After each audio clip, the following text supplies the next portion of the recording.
men's singles, followed by some doubles throughout the day. We're going to be here now, 10 o'clock Eastern Standard Time, all the way through our 4 matches that we're going to cover here on center court. And here are the lineups for today. We got some great ones, starting with Yui Kamiji versus Anique Vancoot. Yui being one of the top seeds here. Anique hot on her tail after number 3 in the world, followed by Gustavo Fernandez and Stefan Hudde. A great men's singles match, and then we'll transition into quad doubles. Cotterill and Lapthorne of Great Britain versus the longtime duo of Nick Taylor and David Wagner of USA, and we'll finish up the day with an amazing men's doubles match. Alfie Hewitt, Gordon Reed, silver medalists in Tokyo versus Tom Egbrink, Michael Scheffers, bronze medalists in Tokyo. So that will be a great one. We hope you'll join us throughout the day. My name is Paul Walker. Hope to be with you all day today. I know I'll be here. I hope you'll be here for the entirety of the day. But as I said, we're going to start with a great match here on center court. We get a look at world number 2, Yui Kamiji right now. Look at that resume. 25 career Grand Slams, combined singles and titles. She was the bronze medalist in the 2016 Paralympic Games, and she is just a former world number 1. She is a world junior number 1. She's just been a long time staple of the top 10 players in the world. And of course, you've got right behind her, ranked number 3 in the world, Anique Vancoot. 3 career Grand Slam titles in her resume, 19 career Grand Slam doubles title. What an amazing accomplishment. She's had a career Grand Slam, calendar Grand Slam, and 3 Paralympic medals, 2 of which are gold. Really couldn't ask for a better matchup with a couple of lefties getting after it today here on center court. It's been a great couple of days of competition so far. The weather has been spectacular, as you would expect here in sunny Central Florida on the campus of the USTA National Campus, the home of American tennis, but right this week, the home of the Wheelchair Tennis Masters. There's a good look at today's opening forecast. 72 degrees, a little warmer already than it has been the last couple of days. A little bit breezier, not much, but a little bit breezier. Still not a factor, I don't think. And a mighty 2% chance of rain today. We opened up yesterday with a 1% chance of rain. We went to 0. I like our chances. So I hope you'll be with us for the entirety of the day. This is the best of the best, and just to kind of get you up to speed, if you're just joining us maybe for the first time, this is a unique event, a year-end Masters event, which means these players have all come here by invitation, having earned their right to be here through the ranking that they've acquired on the UNIQLO Wheelchair Tennis Tour throughout the year. So this is indeed the best of the best.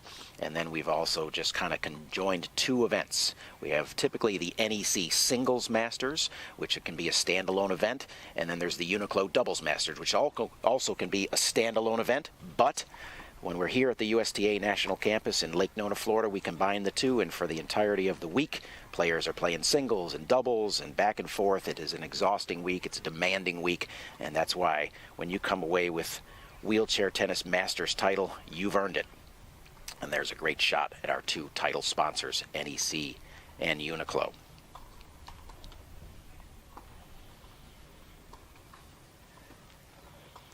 Players have not yet begun their warm-up process. We haven't even gotten to the coin toss yet, but we'll get there soon enough.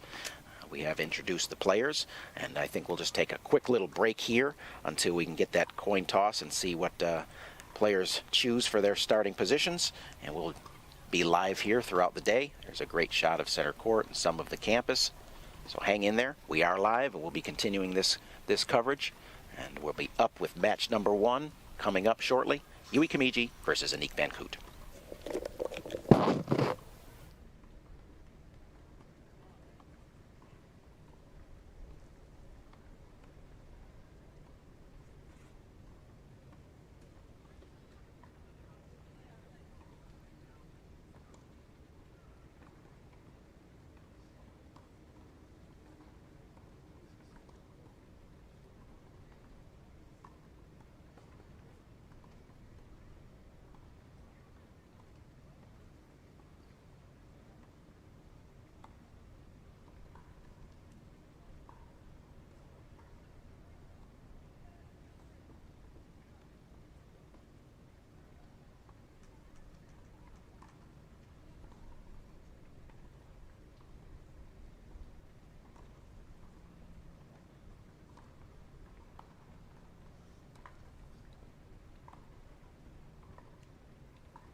Hello again and welcome back to the USTA National Campus in Lake Nona, Florida. I'm Paul Walker and we pick up with Day 3 coverage of the Wheelchair Tennis Masters, sponsored by NEC and UNIQLO. And as mentioned, we're opening up with a great women's singles match here on center court today between the two lefties. Yui Kamiji, number 2 in the world from Japan, and Aniek Vancoot, number 3 in the world from the Netherlands. Long time history between these two players. Aniek Vancoot, 31-year-old out of the Netherlands, and Yui Kamiji, 27-year-old from Japan, with a head-to-head, a lot of head-to-head matches with these two competitors. 36 wins for Kamiji in the career, 19 wins for Vancoot, but it's been Kamiji over the most recent matchups. In particular, this is the 5th meeting for these two players this year alone. And in that head-to-head, it has been all Kamiji, although 2 of those matches have required a 3rd set. So clearly Vancoot is right there on her tail, just hasn't been able to get over the hump of late. Both players accomplished resumes, as we got a chance to look at them earlier. Kamiji with multiple Grand Slams wins in both singles and doubles. Same for Vancoot, and both of them having one Masters title under their belts. Kamiji back in 2013 and Vancoot in 2014, and Kamiji has the distinction of being the only non-Dutch female to ever have won this event, and she's looking to try to do it for the 2nd time. Players have finished their warm-up. They're just coming over for their last little sip of water and little mental preparation, and then we will begin play here on center court at the USTA National Campus in Lake Nona, Florida. Day 3 of our competition. We have a full day slated. We kind of detailed a little bit of the schedule for today. Following this match, it'll be men's doubles, Fernandez versus Hudde, and after that, it will be quad doubles, Cotterill Lapthorne versus Taylor Wagner, and we'll finish up the day with an absolutely amazing men's doubles match. Silver medalists from Tokyo, Hewitt and Reed versus the bronze medalists, Eggebrink and Scheffers.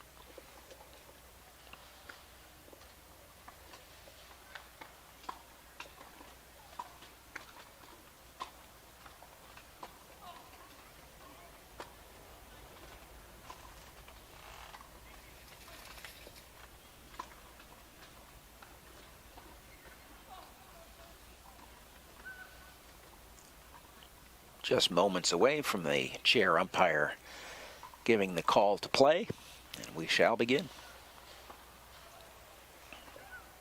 Yui Kamiji to serve.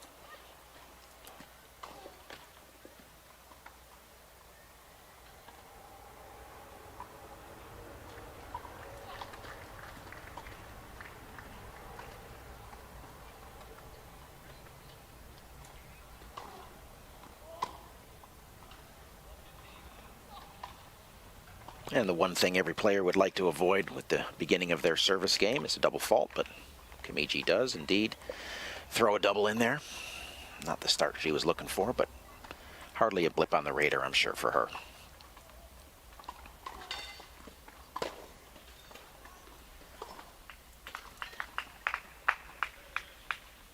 A little bit of a mishit return there by Vancoot with the ever customary apology.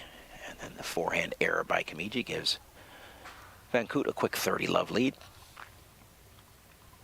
Pretty critical, I think, for Aniek to get off to a good start here. Again, these most recent head-to-head matchups, they stick with you, and they're pretty heavy in your head. You're like, hey, I haven't beaten this girl in quite a while. And I think a quick start for Vancoot would be pretty good thing for her. A nice inside-out forehand return, winner right there off the return of serve. And just like that, 3 break points for Aniek Vancoot. Saw her in doubles action the other day and was hitting the forehand particularly well. It's an area in which her game can sometimes struggle. Backhand almost always solid.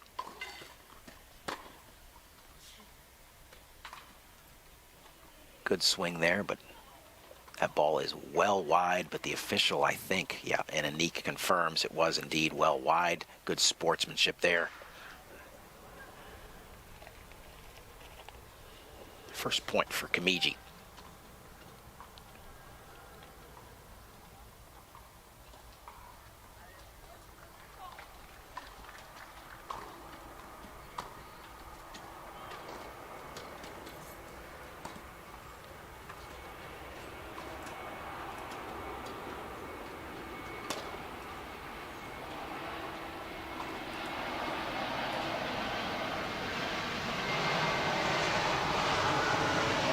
And it's the forehand error by Kamiji that gives Vancoot the first game. A quick change of side, and we'll see Aniek Vancoot serving for the first time today. We'll get a look at the lefty from the Netherlands as she heads around the net.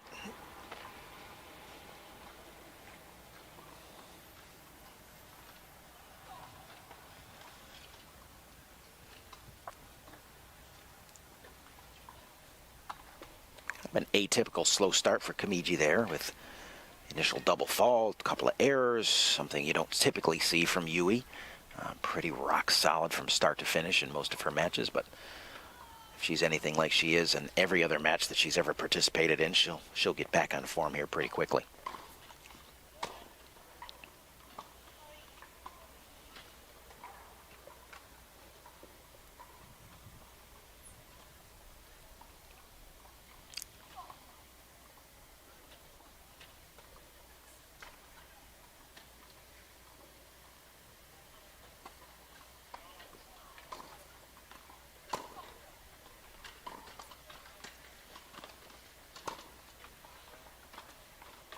Yeah, the deep return through the middle by Kamiji kind of pins Vancoot into the center of the court.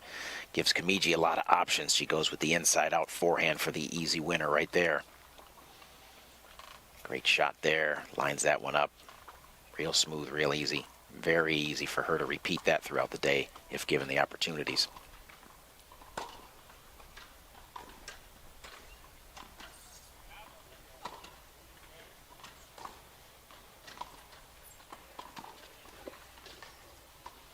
And it's the backhand this time that finds the mark for Kamiji as she gets off to the 30-love lead here now on the Vancoot service game. Going to see pretty much almost exclusively slice backhand from Aniek Vancoot. You're going to see top and slice from Kamiji.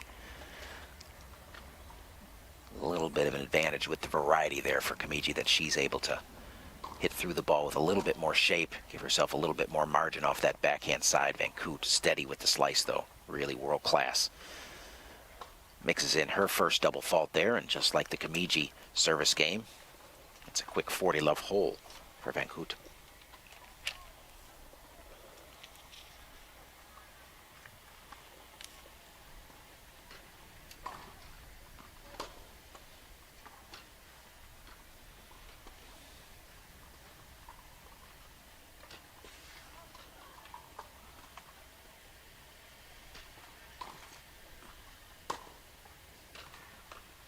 Too good right there.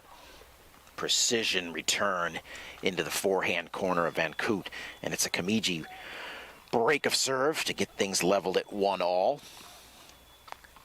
Clearly that game settled down a little bit, whatever early nerves Yui Kamiji may have had. It's going to be up to one of these girls to get a hold of serve here early on. Not too uncommon to see some quick breaks of serve.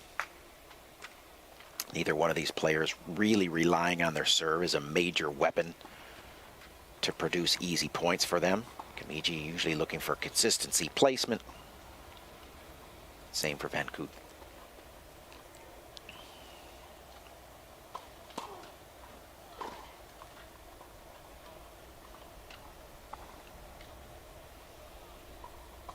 Kamiji finds a little bit of the body of Vancoot there, forcing the return to serve error. One of the first early service points won by either player so far today.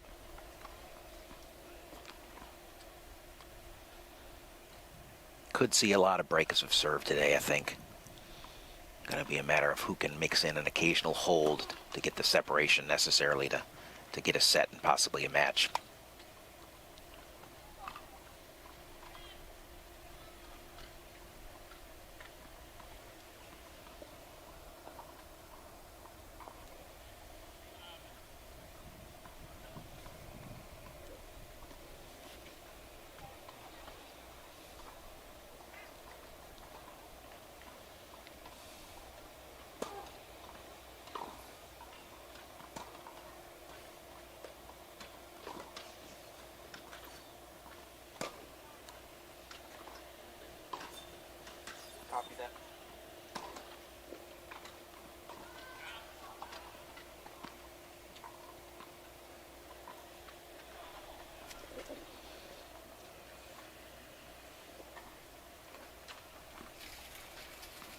not hearing the umpire's calls here too loudly. But you can see that it was an error by Kamiji. And we're at 15 all. Don't know how much the sun is a factor for these two lefties in particular. Depending on where that's located, don't know if one of the sides is presenting a little bit more of a problem, but neither one of them looks to be comfortable on the serve so far, that's for sure.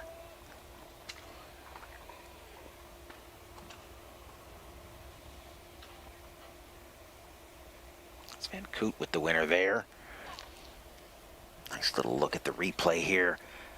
Big time inside out forehand. Again, much like the shot that Kamiji hit earlier, looks very comfortable with that shot today. One of the strengths of the game. And Kamiji once again in a small little serve hole here.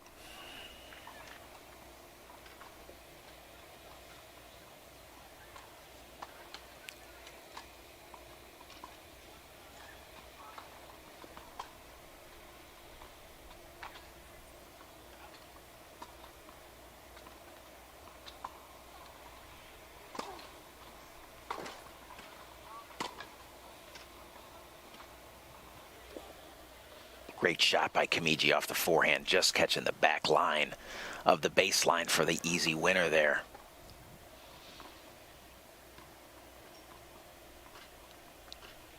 A little bit more power in the Kamiji game than we've seen in years past. I think Dita de Groot, #1 in the world, has really forced Kamiji into trying to play a more aggressive game, whereas in years past she's been reliant on consistency, grinding points. Having to chase Dita for that #1 spot in the world, I think, has forced Kamiji into upping the offensive firepower in her game, which makes for a bad combination for the rest of the players in the women's division. She was already that good playing the game with consistency, now adding a little bit of firepower. We see a little bit of frustration from Vancoot there. She makes that bad forehand miss, and she knows it. Trying to get that ghost swing to build some confidence here, but Kamiji with a chance to hold.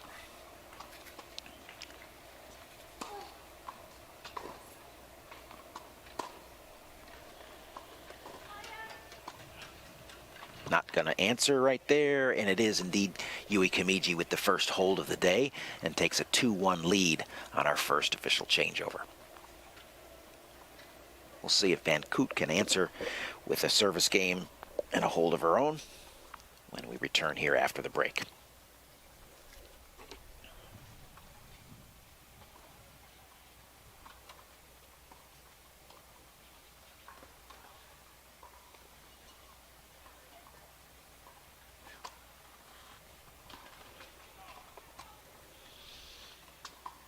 If you're just monitoring our coverage here on center court and not following the live scoring, that's available as well on tennisticker.de. You've got on the outer courts all women's singles action today, and you've got American Dana Mathewson up early 3-1 over South African Keiji Monjane. You've got Zhenzhen Zhu of China up 2-1 over Maka Cabriolana of Chile. And world #1, Dita de Groot, up 3-2 over Momoko Otani of Japan. So women's action kicking off day 3 of the NEC Singles Masters. And we will continue with men's singles after this and then transition into the doubles portion of today. But right now we stay focused on center court.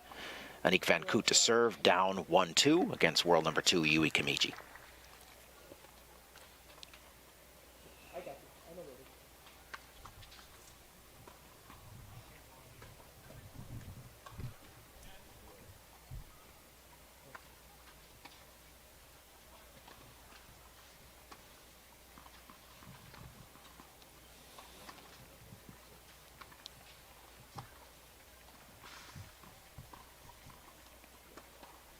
Yeah, I see the bubble.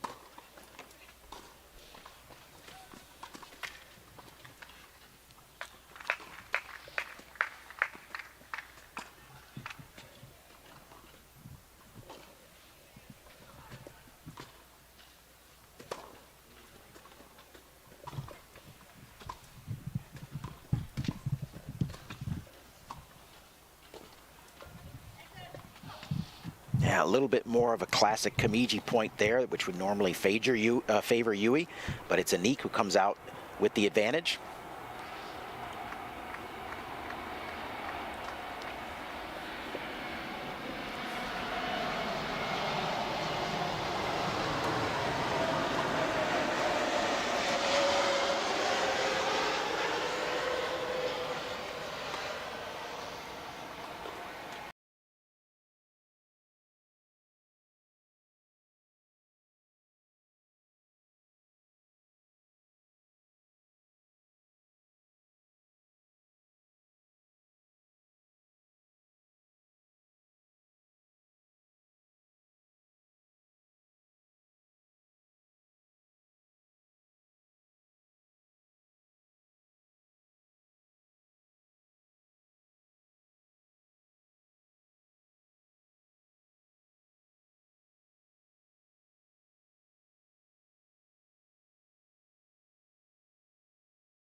Thanks for staying with us during our technical difficulty there, but we are right back on center court action with Yui Kamiji.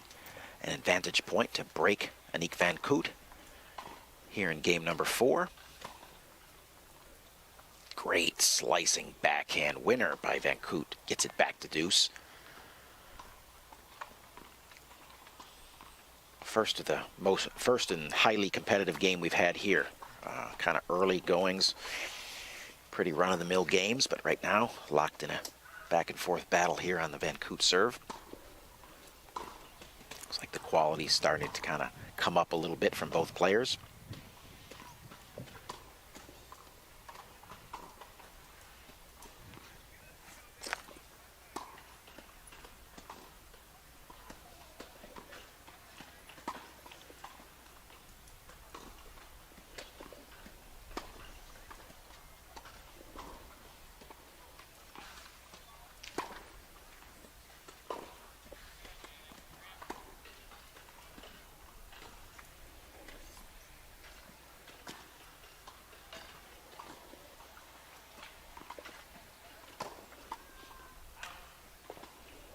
long rally, and it's Vancoot attempting to hit the forehand winner just wide on the sideline. And again, advantage Kamiji.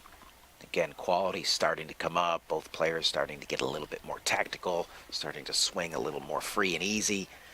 Right there, Vancoot getting a good look at the forehand, just missing the mark.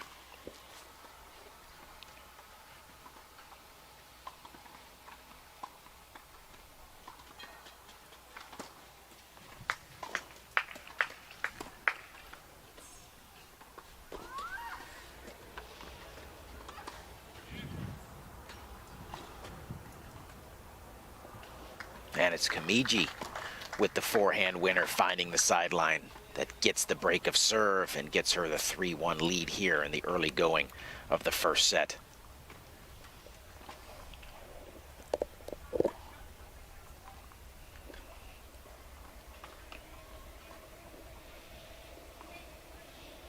Kind of mentioned and alluded to it earlier that it's probably important for Vancoot to hang around early here. Would have been preference for her to get up early, but hasn't been able to break through.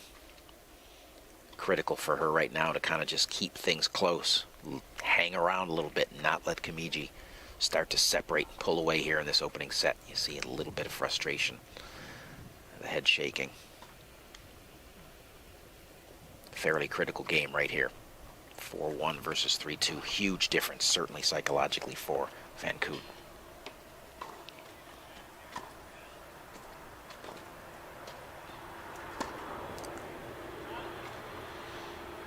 And the forehand sailing a bit long, gives Kamiji the early point. The confidence boost.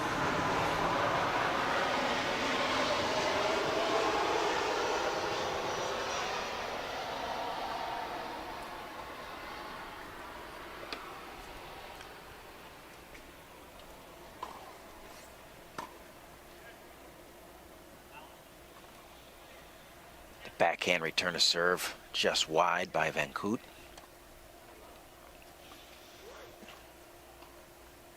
She's going to have to continue to believe and stay on the offensive. Cannot allow Kamiji to get comfortable and get ball after ball back in play. And he's going to have to start taking a little bit more risk, controlled risks here. Cannot let Kamiji separate this much this early.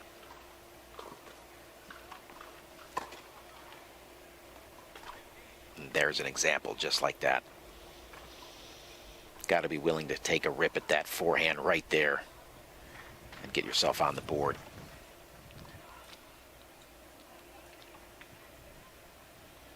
Yeah, Kamiji leaves that one just a little too short, and Vancoot able to push into the court, tee up that forehand for the easy winner. Still 30-15 for Kamiji.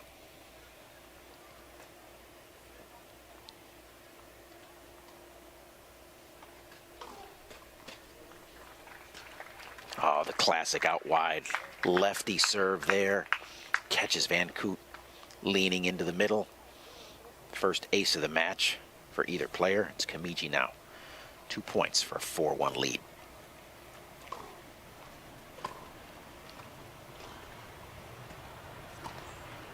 And it's the Vancoot reliable backhand that finds the net. And it's a hold, the second of the day for Kamiji. And she now really solidifies her position here in the opening of this first set. Up 4-1 on the changeover.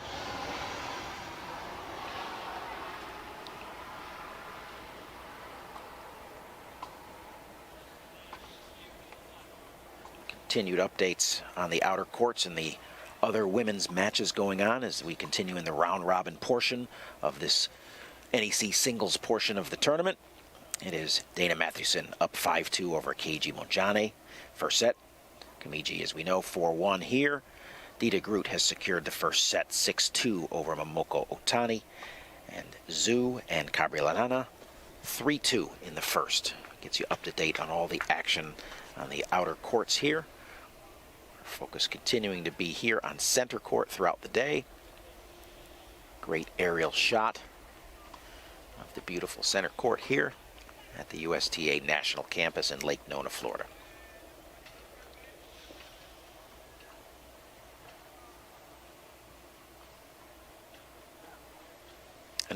Vancoot to serve. Scoreboard not yet updated. Should read 4-1 for Kamiji.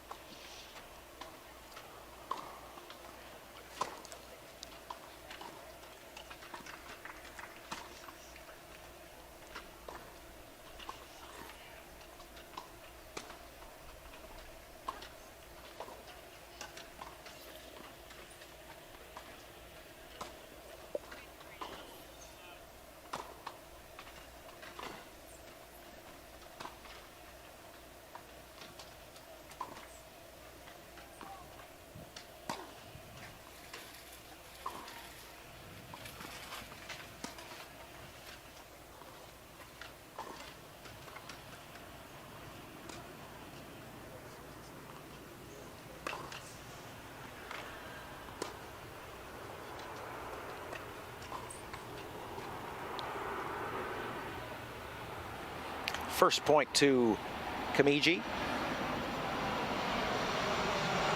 on the Vancoot serve, and there we are with an adjusted and correct scoreboard.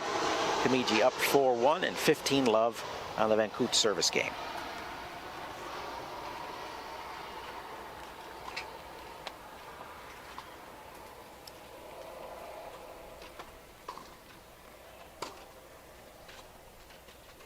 The forehand winner by Yui's got Vancoot talking to herself and a little bit frustrated, trying to pump herself up, trying to get herself into this match.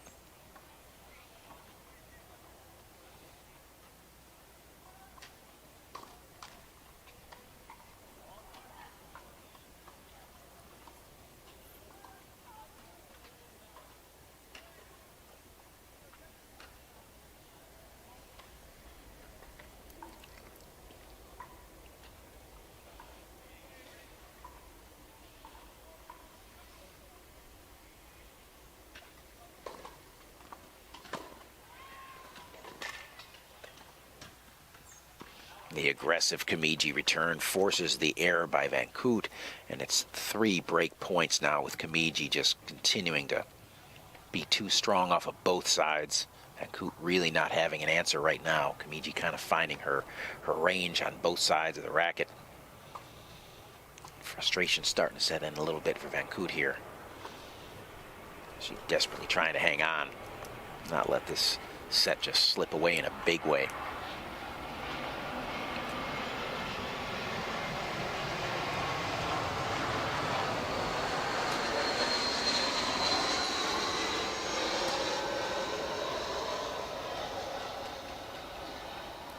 That's a beautifully executed drop shot by Yannick Vancoot. Maybe that kind of breaks the ice here. Still a long way to go in this service game here, but a good start. Got to start somewhere. Great read. Just too good if Kamiji can't get to that. Recognizes pretty early that she wasn't going to be able to.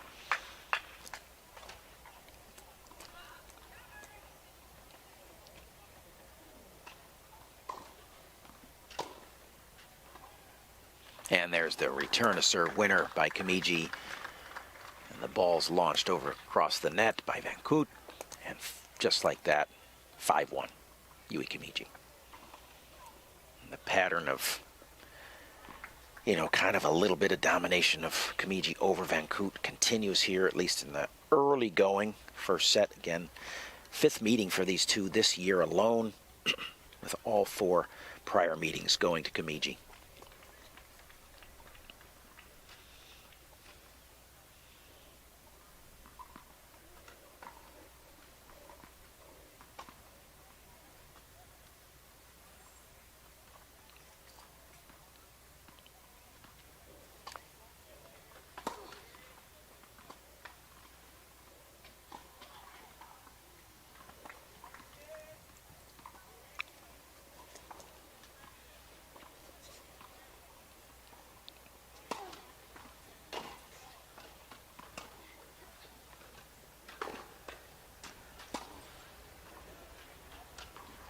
Yeah, you see a little bit more force coming from Vancoot right there on the first couple of strikes of that point. And again, she's going to need to sustain that a little bit longer and stick with that. Not get off that plan. in a head-to-head just rally ball exchange with Kamiji, she's at a distinct disadvantage. She's going to have to step up and start to do a little bit more. Kamiji's mobility just too good, her variety just too extensive. He's going to have to put her under some duress.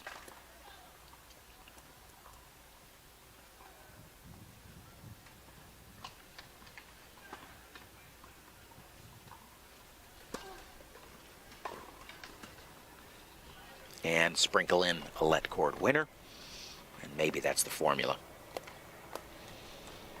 And at this point, 5-1 down, Anique will take anything and everything she can get. Sometimes that's all it takes. Got to get a little bit of a break, get a little bit of a hot streak going, start to try to turn things around. Just trickles over.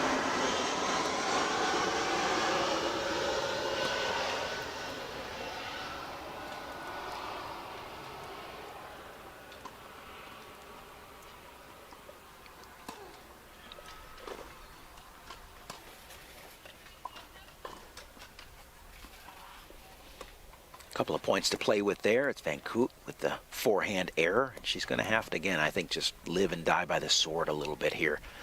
Going to have to stay aggressive, maybe a little bit more aggressive than she normally likes to be, but I think that's the only formula right now to either claw her way back into this set or looking forward for set number 2. Tough assignment against a player of Kamiji's caliber, because she'll just weather the storms. Look for her opportunities, knows how to execute. Great patience on the court, and when necessary, step up and hit some big shots.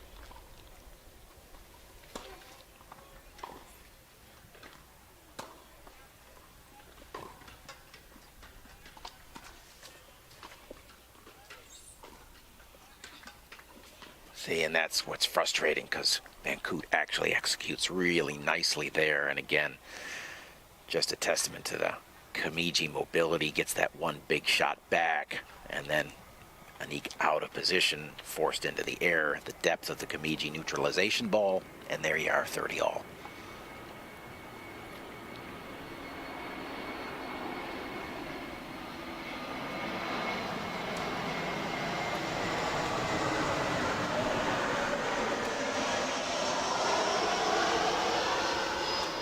It's a forehand winner by Vancoot, who has the answer there, and now looking at a break point potentially.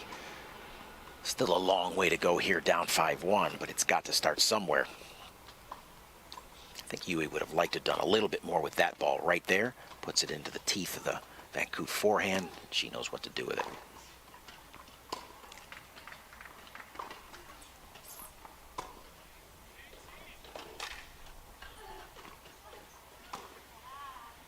Yeah, Kamiji stretching Vancoot out on the backhand side. Vancoot making a hard recovery, not able to cover both sides. Kamiji going back behind her with the easy forehand winner, getting it back to deuce.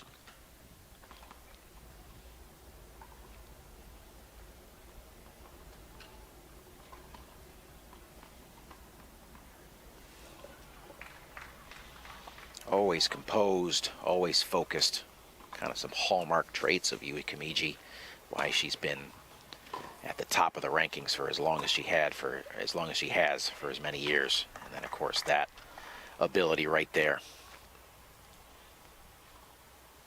Pretty effortless backhand winner down the line there. Kamiji now with her first set point.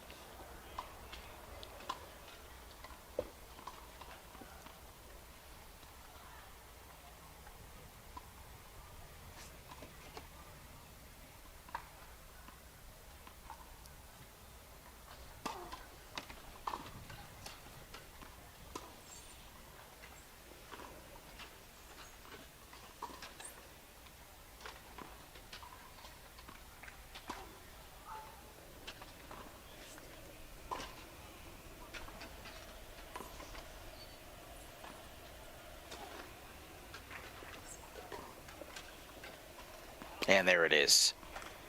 Set number 1, 6-1 to Yui Kamiji, the world number 2. After a bit of a slow start, a hiccup in the early and first service game. From that point on, 6 straight for Kamiji.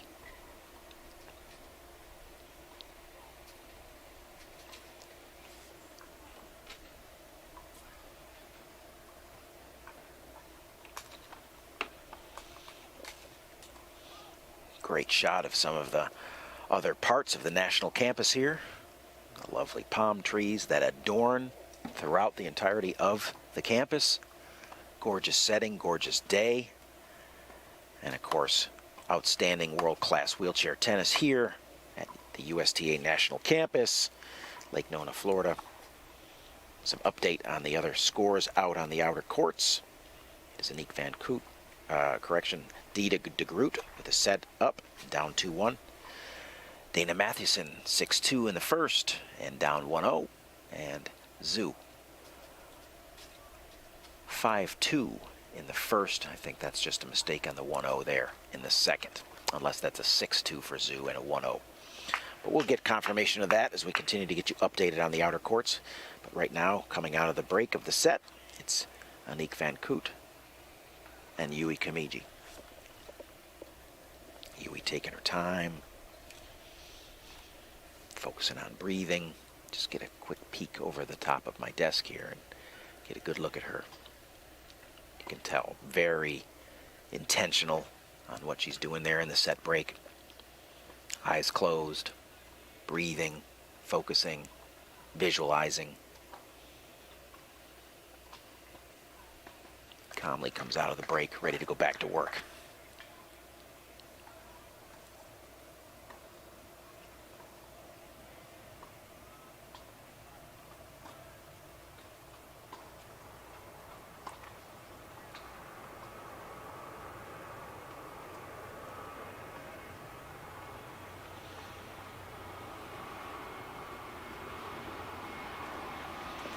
Second set action about to begin here on center court. Aniek Vancoot opening up set number 2 with a serve. As critical as it was for her to get off to a good start in the first, now it's a must-do.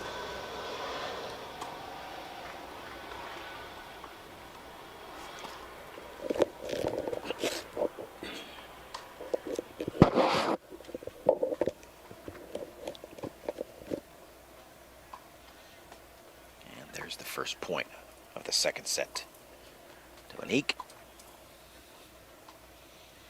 You can see the shade that her visor provides, but as soon as she looks up, I think she's staring down the barrel of a heavy Florida sun. Tough conditions there with the sun today a little bit. Return to serve error by Kamiji gives Vancoot quick little 30-love lead here. Be great for her to open up with a hold of serve.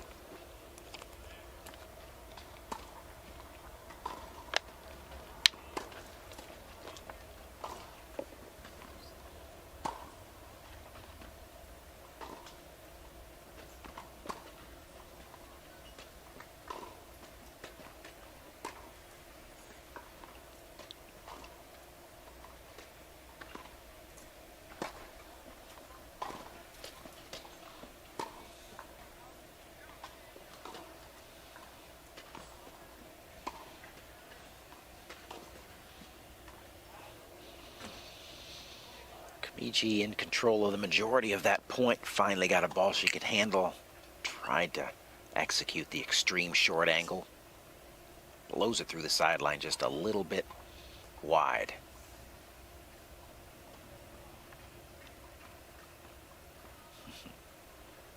And 3 chances to hold for Vancoot.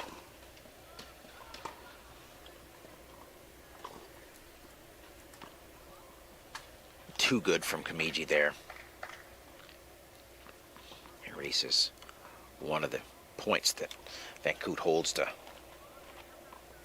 get on the board here in the second set.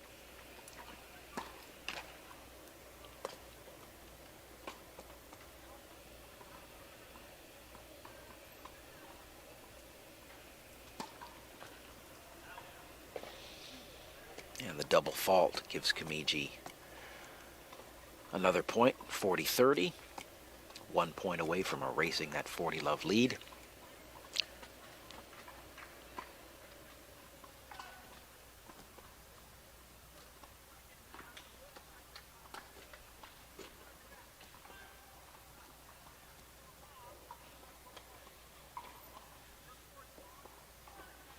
Vancoot serving 40-30.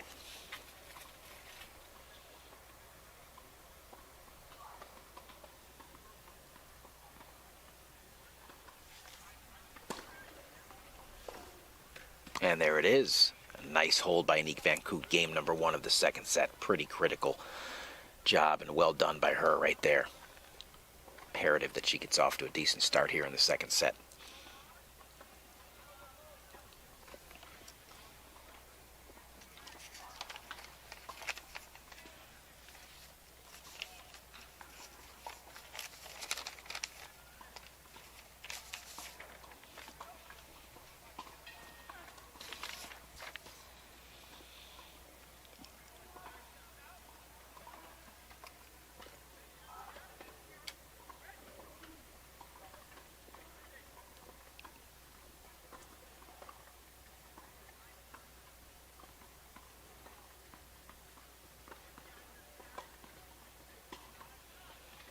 Yui Kamiji to serve. Second game of the second set. Up 1-0. Looking to get out of this here cleanly in straight sets. Conserve energy. Knowing that's still a long week, a long ways to Sunday. Potentially a crack at another Masters title. Both of these players looking to get to Sunday to get a crack at their second potential Masters title in their career. Both, of course, having to go through likely world number 1 Dida de Groot, who's vying for her 4th straight Masters title. An impressive run that she's been on over the course of this year and since about 2017 when she took over the reins of world number 1. She has been mostly unbeatable.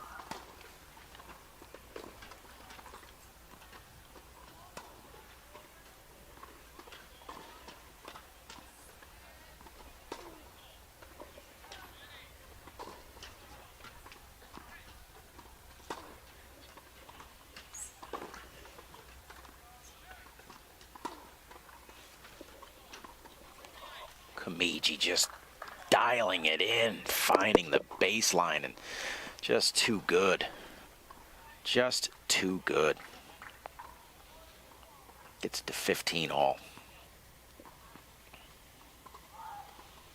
Resets, takes her time. Back in action.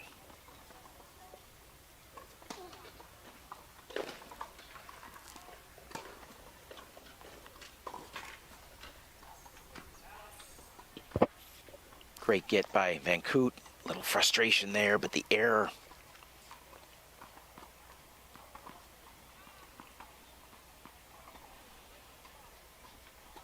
Kind of getting herself under control here.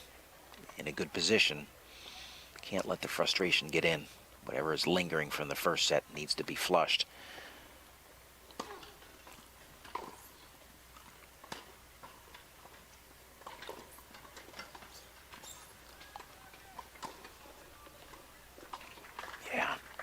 Kamiji does such a great job right there of just kind of holding, forcing her opponent to make a commitment because they know she's got the inside out or the line there available. Just at the last minute, you'll see here how she walks around this forehand, holds. Vancoot commits to the inside out. Kamiji just pulls the trigger down the line. No response whatsoever. Beautifully executed.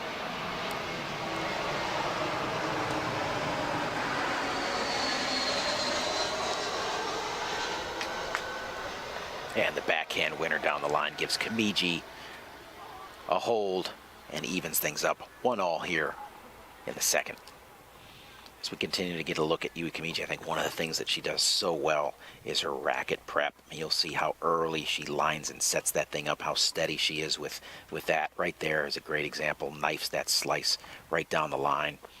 As we continue to get some looks from both the forehand and the backhand side, quickness with which she gets the chair turned and into position and then preps the racket, holds, and then accelerates.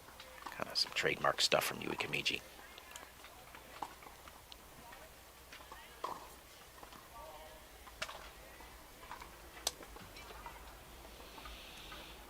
Almost getting into every game critical for Vancoot.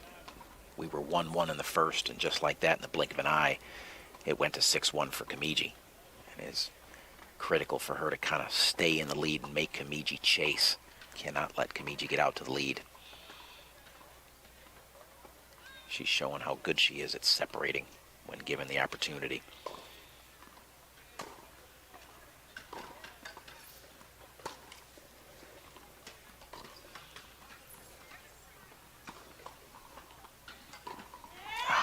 That's a frustrated backhand there because Vancoot knows that's one of her best options there. She had it lined up. That's why she's so frustrated with that one. It was there.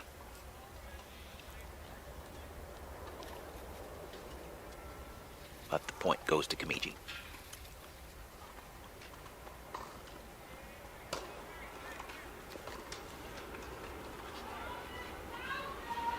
Two backhand errors in a row off the racket of Vancoot.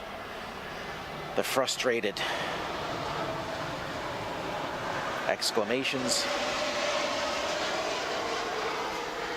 Be a good time to go to the towel.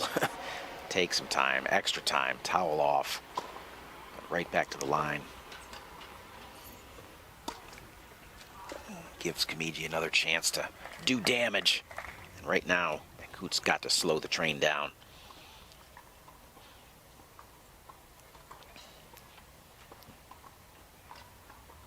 Just that quickly. 3 break points for Kamiji.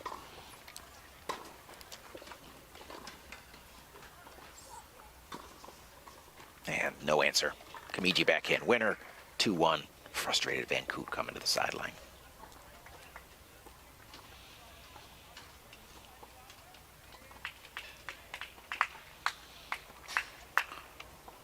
Continued updates in the other matches.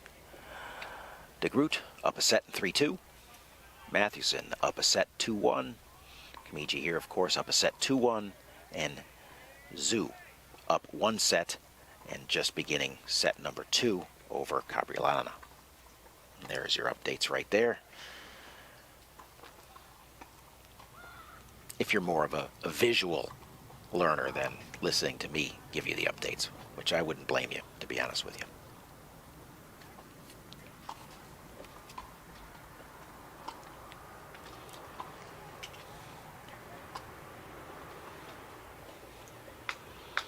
Again, to reiterate the format here, how this works, the opening round matches in both of the pool play, the winners of both of those opening round matches, which were Kamiji and Vancoot, now play each other on day 2, and the losers of the opening day matches, Zhu and Cabriolana out of Group B, are playing each other.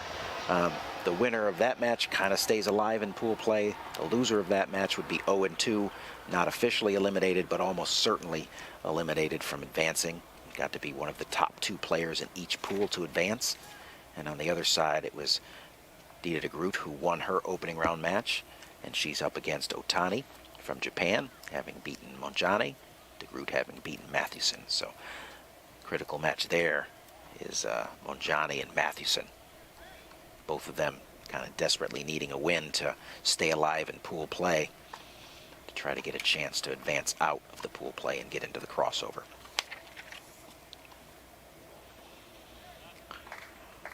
There's your official update, and now we're back to live action here on center court with Yui Kamiji preparing to serve up 2-1, and this is where she really put the hammer down in set number 1 and took off and started to separate.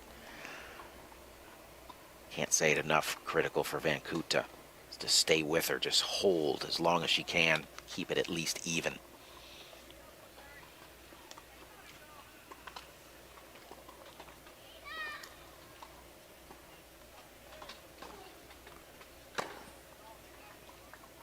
Great start by Vancoot with the return to serve winner off the forehand side. Got to start building a little bit more positive energy. Anything positive's got to be acknowledged.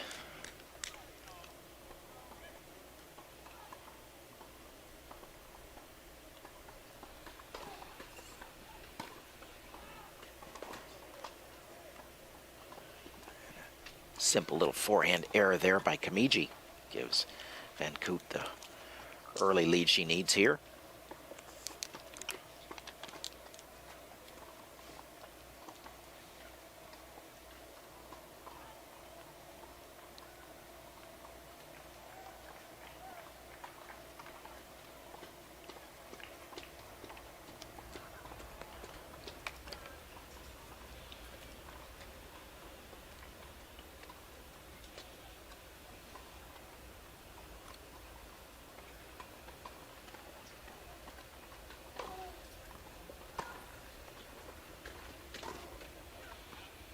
Yeah, too good there from Yui Kamiji. Too clean, too precise. Gets on the board here.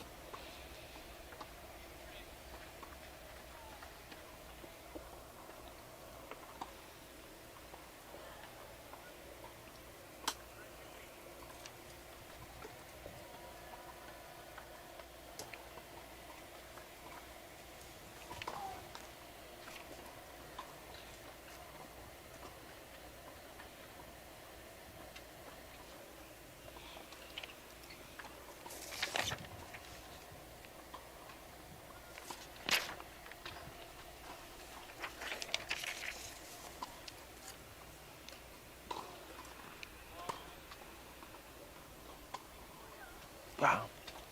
Pretty aggressive second serve attempt there by Kamiji, but doesn't find the mark, and it's double break point for Vancoot. One of the more aggressive serves seen from Yui on a second serve.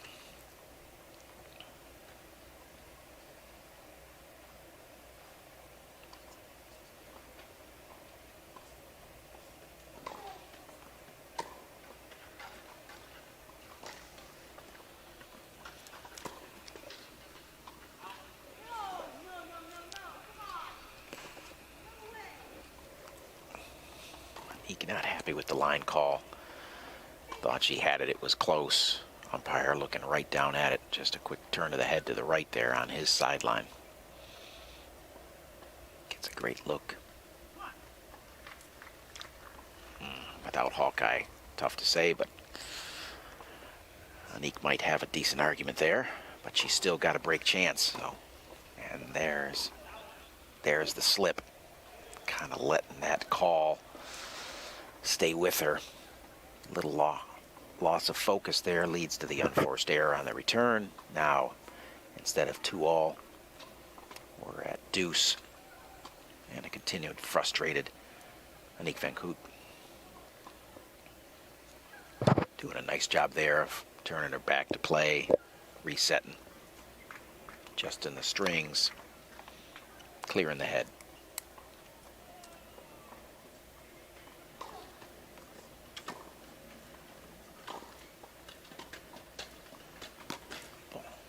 Ball just tails away. That little extra side spin that Kamiji puts on it with the slice, just enough to tail away from Vancoot, force the error, and now Kamiji right back in charge.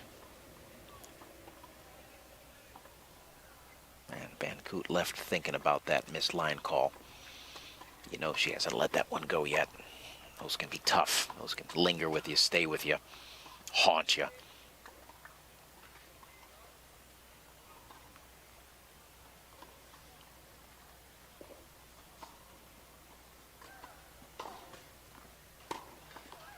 And the error gives Kamiji the 3-1 lead.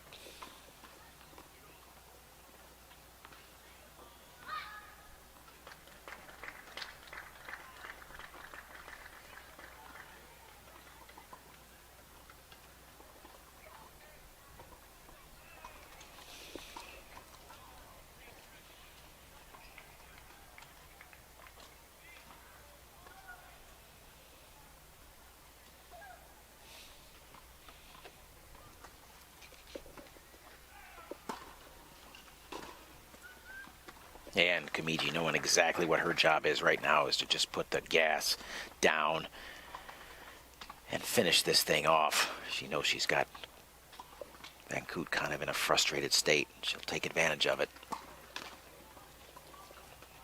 Players play these players so often. They're so familiar with one another. They're just so aware, I think, of when a player is on, when a player is off, how to read their emotions. Very familiar. Again, mentioning head-to-head matchups, these two have played, 57 matches against each other in their careers. So you think there's not familiarity? 100%. Yui knows right now how frustrated Anique is, and she's going to put balls in play.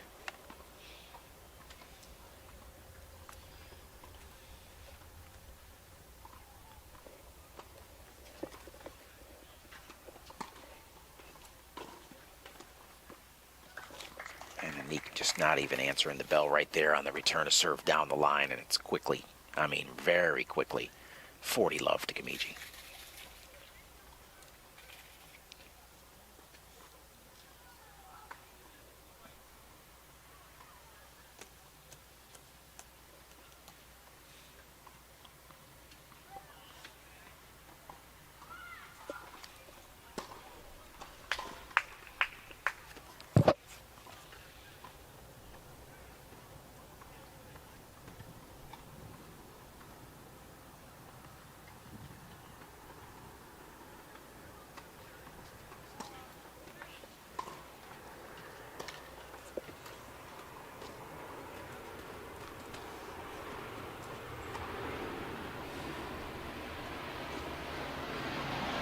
A late decision by Vancoot to spin around and get the forehand there, but pays the dividends.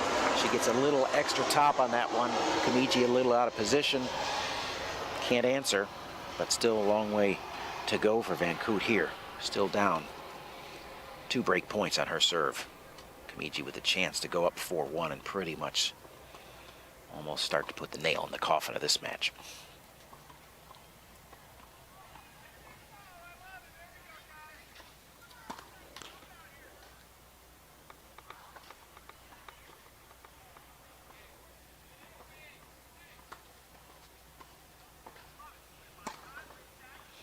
And the double fault gives the freebie to Kamiji and the 4-1. Curious to see if Vancoot has any words for the chair umpire, I think from a couple games ago, and I think the tide really officially turned here in this second set.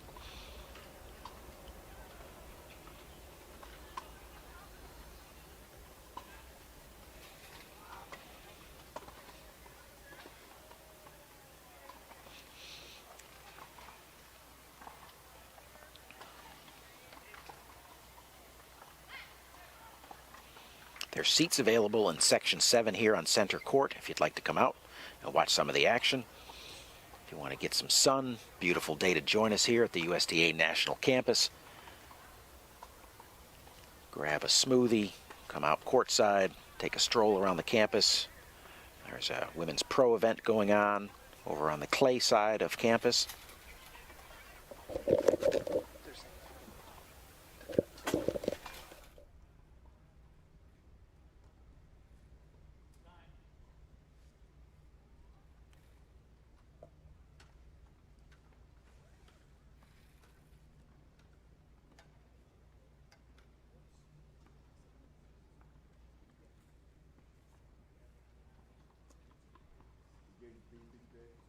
It out. Matthewson in a tight battle with Montjane, up a set, and Maka battling with Zhu. Kamiji now up 4-1 here on center court, kind of in full control, very comfortable, really not under any duress, likely just a couple games away here from closing this match out.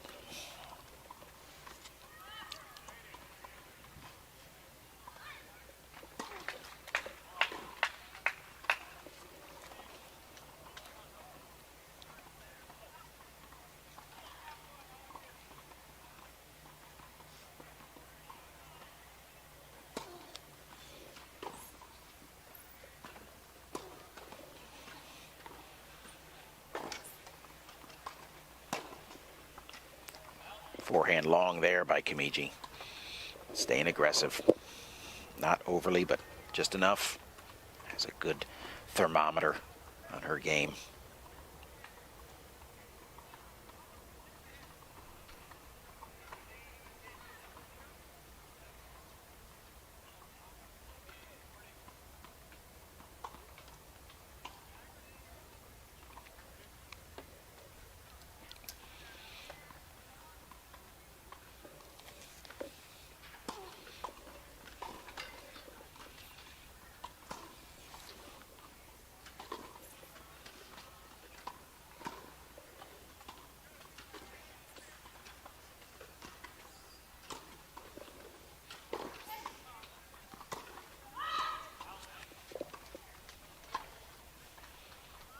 Kamiji left scratching her head there in no man's land.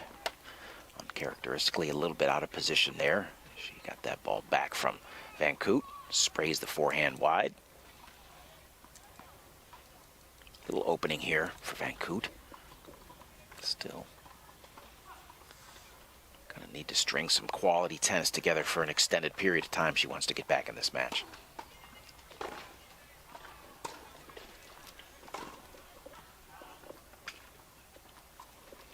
It's the right shot, it's the right approach, it's the right idea. Just a missed execution right there off the Vancoot forehand.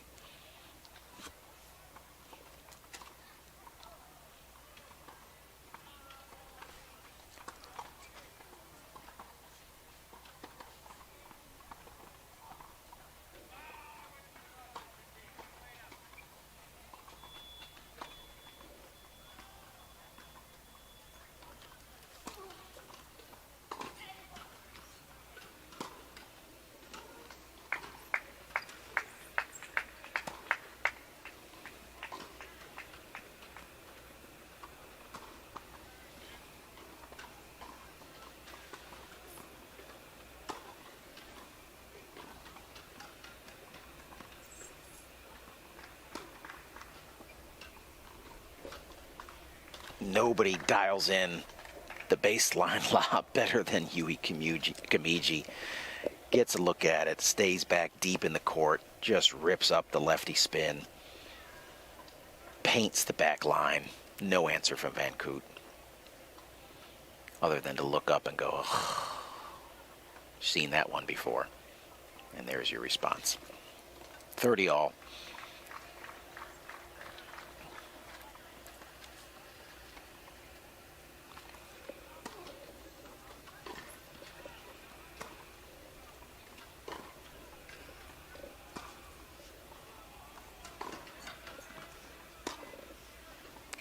With great depth in the court to defend that aggressive forehand by Vancoot.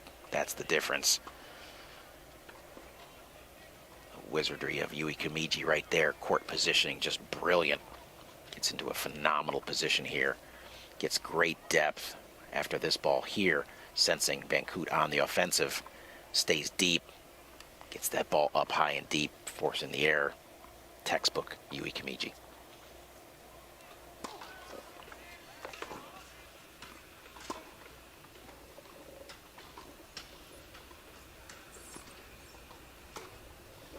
And there's the easy forehand winner. And after a quick 30-love hole, Kamiji reels off 4 straight and 5-1.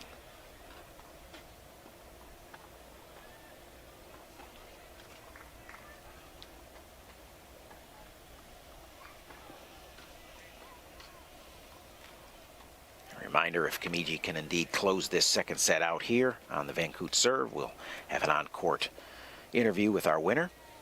Not going to put her in the winner's seat quite yet, but she's awful close. Good serve there by Vancoot. And again, after that, we'll have our men's singles between Gustavo Fernandez and Stefan Hudde. Plenty of tennis here today.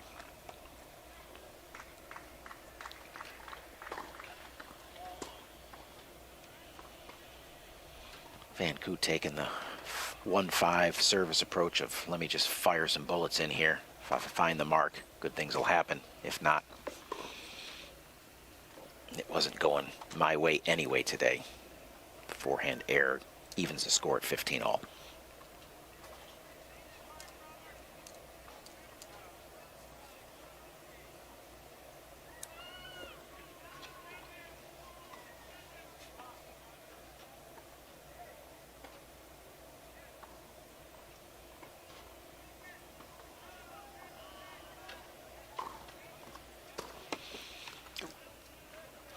Good serve there by Vancoot. Kamiji just finds the top of the tape. Ball stays on her side. Point to Vancoot.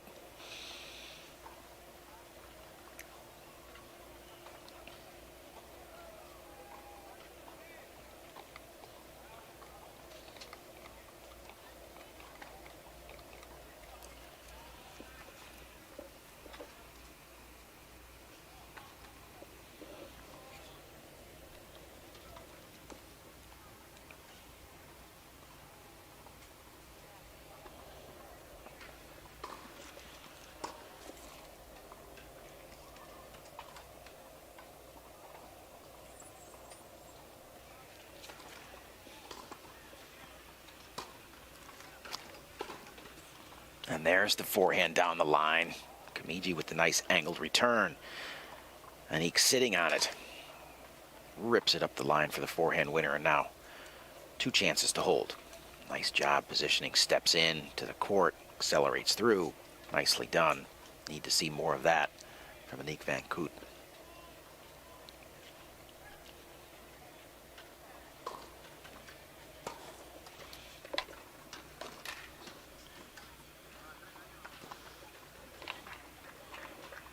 There's that knifing little slice backhand of Kamiji's that's so effective with that shot down the line. Just continues to tail away. Pounces on this thing here.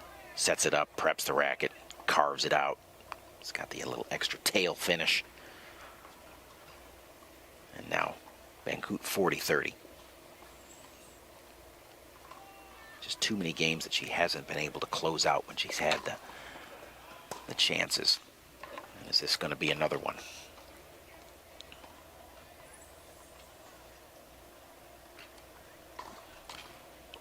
With the double fault, she doesn't help herself. Once again, Kamiji forces it back to deuce with the gift.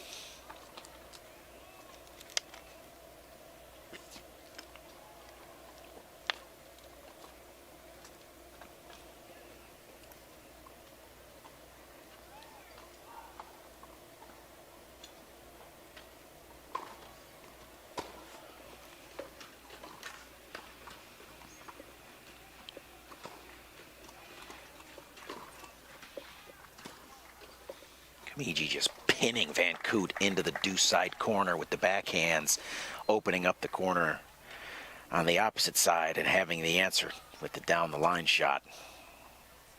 And now, Yui Kamiji, match point.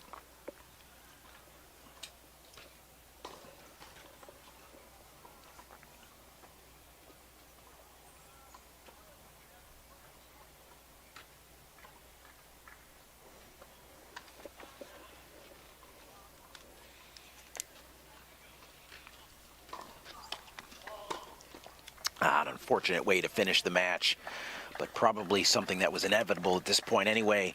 It's Yui Kamiji 6-1, 6-1 over Anique Vancoot.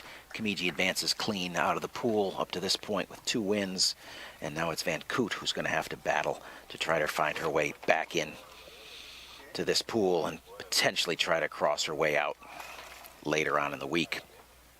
We'll have an on-court interview with the winner, Yui Kamiji, and then we'll have men's singles on center court to come.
Yui Kamiji, congratulations on your win today over Anique Vancoot.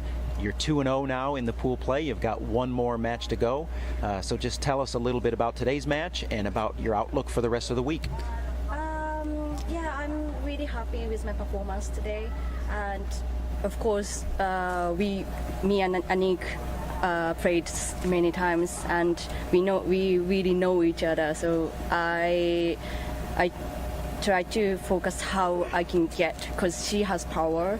So I try to put her off the court, off balance, and yeah, it worked, I think. You think? I think it did too. 6-1, 6-1. Watching every point up there, it worked exceptionally well. Got off to a little tough start here with your first service game, but from that point on, it really looked good. You looked to be in great shape, in great form. It's at the end of the year. It's been a long year with the Paralympics in Tokyo. Are you still feeling fresh, still feeling strong, and looking forward to this next week? I'm a little bit tired because after Paralympics we had no rest. We went to US Open and World Team Cup and come here, so of course my physically get tired, but I'm still enjoy every match and try to keep better. Yeah. Listen, want to wish you luck for the rest of the week. We're looking forward to seeing you perform the rest of the week. You had a great performance here today, so good luck, and thanks for sharing a couple thoughts with us today. Thank you very much. You're welcome. Thank you.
Hello and welcome back to our coverage of the Wheelchair Tennis Masters, sponsored by NEC and UNIQLO. We're back here on center court with men's action.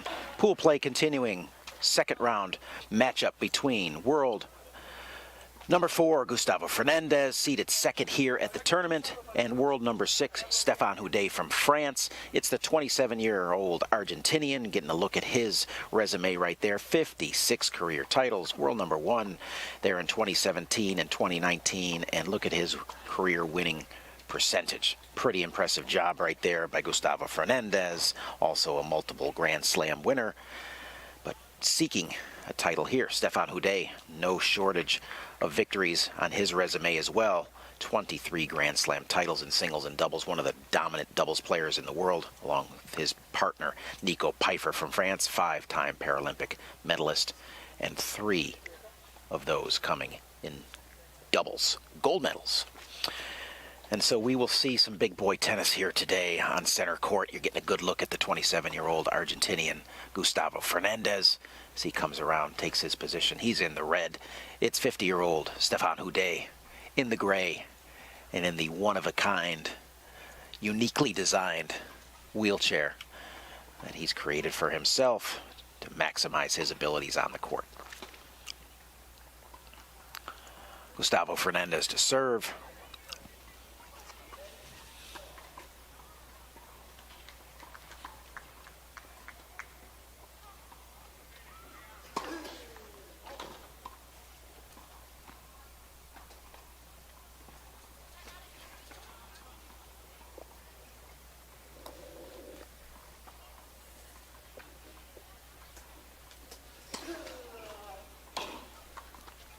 Well, the first match of the first point of the match goes to Hudde with the simple, clean, easy cross-court forehand return to serve winner. We'll see a lot of big forehands from Stéphane Hudde today.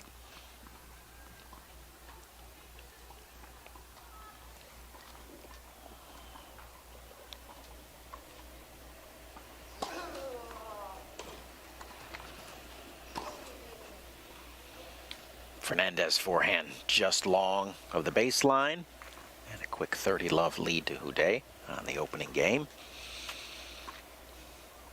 Recent action between these two here in 2021. These two have met 3 times, all 3 meetings going to Fernandez in straight sets, but they have a long, extensive career of back and forth wins and losses between the two of them.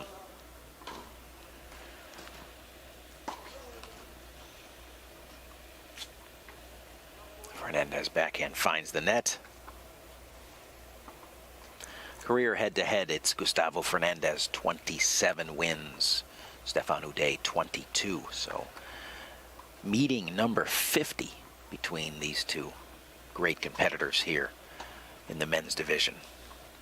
So no lack of familiarity, just about execution. Who's got the goods today?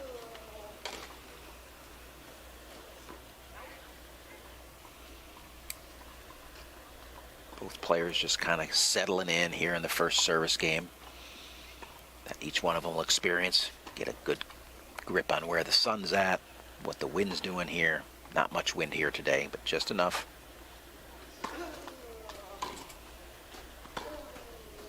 And the backhand error gives Hudde game number 1 and the first break of serve. And now it'll be up to Stéphane Hudde, the 50-year-old Frenchman, to try to hold and get an early lead here in the first set of their men's second round of round-robin competition. Both men having won their first round. It was Fernandez over Takuya Miki on day number 1, and on day number 1 it was Hudde over Tom Egebrink from the Netherlands.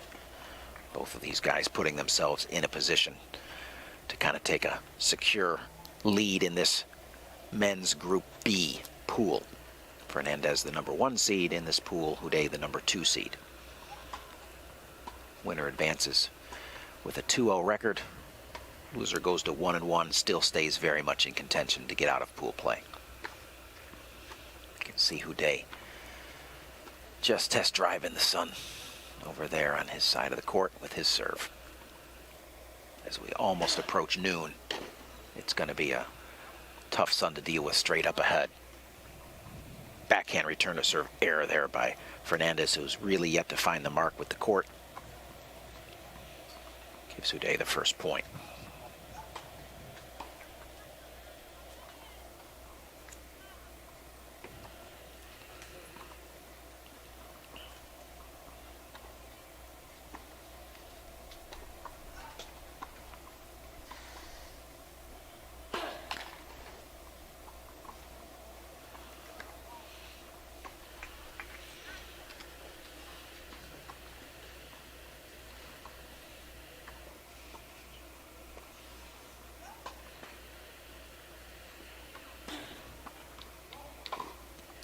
And the double fault evens things up. It's the 5th time that these two have met at the NEC Singles Masters. And today, or this year, not today, but this year marks the 10-year anniversary that Hudde won his first and only Masters title. And Fernandez still in search of his first Masters title year-end.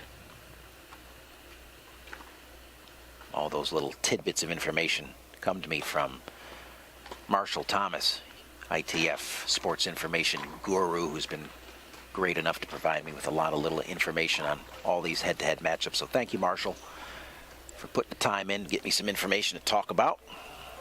Makes some of these storylines a little bit more compelling and interesting. The more we know, the more interested we get.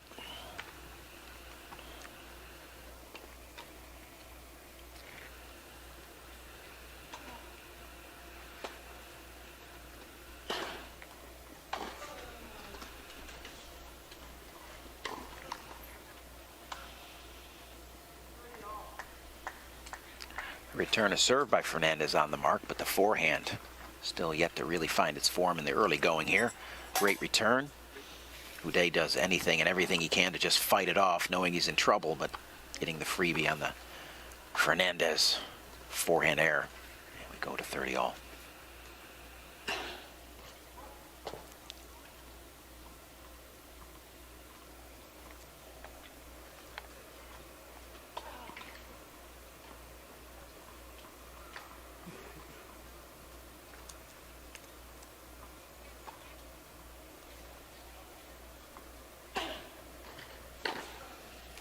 There's the mark. The last time Hudde was able to beat Fernandez was a pretty big one. It was in 2019 at the U.S. Open, when Fernandez had come in to the U.S. Open, the last Grand Slam of the year, chasing the calendar Grand Slam, having already won Australia, French, Wimbledon.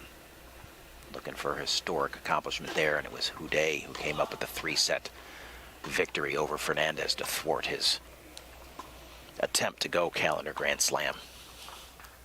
Gotta wonder how much that's stuck in Fernandez since then, as he's had the run of it. 5 straight since.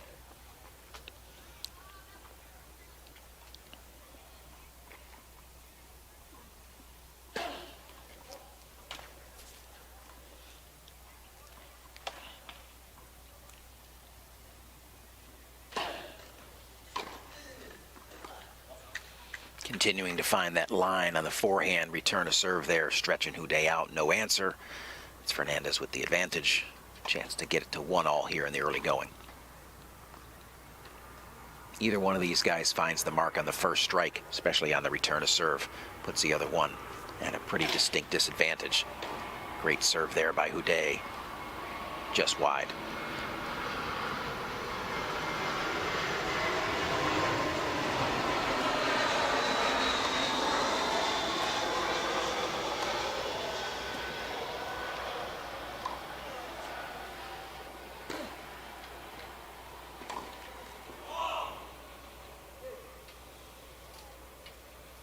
Not a shot you'll see Gustavo Fernandez miss very often.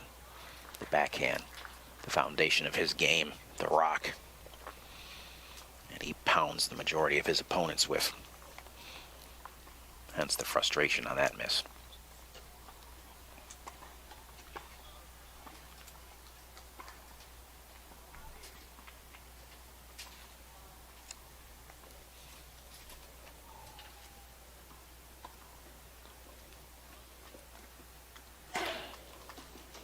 Great serve up the tee, ace, Stefan Hudde.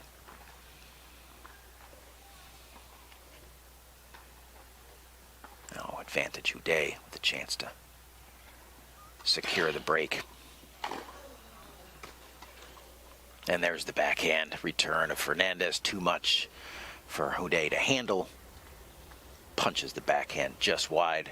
We go back to deuce here. Lengthy game in the opening Hudde service game.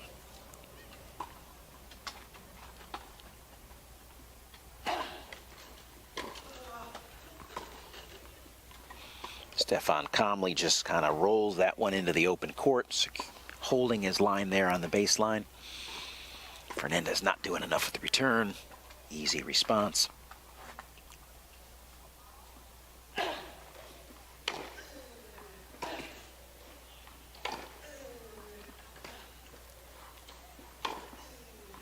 And there's just too good a quality forehand there from Fernandez as he gets it back to deuce once again. Going to see a lot of almost stand-up, able-bodied tennis played here between these two. Neither one really looking to be the recoverer. Really, neither one of them looking to get back deep into the court like you see so many other wheelchair players. Both of these guys want to go straight up, stay squared up on the baseline, and slug. Only getting moved off that line when somebody does enough to disrupt them.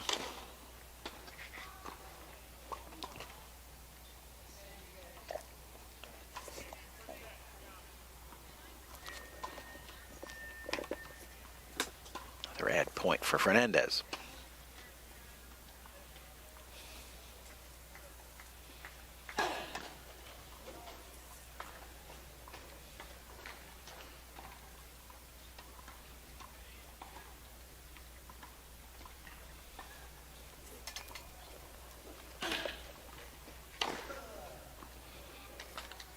And the dance continues. Fernandez, forehand winner down the line.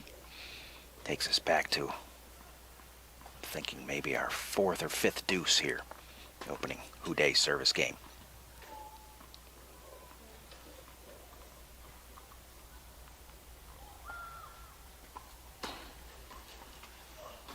The Hudde serve on point so far in the early going as he's getting a lot of repetitions here in his opening game.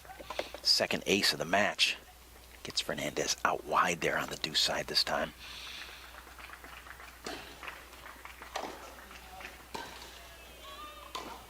Just back, just deep.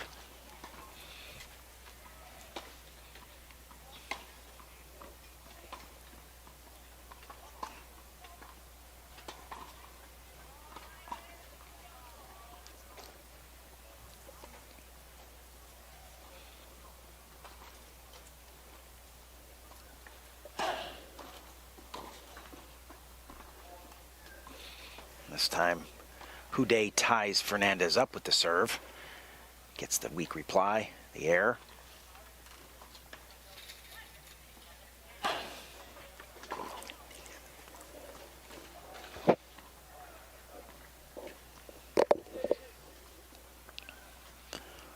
Not a lot of finesse going to happen in this match between these two, both capable of showing and having touch when necessary, but mostly going to be a power game. Hudde with the first attempt at some touch there. Misses wide, sends it back to deuce.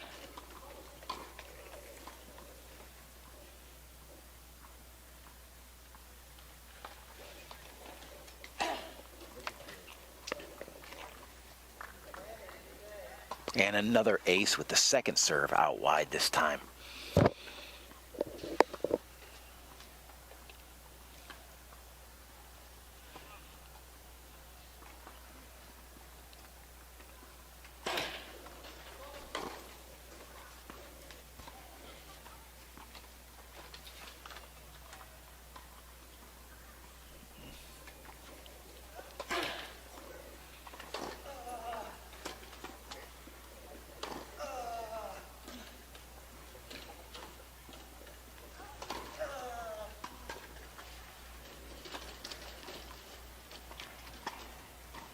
Hudde guesses right on the Fernandez attack. Fernandez pays the price, both in the loss of the point in the game, but also in running into the wall, the back fence. As big and as strong as Fernandez is, he's no match for the wall.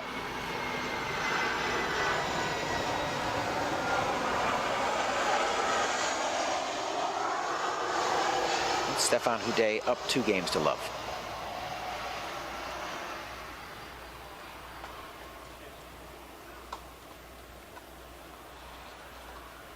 Right here, this was the key one. This is the one he just reached out, punched it back in play. Keeps things alive.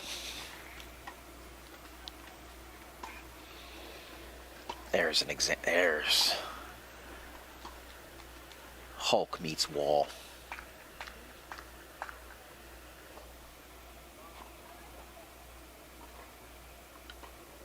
Hopefully no residual effects there for Gustavo Fernandez. Hopefully he shakes that off. If anybody's able to and going to do it, it's going to be him.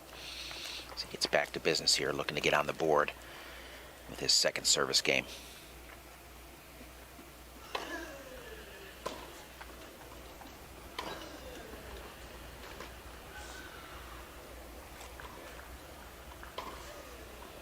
Phenomenal angle there on the walk around forehand by Fernandez.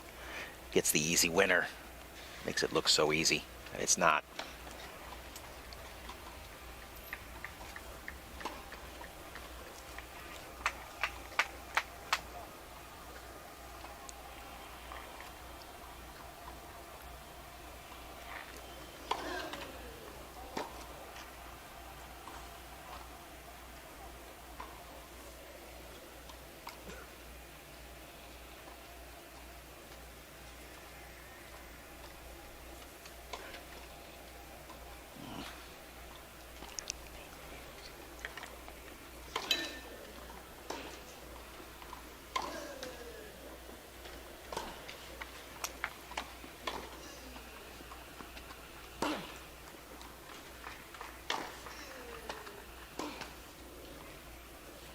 Both players using the length of the court there.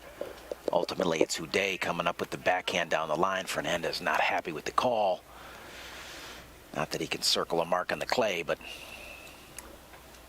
far line can be difficult.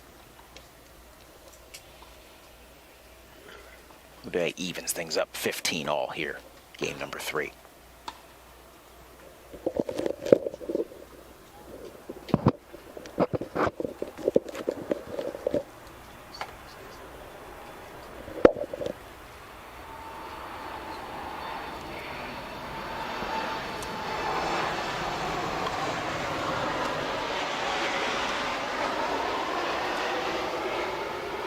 Forehand winner there by Hudde. Gets him the 30-15 lead here, game number 3 on the Fernandez serve, who's yet to get that train rolling. Pretty quick service game on the first opening game of the match here by Fernandez. Still have yet to really find his rhythm on his service game.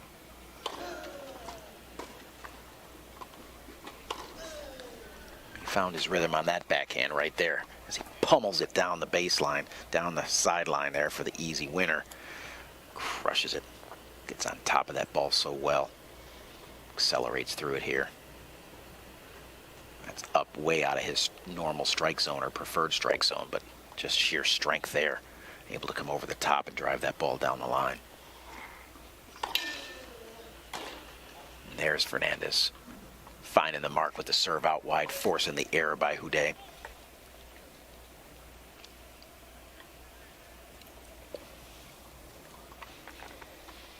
Gives himself first look here and a point to hold. Get things settled down here at potentially 2-1. Another great serve by Fernandez. Up the tee, no answer for Hudde. We go to the first changeover, 2-1, Stefan Hudde.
There's your look at the matches going on.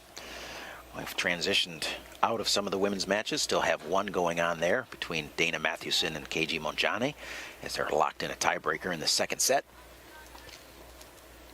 Mathewson having won the first, and Reed up 3-2, ever so slightly over Hewitt and Mickey and Eggebrink.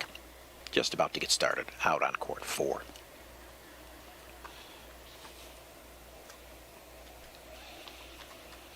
Back to action here on center court. Stefan Hudde to serve, up 2-1, having had a long and arduous first service game, but a nice hold, having produced 3 aces in his first service game. Extensive back and forth deuce game that it was. He needed every one of them to get out of there.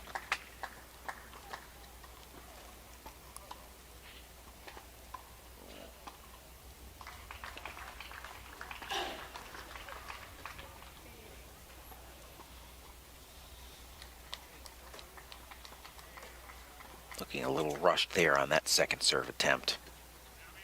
Gives Fernandez first point with a free one.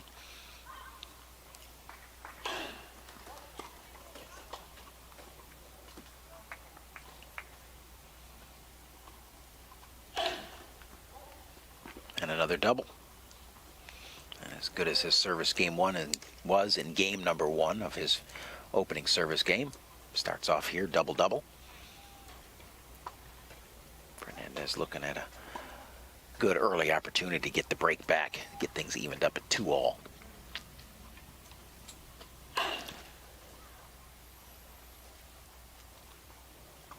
Amazing how quickly things can come and go here. Or as good as his serve looked in game number 1. He's now missed 5 straight.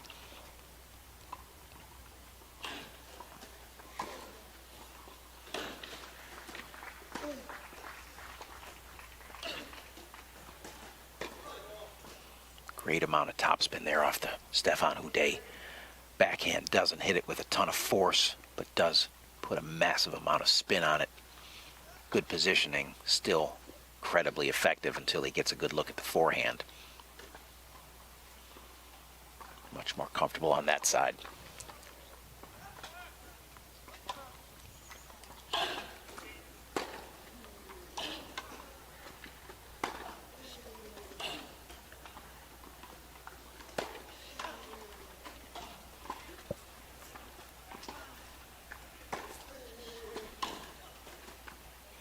There's a great example of just using the defense as long as he could till he got a good look at a forehand. Fernandez left the opening there, not doing enough with his.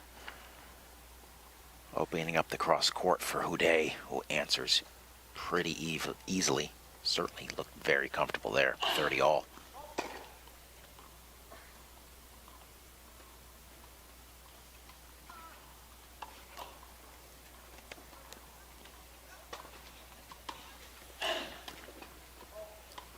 Third double of the service game for Hudde gives Fernandez first look at a break point here.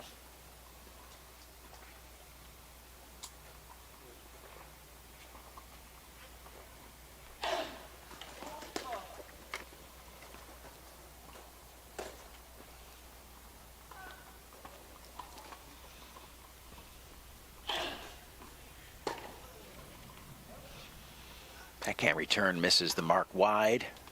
We go back to deuce. Replica of game 1 of Hudde's service game here.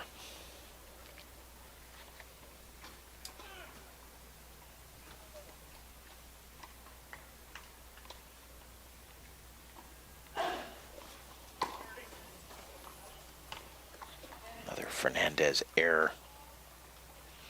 Gives Hudde a chance to hold. Stretches early lead ever so slightly out to 3-1.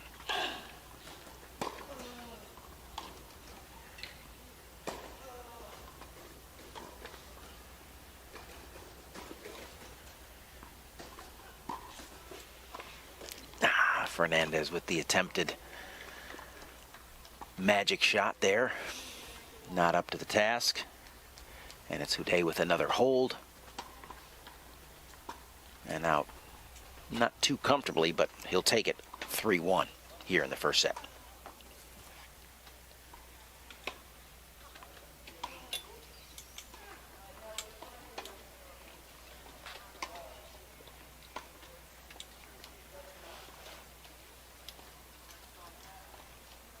7.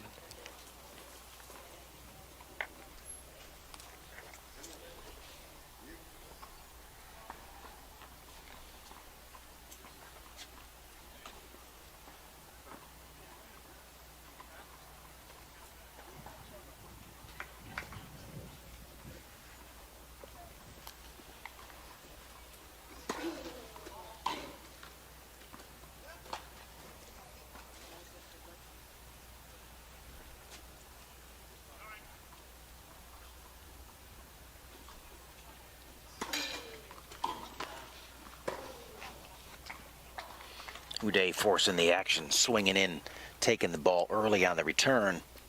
Fernandez with the response down the line. Hudde continuing to give it a good long look. But the point's going to stand in Fernandez's favor.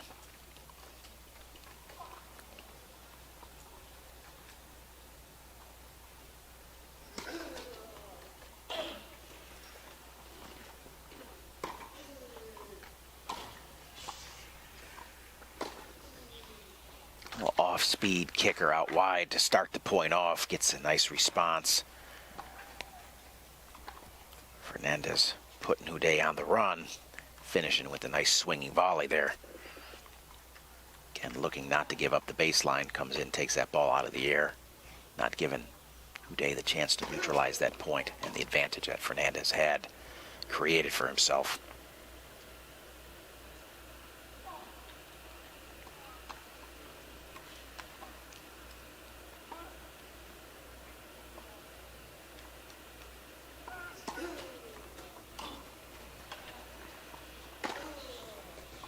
Once again, Fernandez showing how to get on top of the ball and just drive over it with sheer power and ferocity. Giving himself now 40 love here in his third service game.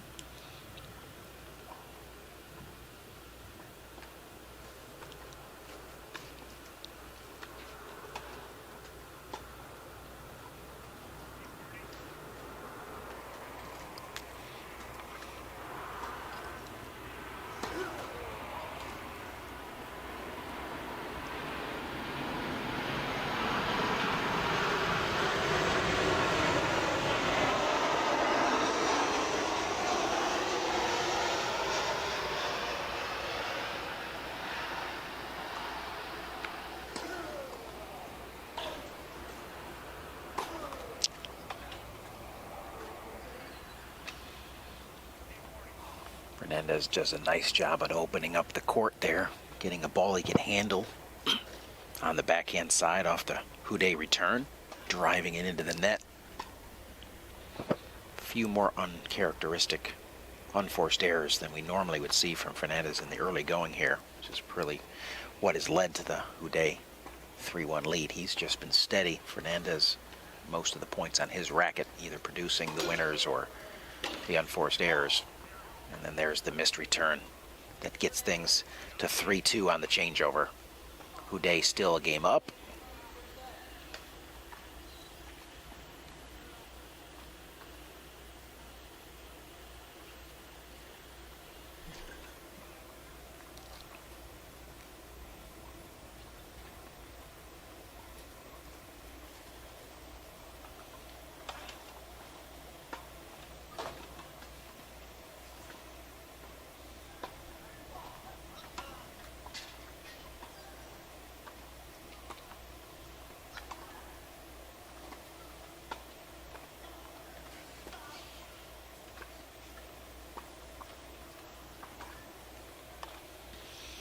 And it is indeed Keiji Monjane getting the second set breaker against Dana Matthewson, forcing the third set. The two Brits going at it. Alfie Hewitt, Gordon Reed locked in a head-to-head battle there, 3-all. And just a couple of games in to set number one for Eggebrink and Mickey. Both desperately trying to get a win and get on the board here. Keep their hopes alive in their pool play.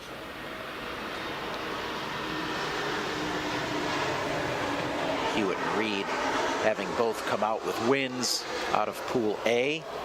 So both of them currently stand at 1-0, looking to go to 2-0. One of them will take charge of that pool here with a win today. Just like one of these guys will take charge of this pool with a victory here on center court.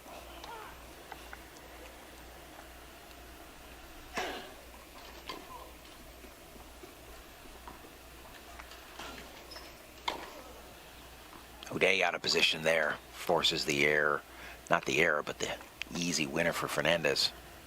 Hudde wondering why he doesn't go maybe with the overhead on that one. But right back to work.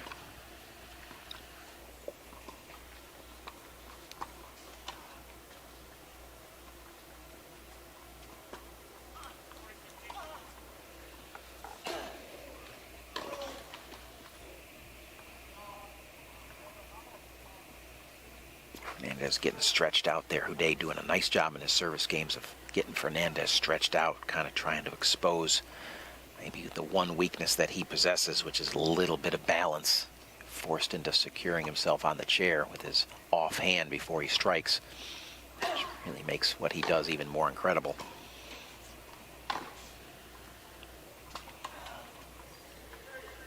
Speaking of incredible, those two backhands back to back. Last one being a winner.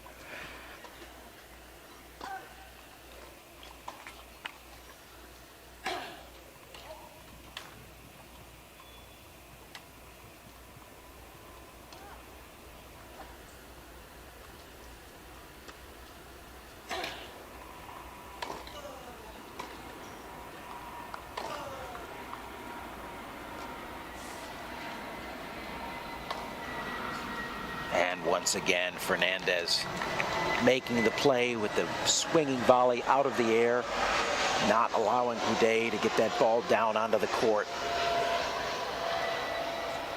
The right play, perfectly executed, and now 2 break points for Fernandez, who continues to go after that forehand side of the return game for Fernandez, again stretching him out, forcing the error. Clearly one of the tactical approaches Hudde's going to use today.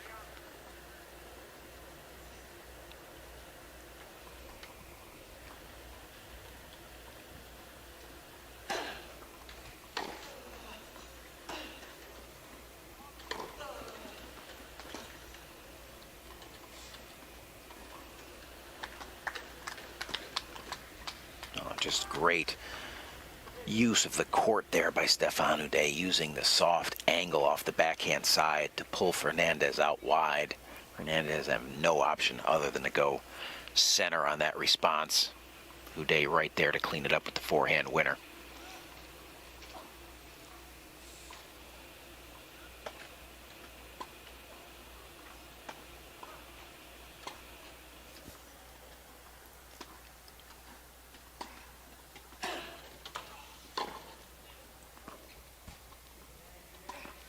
Going to be a tough return game for Fernandez here throughout the day if he does not get that forehand return in order. No reason for Hudde to avoid it. He continues to produce fruit.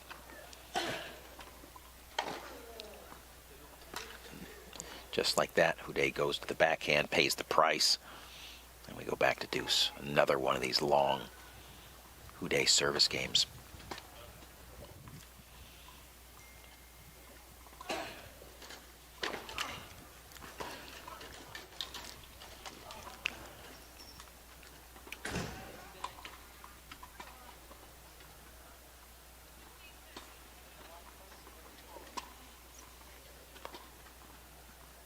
Starting to see the pattern of a clear advantage for Hudde on the deuce side, pulling Fernandez out wide, and Fernandez with the advantage on the ad side. Giving easier looks if he gets a forehand, and certainly just devastating backhand returns when given the opportunity.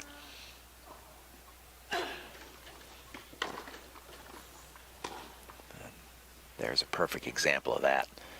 Easier return for Fernandez on the ad side. Pulls himself back into the middle of the court, has more to work with.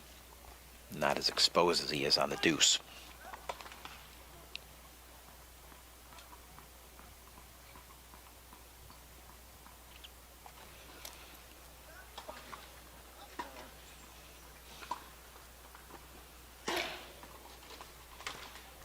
just when you think the wide one's coming, there's the big bomb up the middle. Hudde continues to have command on the deuce side. Perfect execution there. Got it going.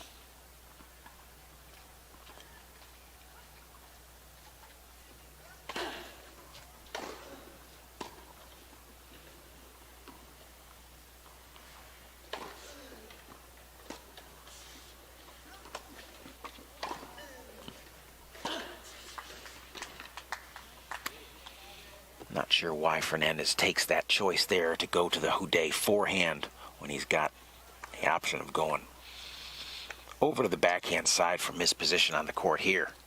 Hudde stretched out, digging hard to get back here. He goes behind Hudde at that point right there. Hudde's going to have a tough time reversing out of there and getting to that ball. He's already on the path there to the forehand side. Almost too easy right there. An adjustment that Fernandez is going to have to make as we continue to go forward here now.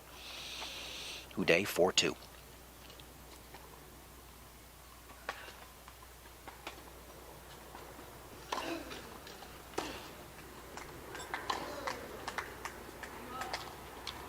There's that backhand command from the center of the court, able to work it pretty much anywhere he wants.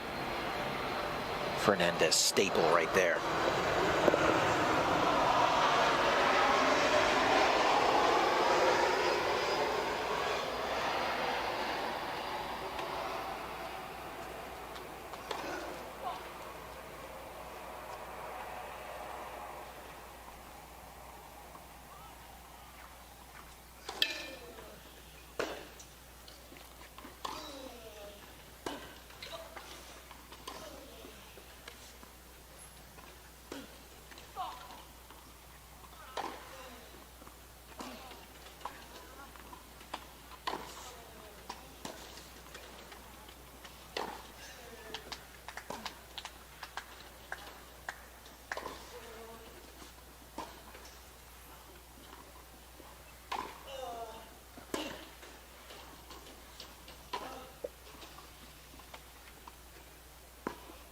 And Hudde using the entirety of the court to move Fernandez around, ultimately out of position, gets him stretched a little too thin, forces the error, 15 all.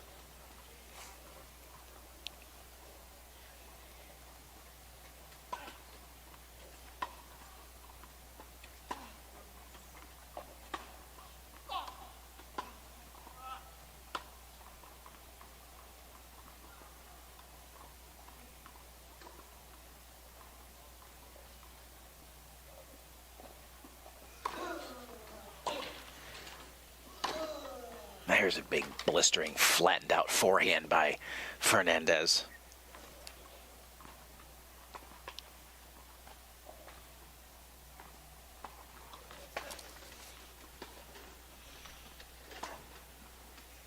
Seizes the opportunity right there, knows exactly what he wants to do with it, executes perfectly, takes a little extra time here, gathers some thoughts,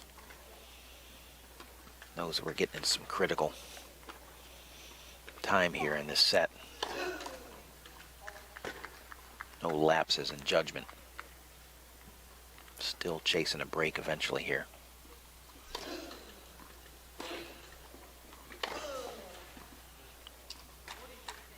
Once again, Fernandez backhand proving to be too much. It's pretty much a battle of the Hudde forehand versus the Fernandez backhand, and who can get the majority of the patterns running in their favor today. So far in the early going, it's been Hudde. Not by a lot. A hold here keeps things tight.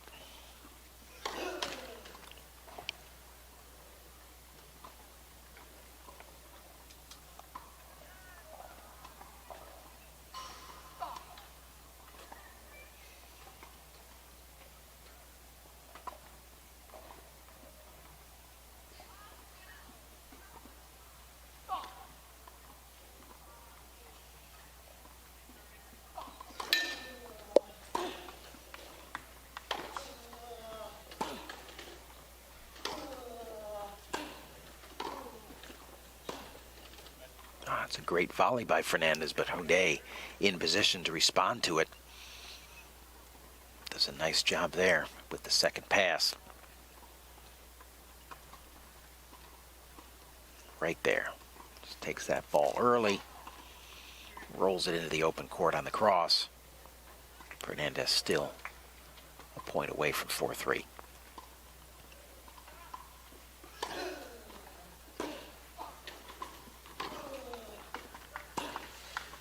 Such great whip there off the Hudde forehand. Just extends out, just whips through, rolls that so cleanly, so smoothly cross court. Beautifully execute back to force things back to deuce.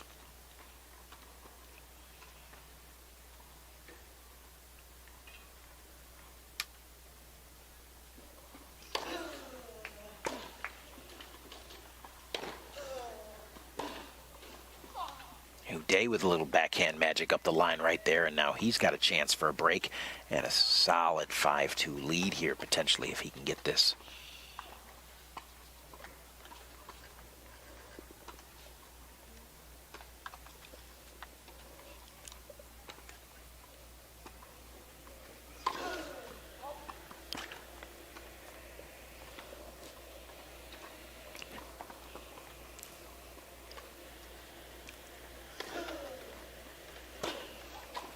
There it is right there. Hudde with the forehand winner down the line, and it's 5-2 Stefan Hudde.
No update on set number 3 yet from Matthews and Monjane. 2-all with Egebrink and Mickey. But we've got a great battle here on center court. Fernandez in a little bit of a deficit position against Hudde, who's been playing quite well, handling his serve very well. Forehand strong, defending well off the backhand. Fernandez a few too many unforced errors on the forehand side. That's been the majority of the difference here. And what's allowed Hudde to get out to the 5-2 lead in the opening set. None of his service games have been easy, but he has managed to get the holds necessary to stay out in front.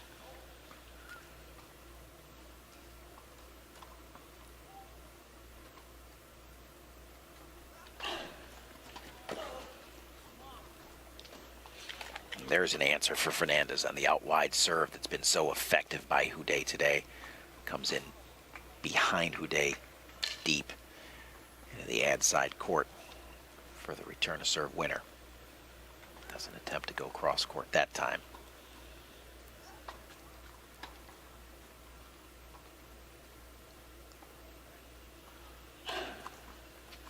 And another ace by Stefan Hudde, this time out wide on the ad side to the Fernandez backhand.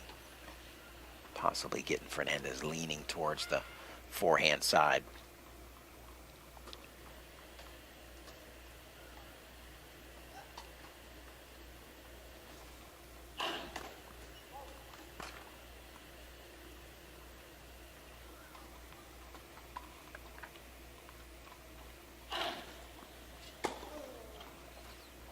Big return by Gustavo Fernandez there.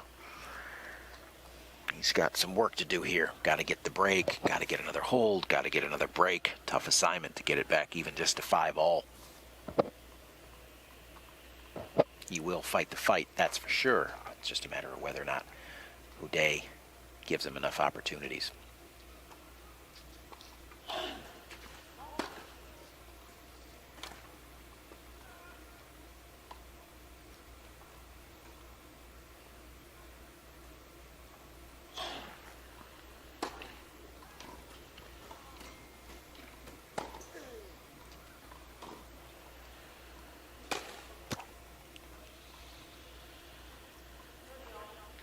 uncharacteristic backhand shank there from Fernandez.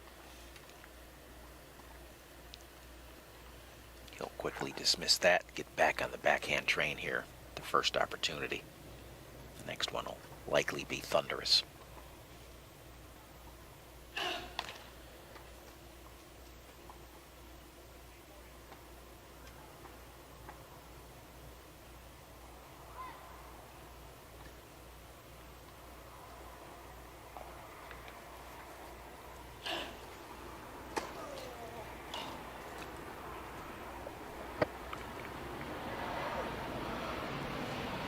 And it is the Fernandez backhand return that forces the Hudde error.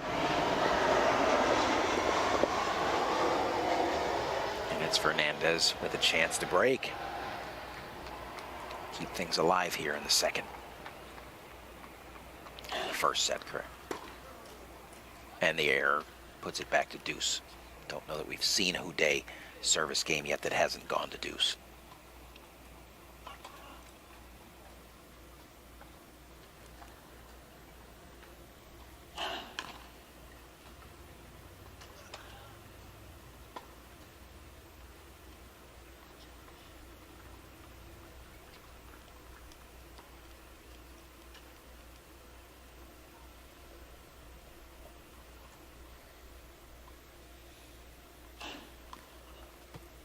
One of those rushed second serves there where he just gets so quick.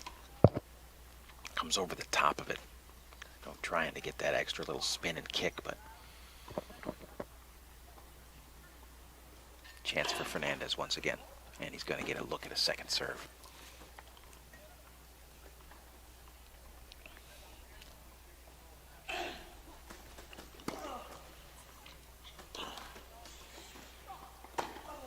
And finishes nicely with the thunder.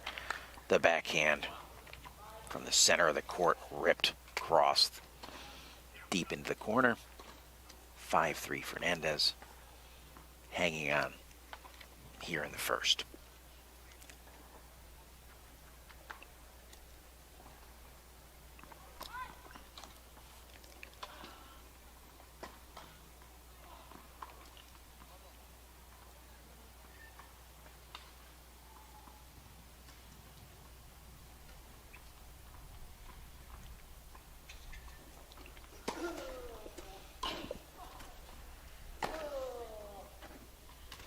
Big cross-court forehand there by Gustavo Fernandez.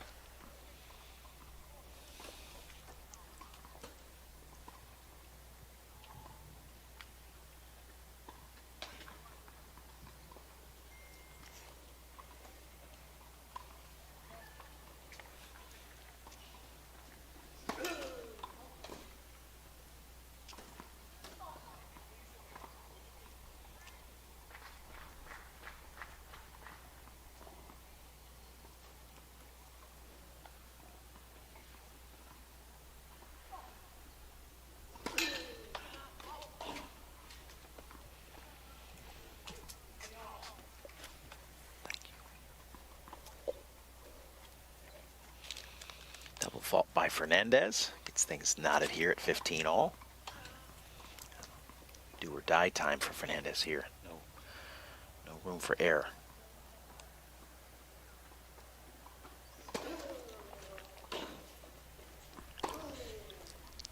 And there was no error on that one.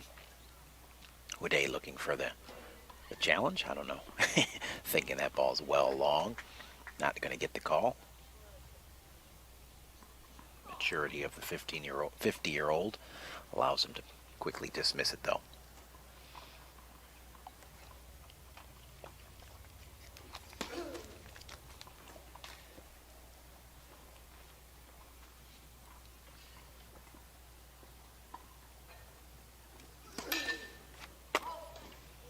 Second double fault here on the ad side by Fernandez. Just doing everything to kind of sabotage his attempts to get back here in the set. With every great shot that he hits, produces a freebie. And now we're back to 30 all.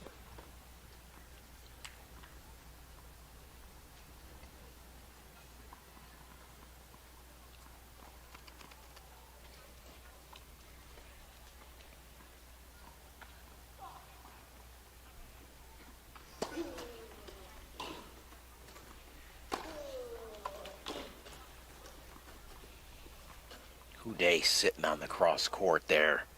As big as it was, he's in a great position deep in the court. Just absorbs that pace, especially on the forehand side. Very capable of handling this here. Reverses out, sitting on that, just takes the pace, rolls it into a great position for the winner. And now he's got a set point. Fernandez catches another line, forces it back to deuce.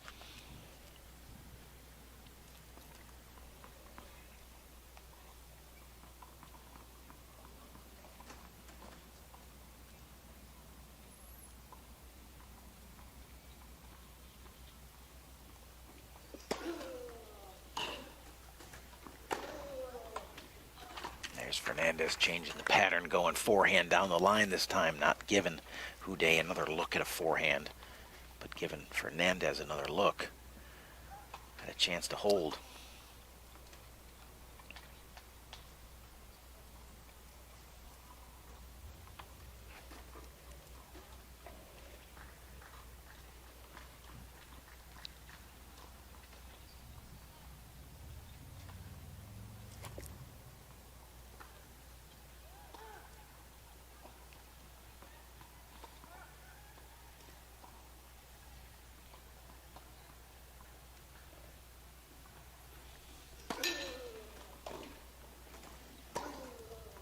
A little bit better angle on the cross court there by Fernandez. Doesn't allow Hudde to get a racket on it.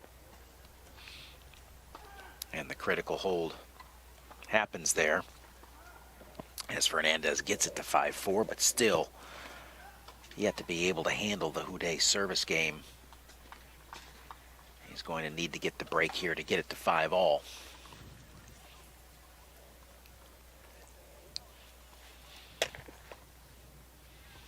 None of the Hudde service games have been easy. All deuce, back and forth, long service games. So not like Fernandez has not had his opportunities. But Hudde has just been tough enough.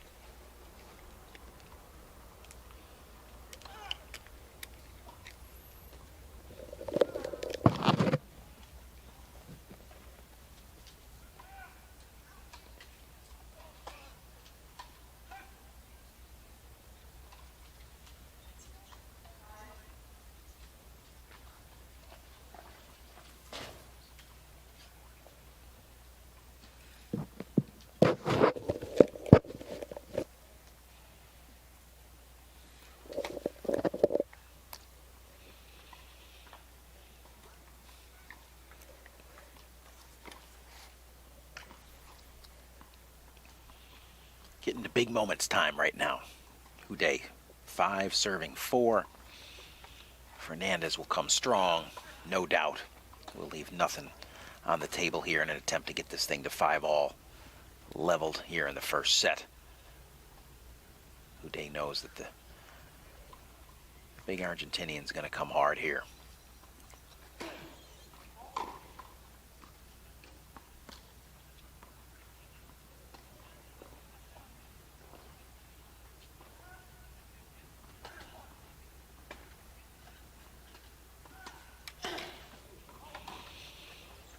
Nice gift there by Hudde, gives Fernandez the early first point of this critical service game. Nice job of holding by Fernandez to force Hudde to have to serve it out here in the first set.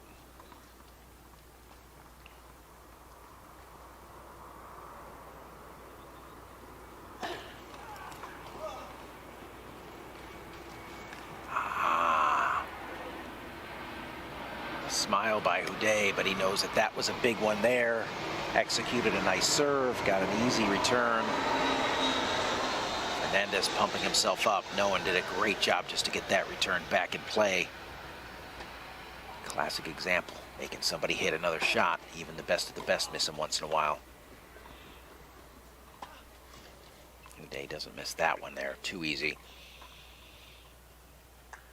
But Fernandez still point ahead here, 30-15, 15-30 for Hudde. Another big serve by Hudde, produces the weak return, pounces on it. Smoothly rolls that ball into the open court.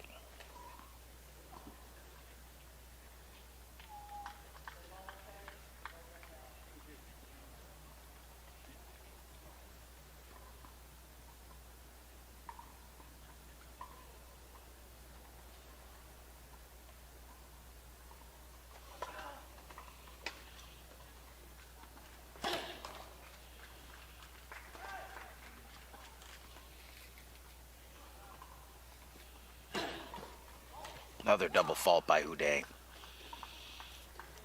And now 2 break points for Fernandez to get this evened up. 5 games all here in the first set.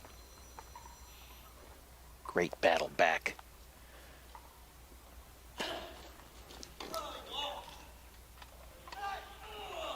Their big serve by Hudde.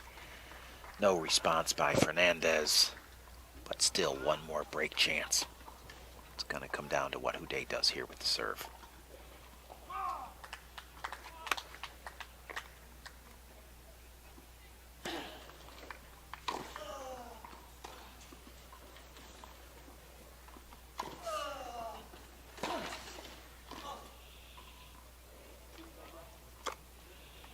Continue to struggle in understanding why Fernandez on those shots continues to go to the Hudde forehand. He's got options the other way, has yet to take them time after time. He's paid the price for it.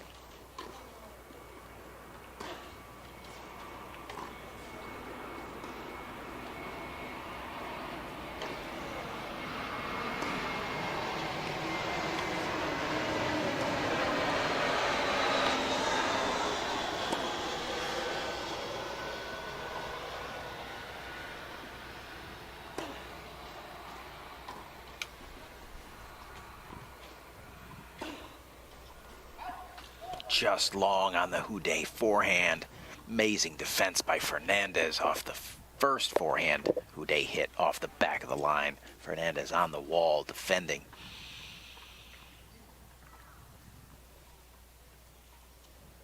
Both players kind of sensing the moment here, how critical this is. Hudde desperately wanting to close this set out. Fernandez desperately needing to claw his way back in and get it to 5-all.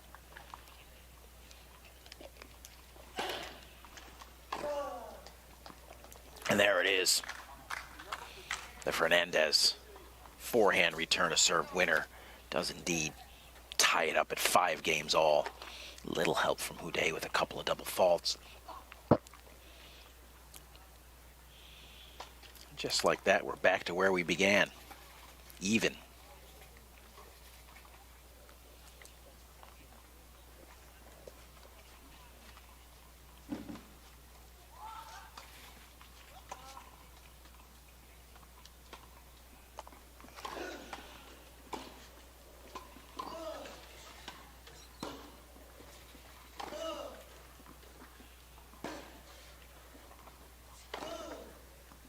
Too good there by Fernandez.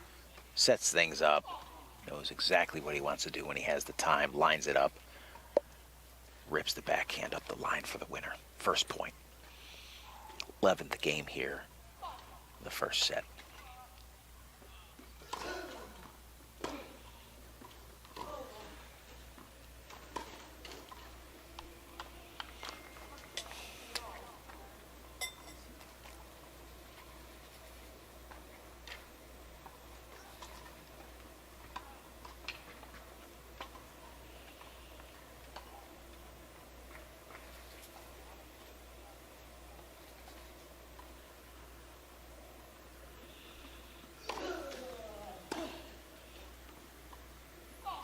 Fernandez looking, wanting the call, not getting it.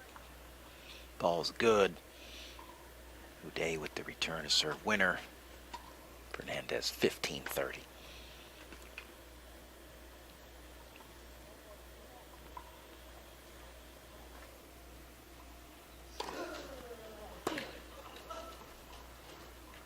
Hudde sitting on the forehand return there. Has the answer, rips the ball. No response by Fernandez. Even off the big serve. Hudde sitting on it. Now 2 break chances for Hudde to once again take the lead and get up 6-5. Potentially serve for the set again. And there it is. Pretty easy break there. That's oftentimes the case when you get that big battle back to get it to 5-all. And there's just that lapse. Fernandez certainly had one there on that service game. And once again, Hudde will serve at 6-5 now for the first set.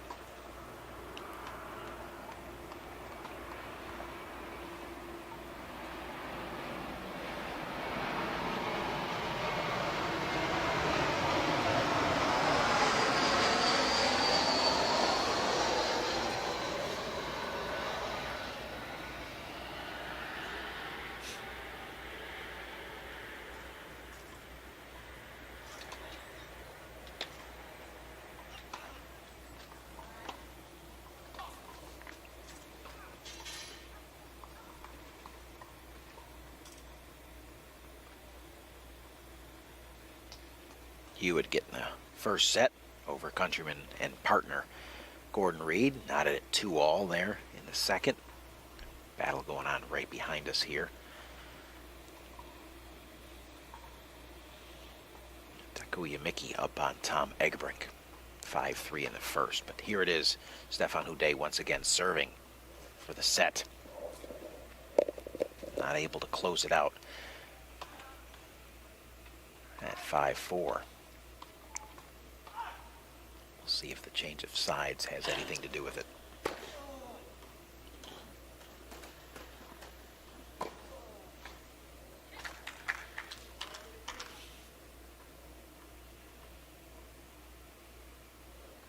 Fernandez playing with the lead like he did in the last Hudde service game. See if he can continue to stay there. Once again, the Hudde serve up the tee stretches Fernandez out too much, forcing the error. It's a great execution. 15-all.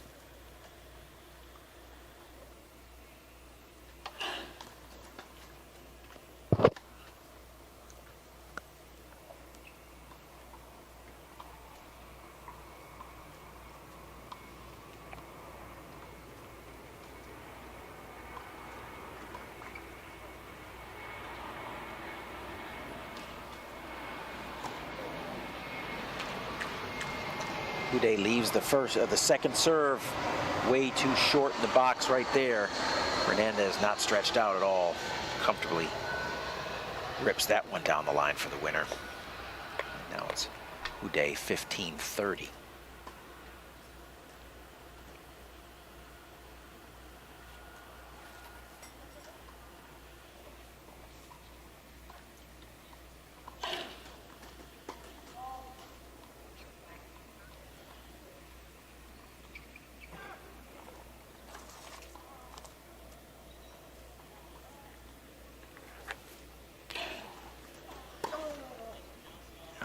Another big forehand return from Fernandez.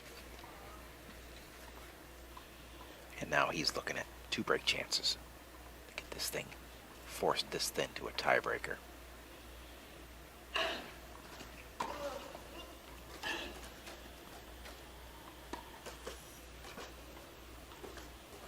Goes with the touch and not happy with himself.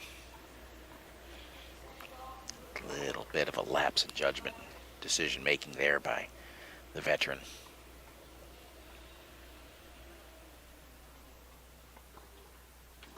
So we go to the tiebreaker. Getting our full money's worth here today on center court between these two great competitors in match number 50 in their historic battles over the years.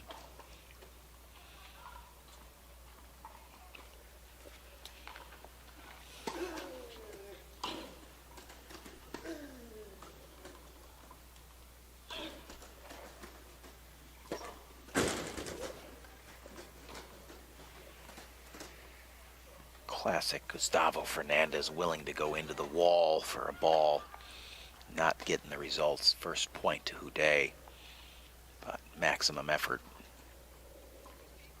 Every point from Gustavo Fernandez.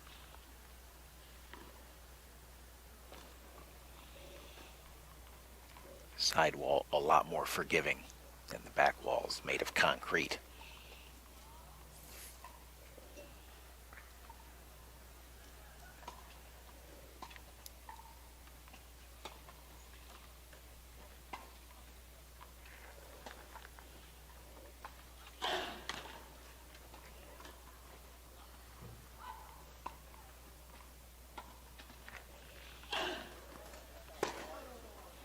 Big return there.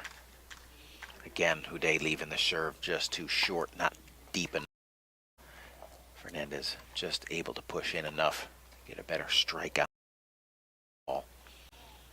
Get things knotted at 1-all. And then back the return to serve winner off the backhand side. 2-1 Fernandez.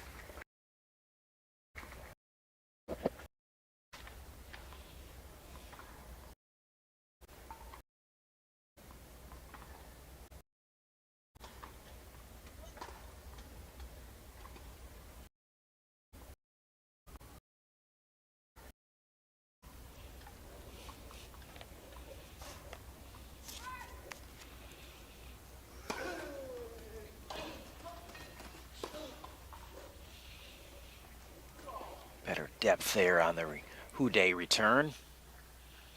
Forces the Fernandez error.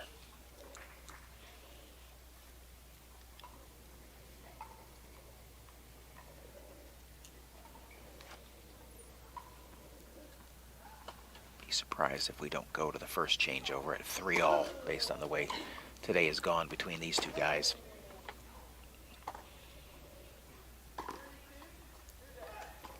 A little bit of a disgusted Fernandez slaps the ball over to Hudde.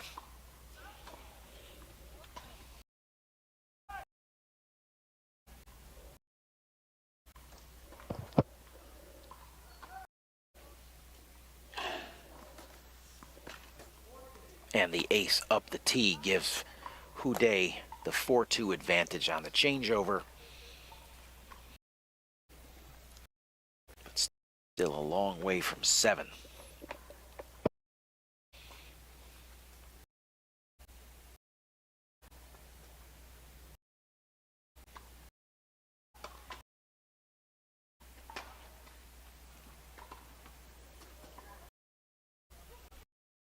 One more for Hudde here at 4-2.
And the double fault puts Hudde up 6-2 in total command here, 1 point away from taking this first set.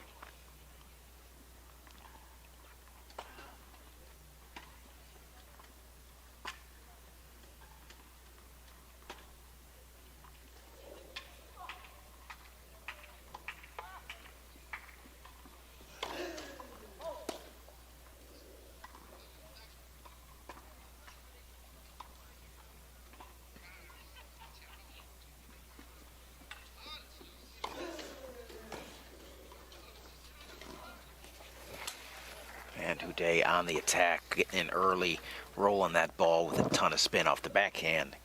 Forces the error and gets the set. Took a long time in coming. It's a great battle back from Fernandez to get it to the tiebreaker in the first place, but ultimately it's Stefan Hudde comes away with the first set, 7-2 in the tiebreaker.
No response from Hudde.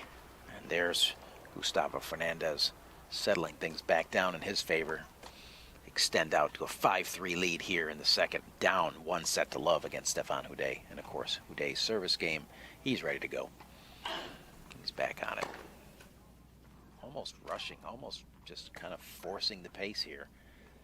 Not allowing Fernandez to get comfortable and get into rhythm. Forced to pull up and be ready to hit his returns quickly.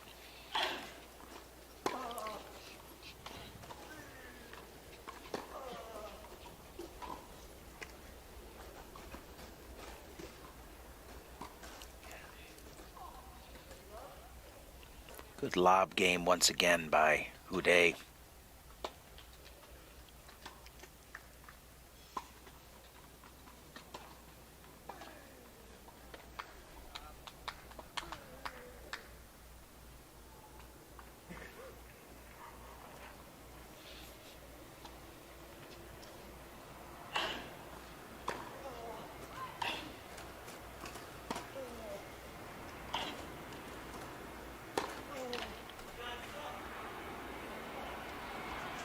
And Hudde out to a quick 40-love lead here, still chasing.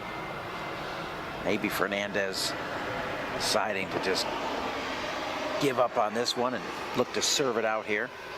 Still has the luxury of an added break.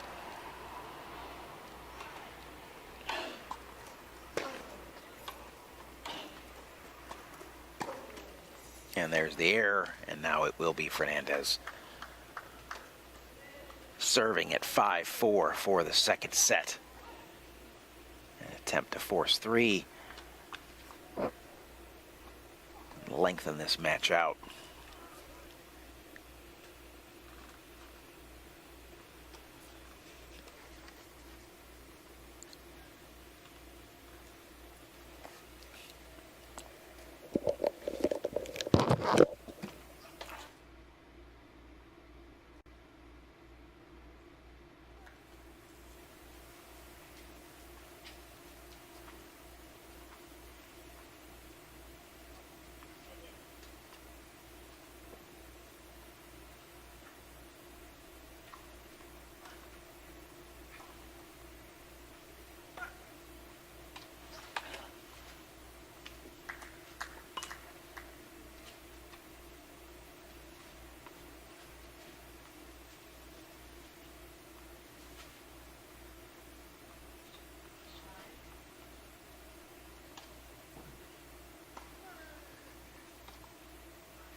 Gustavo Fernandez attempting to serve out the second set, 5-4. See what Stefan Hudde has to say about that. It's off to a good start for Hudde with the Fernandez error.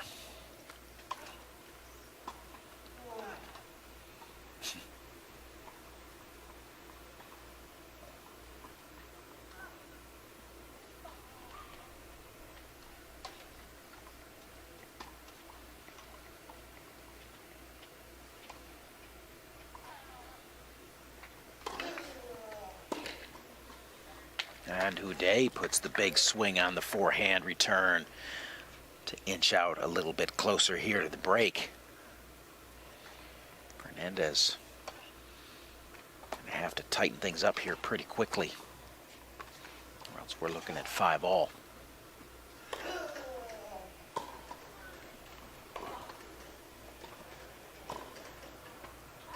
Bad miss there by Hudde, and he knows it. That was a potential 40-love lead here, but now only 15-30. Huge difference on a forehand sitter at the tee. That one might come back to haunt him.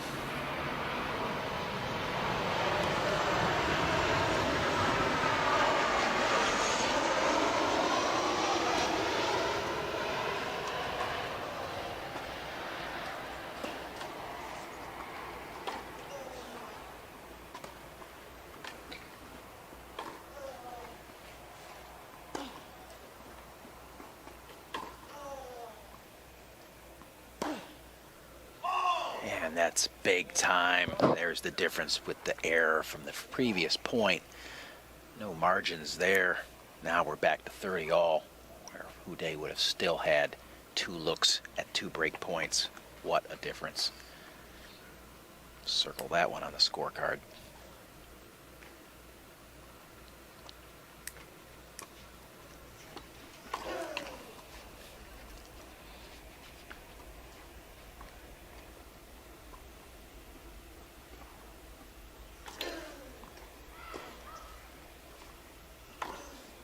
There's is equally bad a miss by Fernandez to give it right back, and he knows it as well. Hudde out of position off the return. Fernandez with a sitting backhand right in his strike zone, right at the hash mark. Pushes it long, and now it's Hudde with a break point.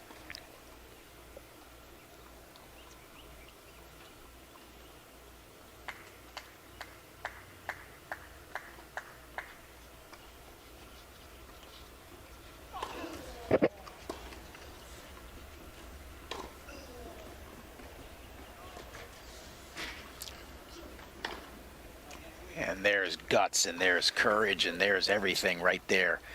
Big backhand by Fernandez, sets up the swinging volley. Hasn't missed one of those yet today. Complete belief in your game, what you're capable of doing. Gets himself out of the hole there, gets it back to deuce.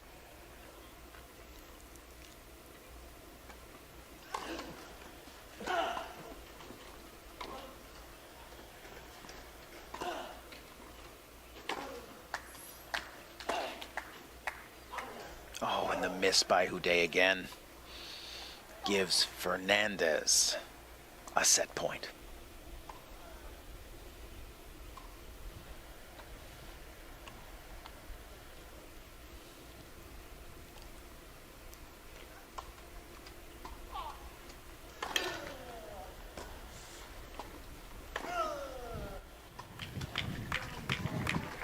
Hudde wanting the call, ball close to the line. Not getting it, not happy. Set Fernandez, call stands. And we're locked at 1 set all. We're going to a third. Get a good look here. Ball looks to be clearly on the line. And we'll go to 3. Great tennis here on center court between these two outstanding men's players.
Stefan Hudde once again ready to serve so quickly he can't barely wait for the chair umpire to get in the chair before he's ready to let it fly. Third set right here, Hudde to serve. Third and deciding set. New balls.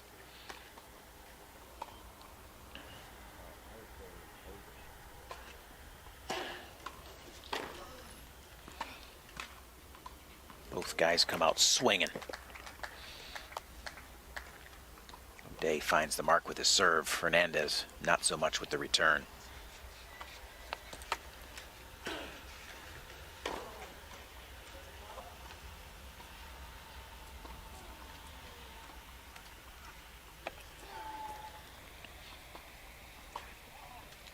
It's a quick 30 love for Stefan Hudde here. Opening game of the third set. Men's round robin competition. Wheelchair Tennis Masters, NAC, and UNIQLO are title sponsors.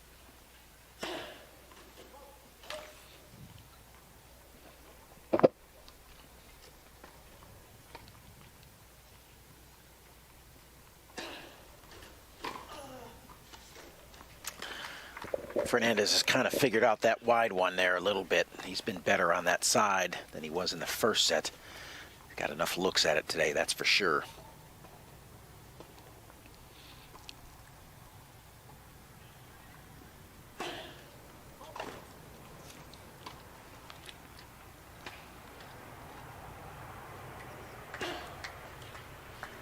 And another Fernandez ace, or Hudde ace. Fernandez look to the chair, but it's going to stand, and it's 40-15 Hudde.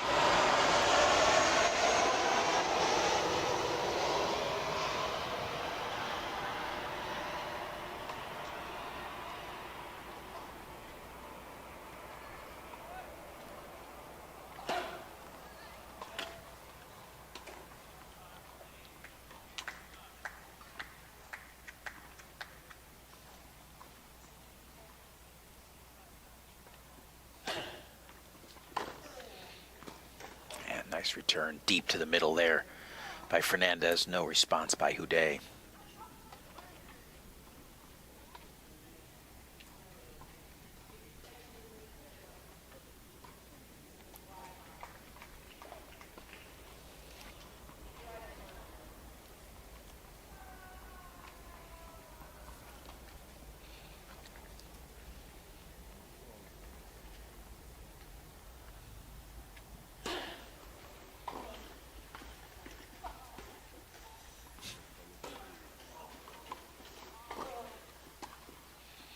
Hudde went a circuitous route around that one, but it produced the winner, or the error from Fernandez. But great job and a great hold by Stefan Hudde.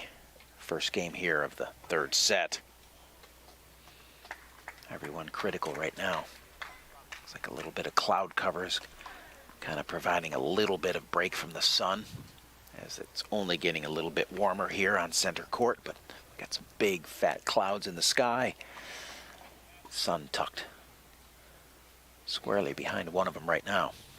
You feel the difference. Sure, both players happy to have that break.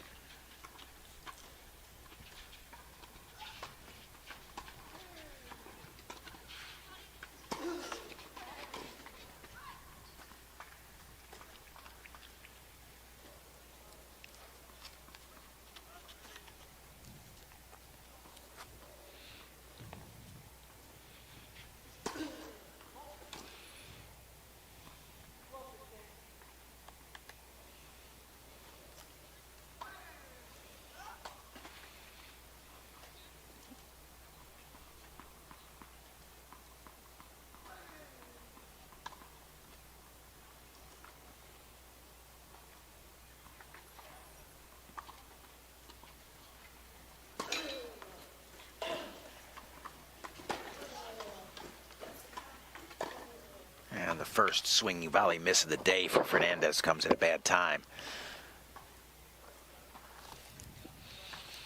as he's now in a love 30 hole on his opening service game.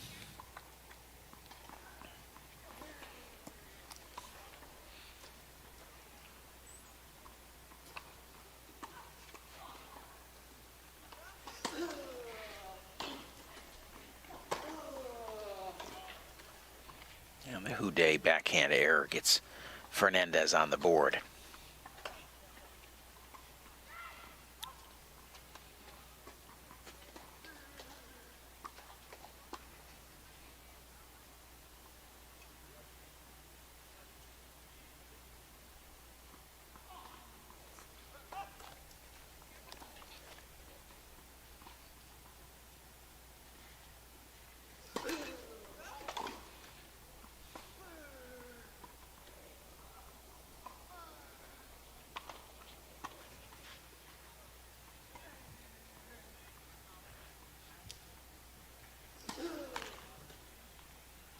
Another double fault by Fernandez gives Hudde a quick couple of break points here in the opening service game of for Fernandez in the third. Both players have been able to play with the lead. It was Hudde in the first set and Fernandez in the second.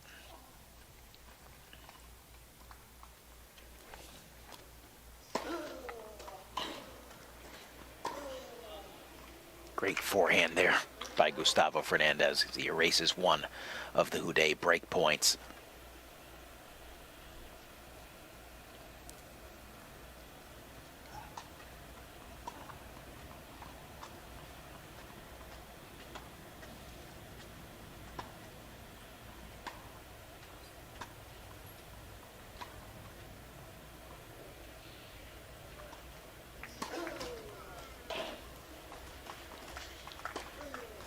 Too high on the Fernandez backhand. Can't get over the top of it with the backhand. The inverted goes with the slice down into the net. And it's Hudde, 2-love. Early going here. Serving as well as he has been.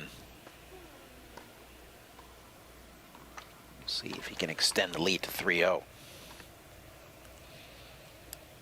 Big game right here.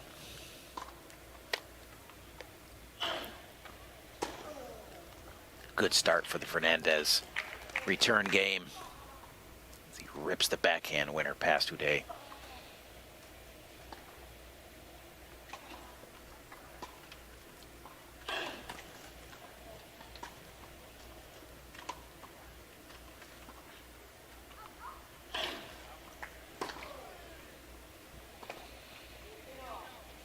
And as good as the first backhand was, that one's wide, and we're at 15 all.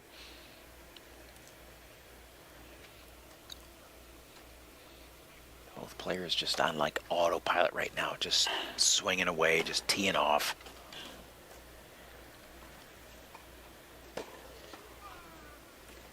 Incredible angled backhand winner there off the sideline.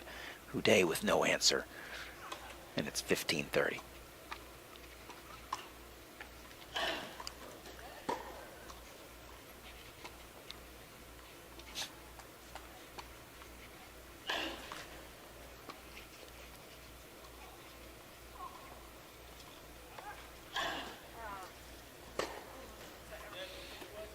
And Fernandez says if it ain't broke, don't fix it. So he rips another one on the angle. Explodes off the sideline, and now he's looking at 2 break points. And Hudde over here talking to himself about why you're feeding the beast.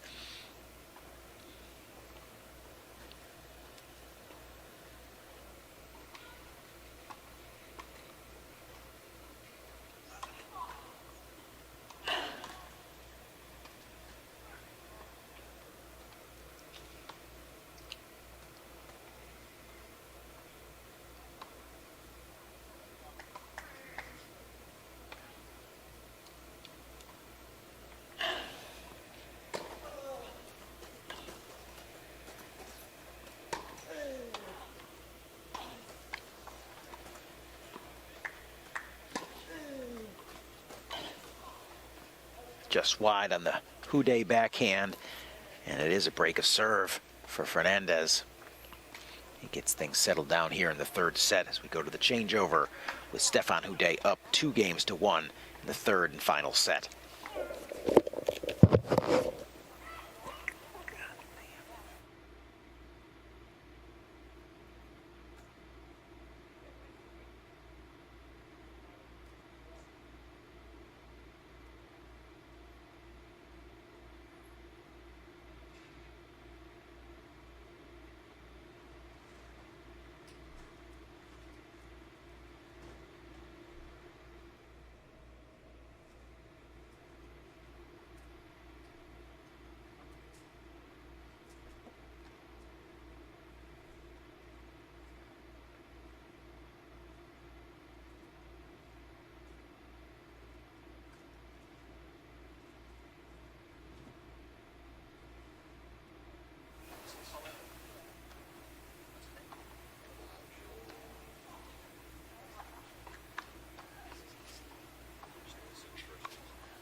Yeah, it'll be awesome.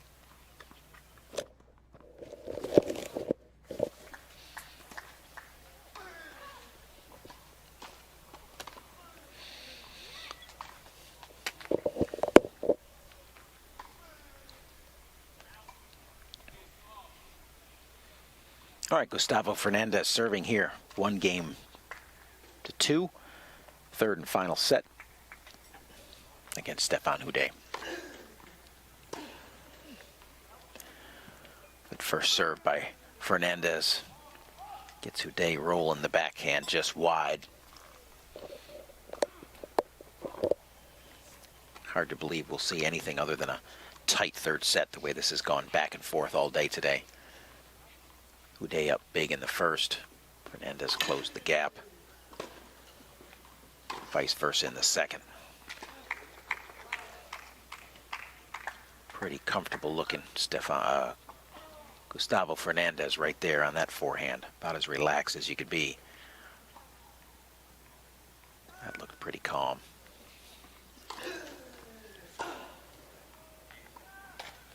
Hudde has his own answer there on the Fernandez serve out to the forehand as he strikes the winner up the line. The back and forth continues.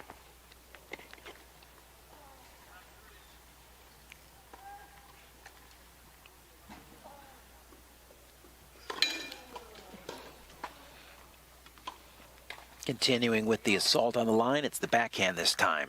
Too good by Hudde, and we're just like that. We're at 30 all.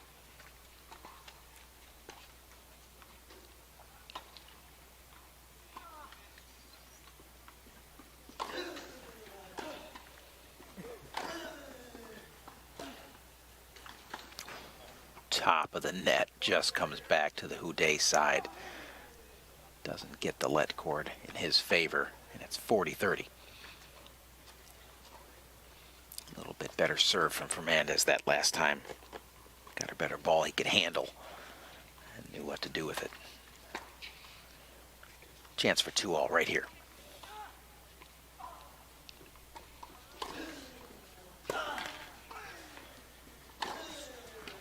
And there's another devastating 1-2 punch by Gustavo Fernandez. First, the big serve up the tee, stretching Hudde out. Gets the easy look at the forehand. Pounds it into the corner. And we're not at a 2-all.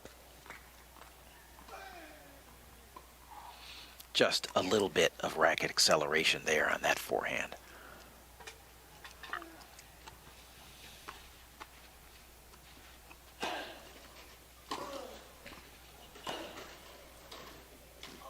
Hudde with his own 1-2 punch now. Pulling Fernandez wide. Following it up.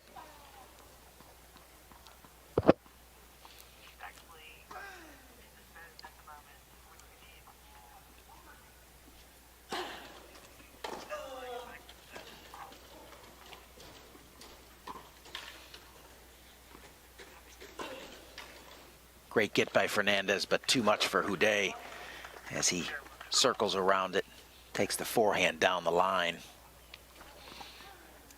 Cruises out here to an early 30-love lead. 2 games all.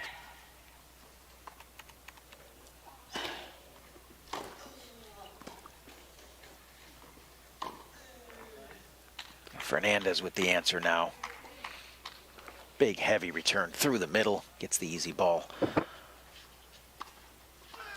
And forehand winner down the line.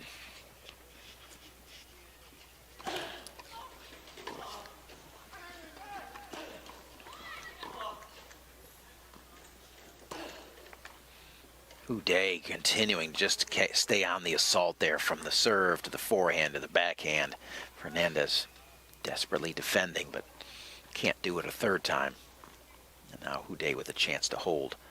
2 cracks at it.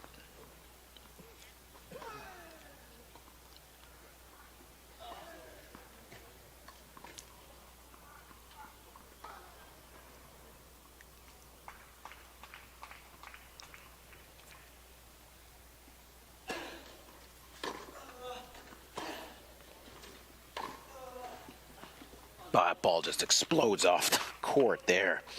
Such action off the Fernandez backhand. Hudde can't catch up to it. Still got a chance to hold.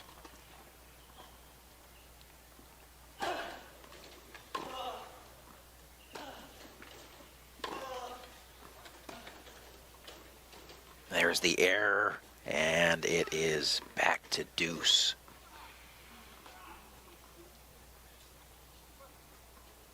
Great battle there by Fernandez to get this thing back to deuce. And of course, Hudde right up, ready to let another one fly. And there's the length of the backhand, forehand return down the line. Hudde not stretching out Fernandez enough. Fernandez just having too much power, driving through. Now a break chance to go up 3-2. And it's the backhand down the line by Fernandez that indeed produces the break. And now 3-2 Fernandez after being up against a couple of chances there for Hudde to hold. Doesn't do enough. Fernandez too powerful on both returns. Has earned the 3-2 lead.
Hudde with the mishit wide there. Fernandez with the big serve up the tee, forcing that.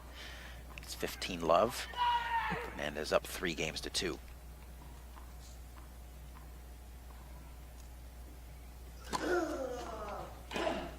And another error by Hudde.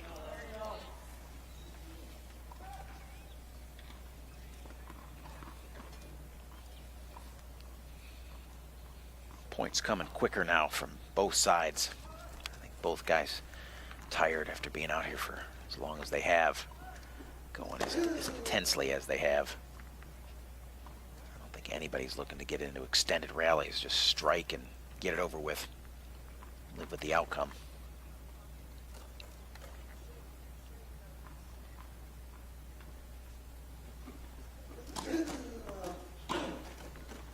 Oh, Hudde finds the corner deep next to the sideline there. Gets himself on the board here. The Fernandez service game.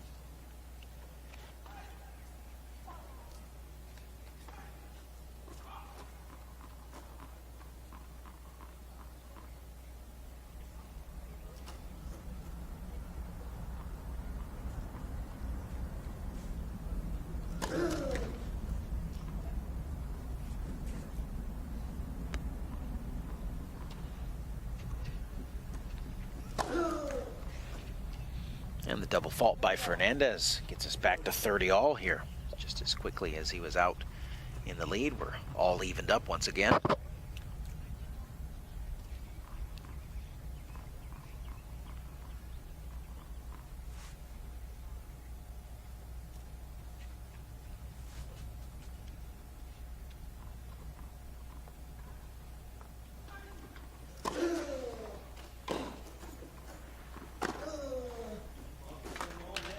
Problems there, and now it's Fernandez with a chance at 40-30 to extend the lead 4-2. Big forehand down the line gets him to this point.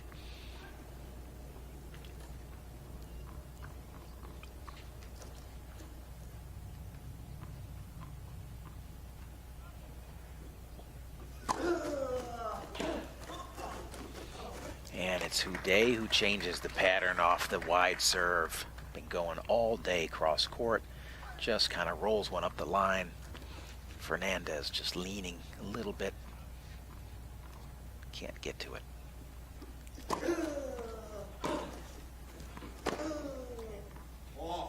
And it's Fernandez finding the line with his backhand now. Both players executing under big time pressure here.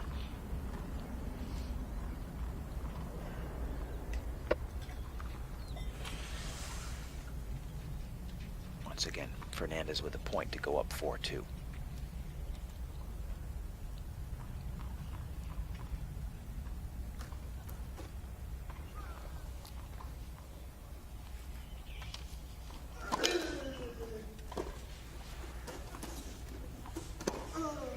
Wow, that's just raw training right there. Hudde gives the short little sliced backhand return. Low below the net. Fernandez just goes down, gets it, rolls it up and down off the sideline for the winner. Impressive display there. And Hudde right back on serve. Down 2-4.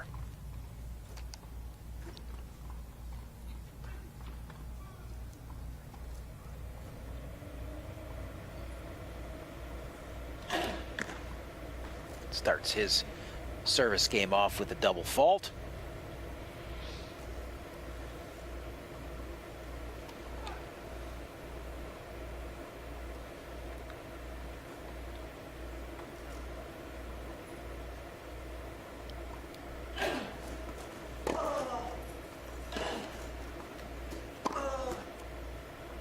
Fernandez on the backhand knows that that was one he probably didn't need to give back to Hudde.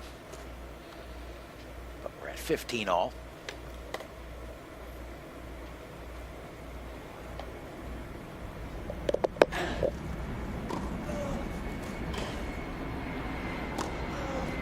And the forehand wide by Fernandez gives Hudde the early advantage here as he tries to claw his way back in. Tighten this third set up.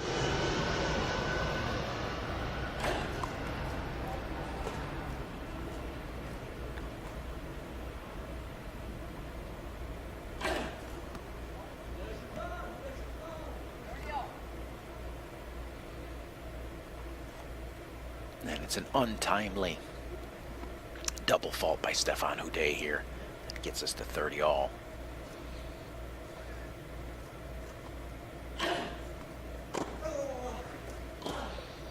And just like that, Fernandez backs it up with a huge return of serve.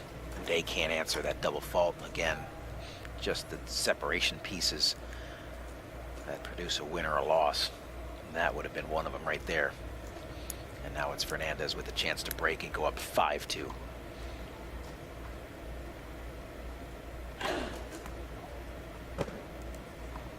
All the big serves that were landing early on, just missing the mark now for Hudde. Nope. Called just out. Fernandez thought he had the break. Ball did indeed look just long.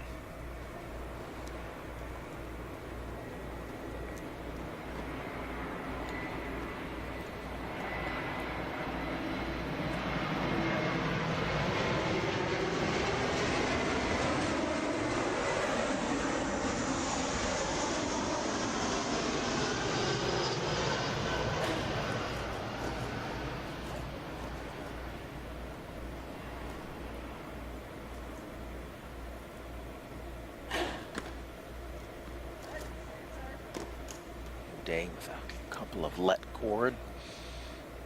Gets a couple of good bounces.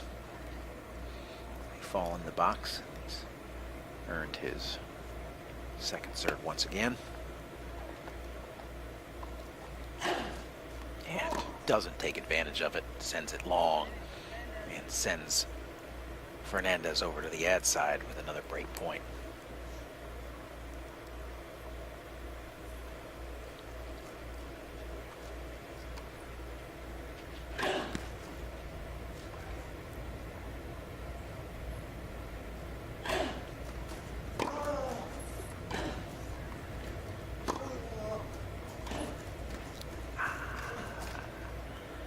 There's the let cord that he wasn't getting on the serve. He gets on the backhand.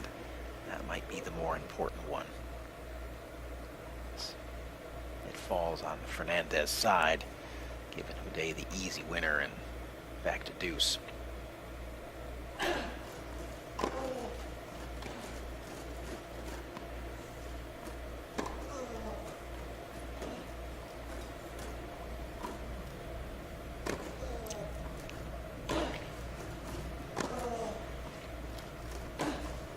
Hudde can't come up with the forehand exchange.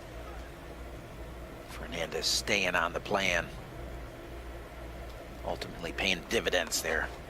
As Hudde dumps the forehand into the net. And now, for the third time, Fernandez with a break point for 5-2.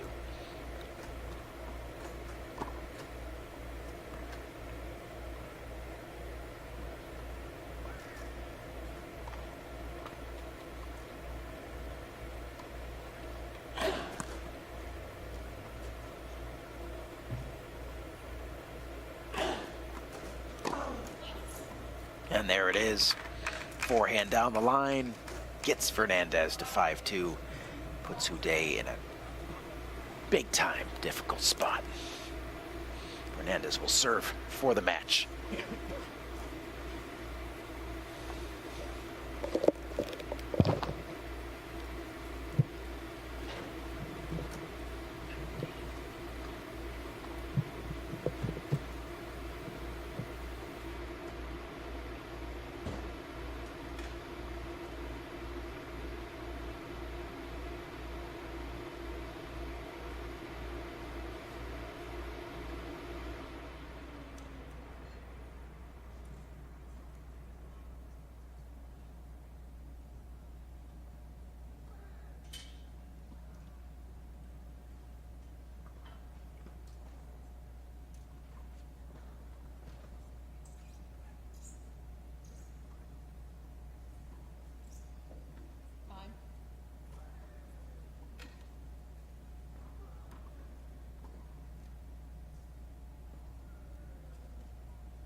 For the match. Just wide there, off the backhand of Hudde. Good start for the Fernandez camp in his attempt to hold here. Close this match out.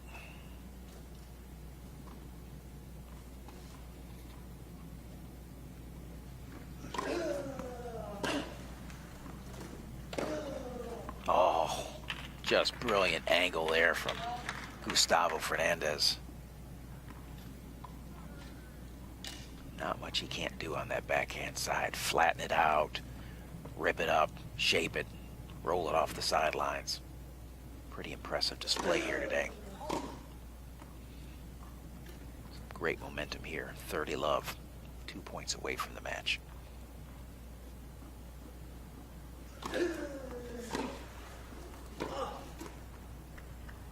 Tries to slide one out wide on Hudde. He has the answer.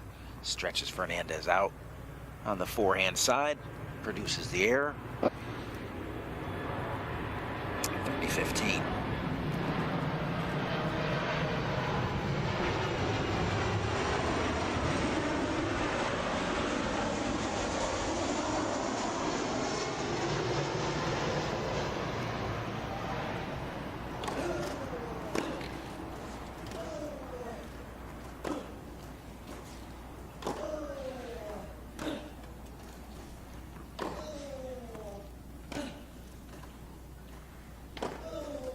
Oh, once again, just a display there by Gustavo Fernandez. Handles the massive forehand by Hudde with the slice, then gets a ball he can handle, drives the topspin backhand up the line, sets himself up for 2 match points.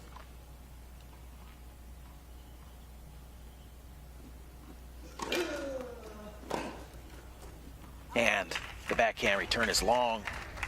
Game, set, and match. Gustavo Fernandez, and a smile from Fernandez as he is happy to have come through this battle. Tough fight today.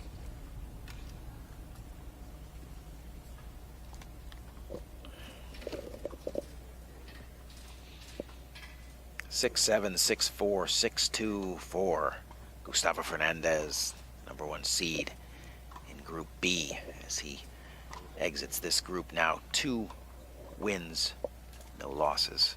Establishes himself as the top dog in the group. We'll have our on-court interview with Gustavo Fernandez shortly, and we'll follow that up with some quad doubles.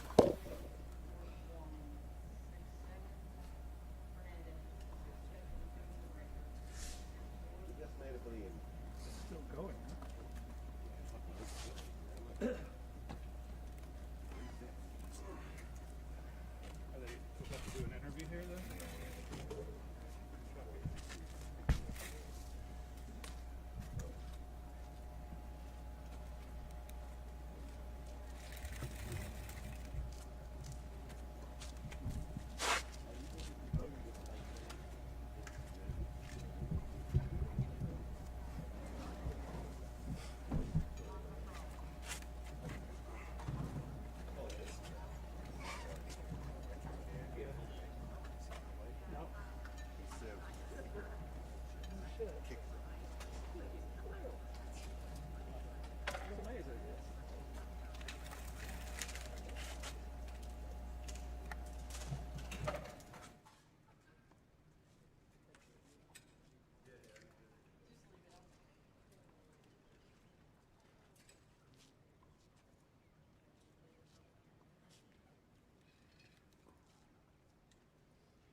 Gustavo, incredible match here today. You know what? That was the 50th time you've played Stefan. 50th, yes, time you've played Stefan Hudde. What's the The head-to-head score? It's now 28 for Gustavo Fernandez, 22 for Stefan Hudde. And we got to look-see at why that is such a great head-to-head. What a battle it was today. Tell us a little bit about the match. Stefan, you know, always is the toughest competitor on tour, and he's very smart. He executes every shot very precise. So you know that to beat him, you have to compete and be smart. Try to be as smart as him. I know that I have more intensity, more power, so I try to stick to that and try to get him out of what he feels comfortable in. So I think I did a good job. It was very tough at the beginning. He was playing incredible, so I tried to stick in and try to find rhythm and try to get it going, and then I get it going. I got it going, and then I start to dominate, and that make the difference. Yeah, it seemed like the forehand was the one in the first set that was the struggle for you. One, he was serving really well, and two, you seem to be struggling a little bit on the forehand side. But once you got that kind of cleaned up in the second and the third, that kind of was where you were able to take over. So were there any particular deciding points in the match that you have a remembrance of? I think there was a lot. There was a lot. 5-4 in this. I think that the couple of the set points I had on the 5-4 was very tough. I hit the backhand down the line, was like this in. So you know that with him you have to be very precise all the time. Yeah, because there was a note I made up there, 5-4. You're serving. He's got 30 love on you, and you leave a ball at the service line, and he misses a forehand, which I don't know he misses, yeah, you know, and he missed that one, and that was it. That's either 15-30 or love 40, yeah, and that's a big difference, huge. And to me, that was the one that really swung the momentum in your favor, kind of got you settled back down again, and you come through and claw that game out, and don't let him get it to 5-all. Especially, he wasn't giving any of those shots. So once you get one, you gotta take advantage of it. So I think I did well, and I'm happy. It was a tough day today. I have to pull out for the double yesterday, so it was tough for me physically. Mentally, I'm great. I'm feeling great, but physically, I have to stick on it. So I think I did a good job today. Congratulations. Still got some work left to do in your pursuit of your first ever Masters title, but you're in a good path right now. Congratulations on today's big win. Good luck going forward. Thank you, man.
God, there's absolutely not one bit of shade.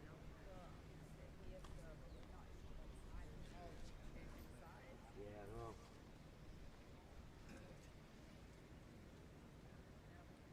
There's not one bit of shade.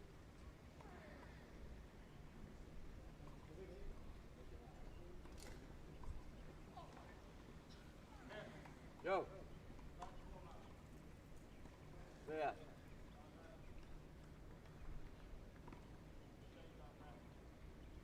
Pardon? That tiny wee bit there next to David, mum.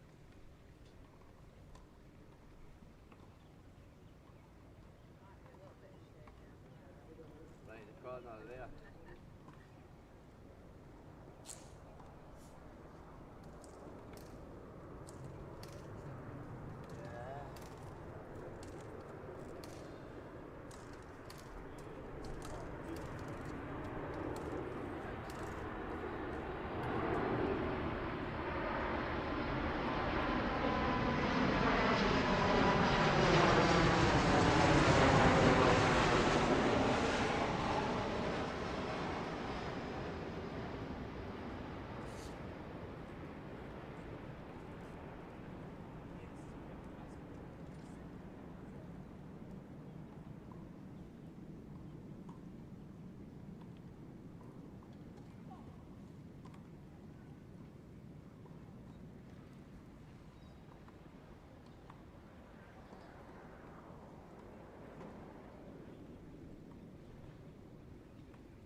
said, welcome back to our continuing Day 3 coverage here of the Wheelchair Tennis Masters, sponsored by NEC and UNIQLO. And as we've come through the morning with a couple of dynamic singles matches, having just watched a magnificent match between Gustavo Fernandez and Stefan Hudde, we transition now into the doubles portion of the competition as we continue with quad doubles here on center court. The matchup between Nick Taylor and David Wagner, the long-standing legendary American team, versus Andy Lapthorne and Anthony Cotterill from Great Britain. So many matchups between these four over the years, and both teams here having lost yesterday in doubles, needing a win to kind of keep their hopes alive as they pursue a UNIQLO doubles Masters title. Look on the side of the court of the two Brits there. Overall look there, David Wagner in the green, Nick Taylor in the power chair, bottom of your screen. And it's Andy Lapthorne, the left-hander, there on the deuce side, and Anthony Cotterill serving top right.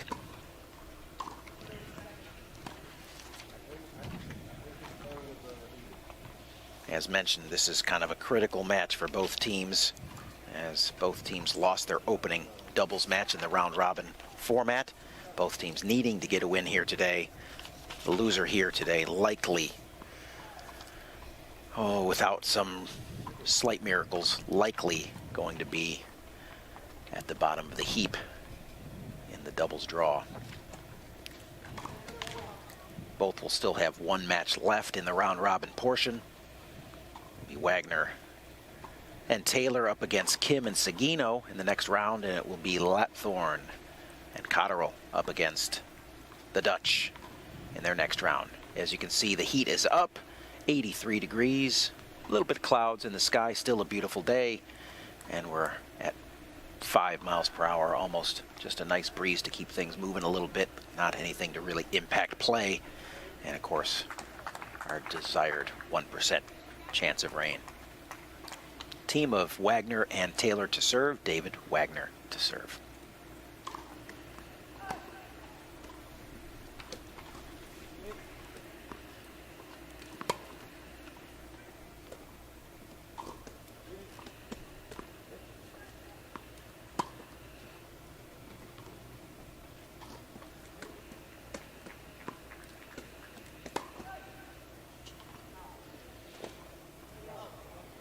First point of the match to Wagner-Taylor on the Lapthorne forehand error. We will see a lot of Mr. Green there going forward in the court. We will see a lot of Mr. I can't quite call the color on Anthony Cotterill there. Peach, pink, purple combo. I have to chat with him later to get the official color on that shirt. You'll see a lot of Anthony Cotterill going forward here, as both teams kind of align themselves with a one-up, one-back formation. It's the Wagner error now. That evens things up at 15 all.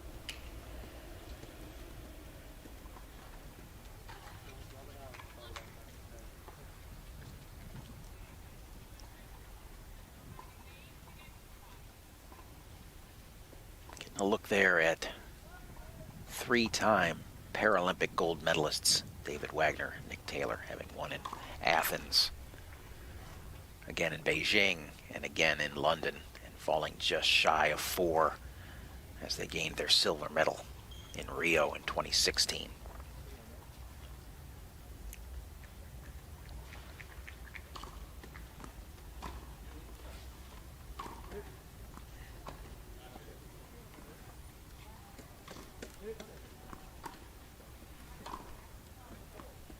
David Wagner with the volley, backhand winner.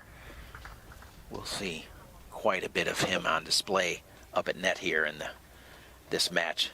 He has arguably the best hands ever in the quad division up at net. See, he gets a great read there, finds the line, great court sense.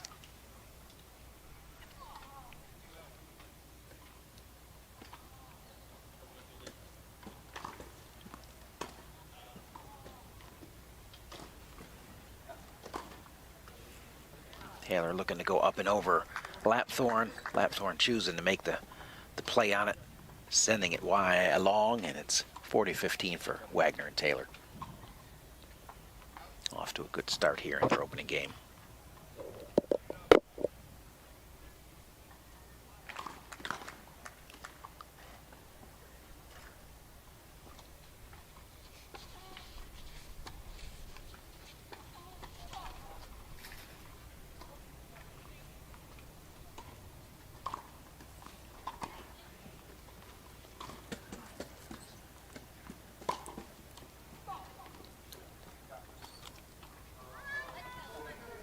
Great shot there by Andy Lapthorne, and we'll see him be able to reproduce that shot throughout the day. Looping, big, high, heavy topspin forehands off the left-hander.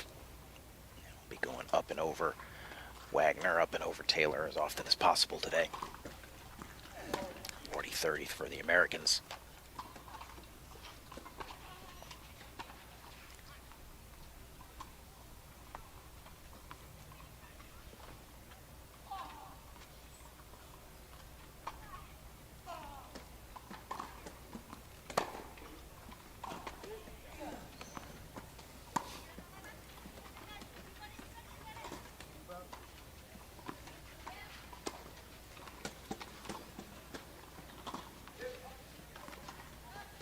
And it's Nick Taylor with the forehand winner from deep in the court.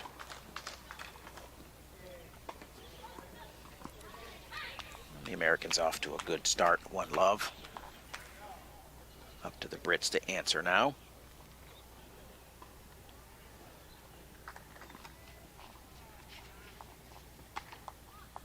You can see from where Taylor was, incredible shot there. Deep in the corner, not his first time executing that brilliantly hit forehand. Come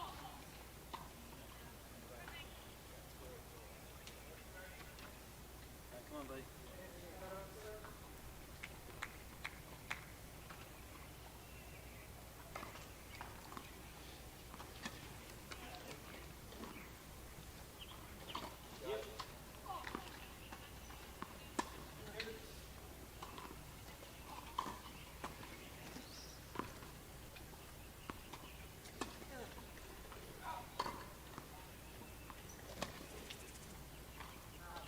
Ooh, Cotterill not finishing. Taylor getting a pretty good look, just missing wide.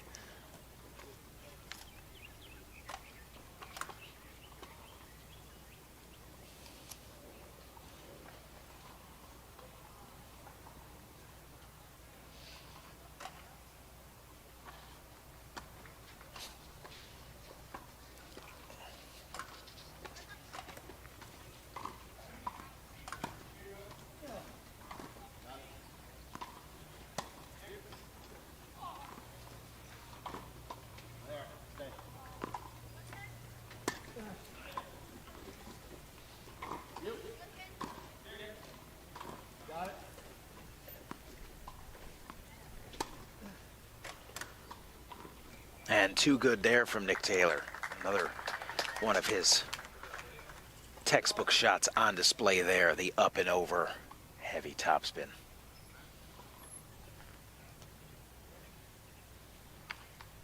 Gets things evened up at 15 all here.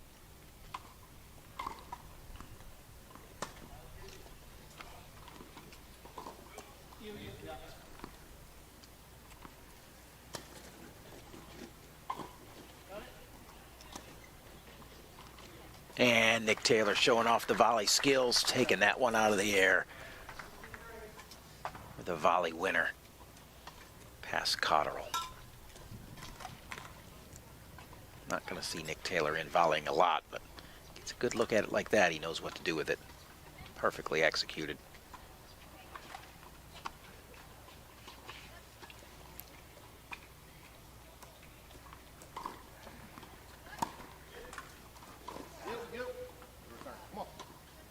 Strong return through the middle by David Wagner produces the air off of the Cotterill forehand. And just like that, the Americans 2 break points here with a chance to go up 2-0 early going. Both Guys on the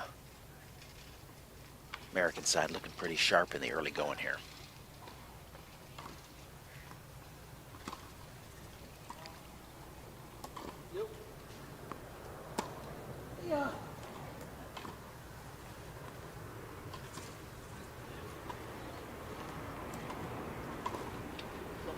And the Cotterell forehand well long, and it's 2-love, Wagner and Taylor.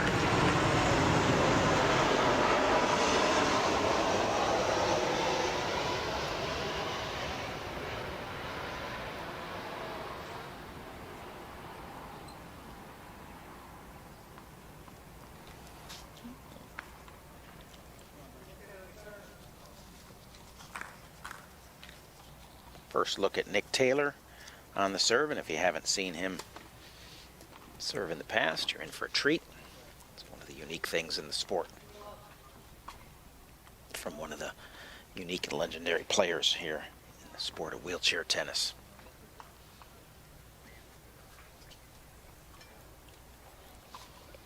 The last remaining power chair users in the game.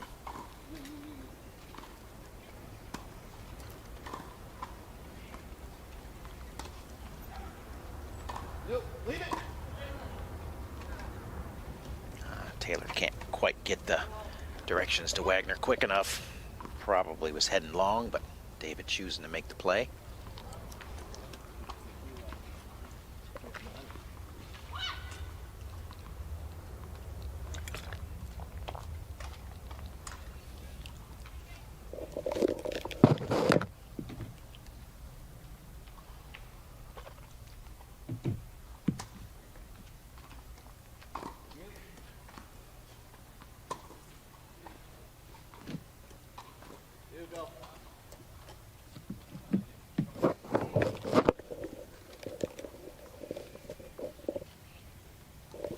Good fortunes continue here for Taylor and Wagner. A couple points away from maybe getting out to a nice 3-love lead here in the opening set. Both looking pretty comfortable, pretty confident. No question about game plans between these four. Everybody knows what they want to do. It's just about execution here. Played so many times in the past. Incredible familiarity.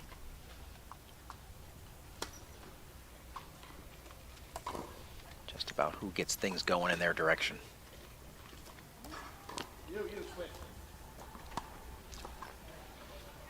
Wagner dumps the backhand into the net.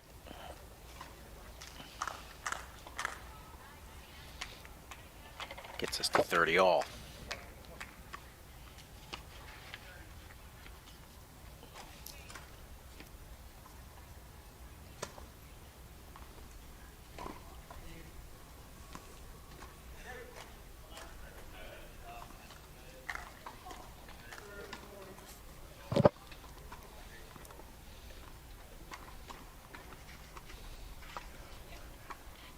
And now it's the Brits with the chance for a break. See what Andy Lapthorne's got in store here for the return.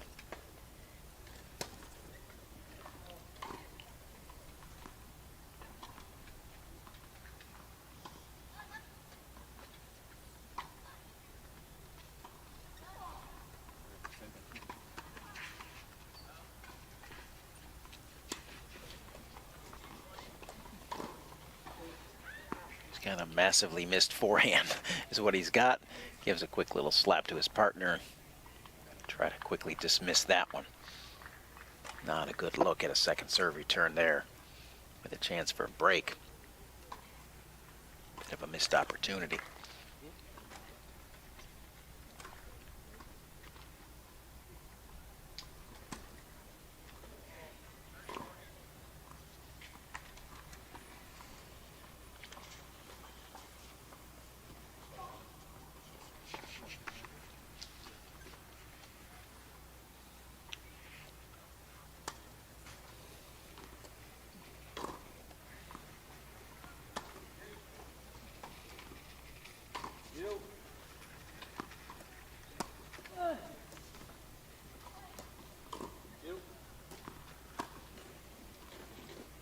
Great shot by David Wagner, kind of punching that forehand down the line past Lapthorne.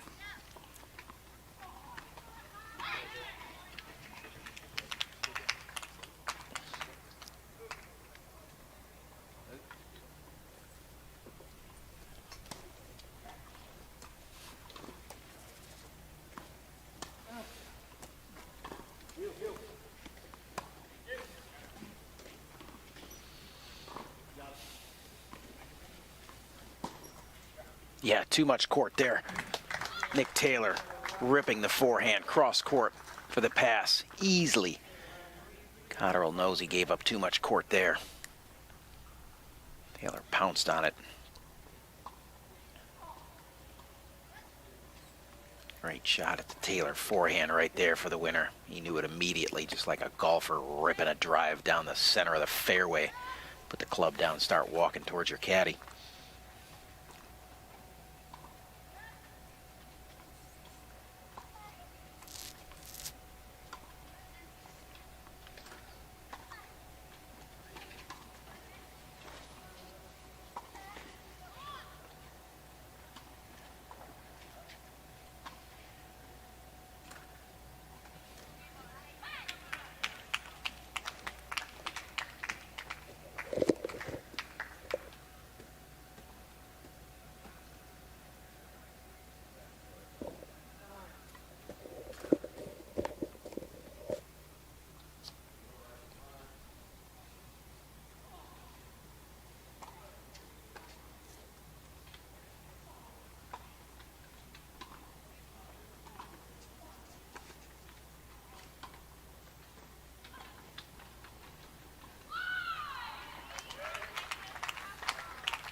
Just long off the Lapthorne forehand there.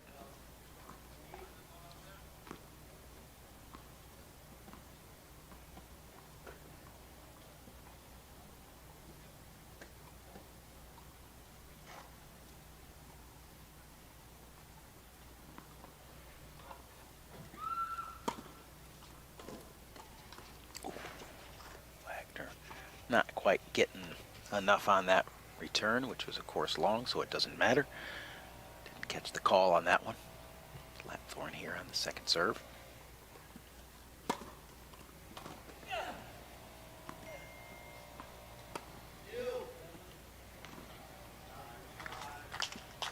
Nice shot there by Anthony Cotterill.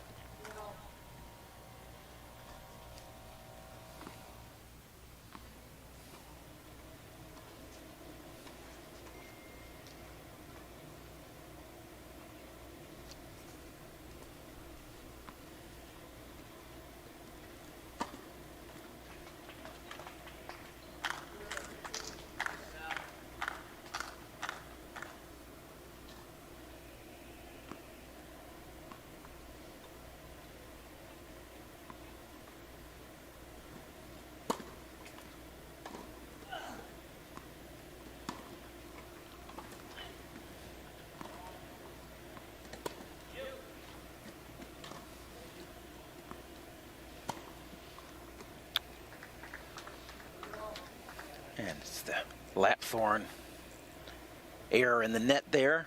Gets us to 30 all.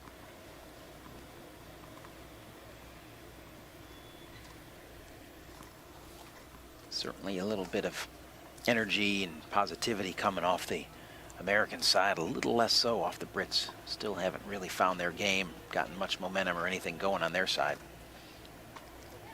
I guess not a lot to have celebrated yet.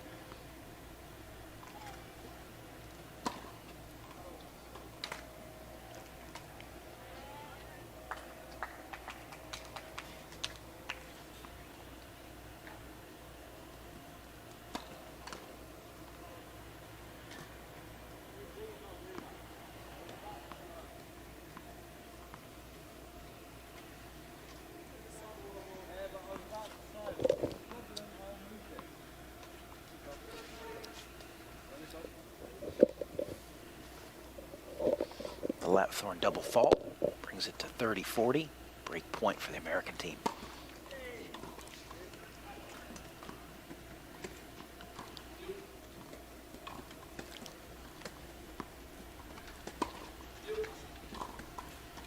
Oh, Wagner slides in behind.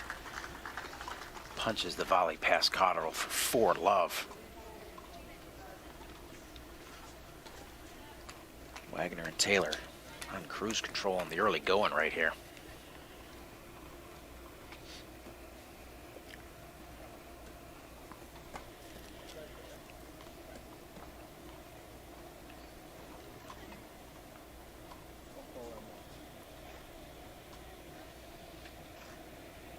Says it all right there. It's been all David Wagner and all Nick Taylor so far. Early going to the first set here. Quad doubles. Part of the UNIQLO Doubles Masters portion of the tournament.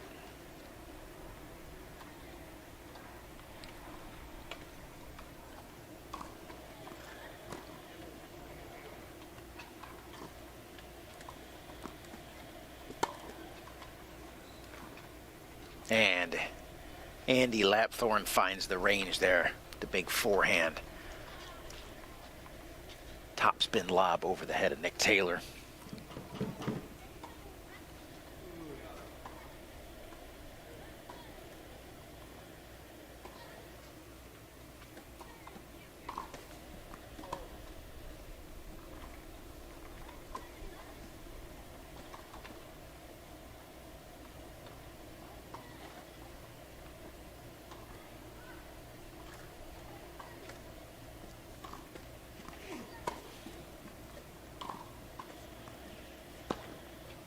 Strong forehand there by David Wagner. Cotterill a little bit caught out of position, not able to respond. Tough times continue for the Brits.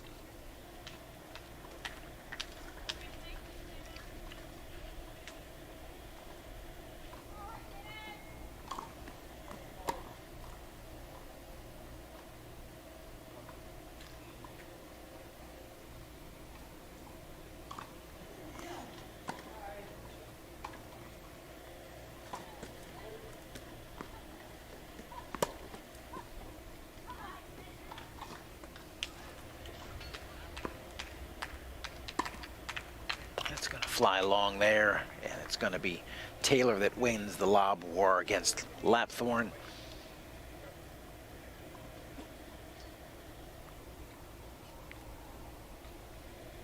(30-15) for team of Wagner Taylor, looking to continue to extend their blistering start here in the first set.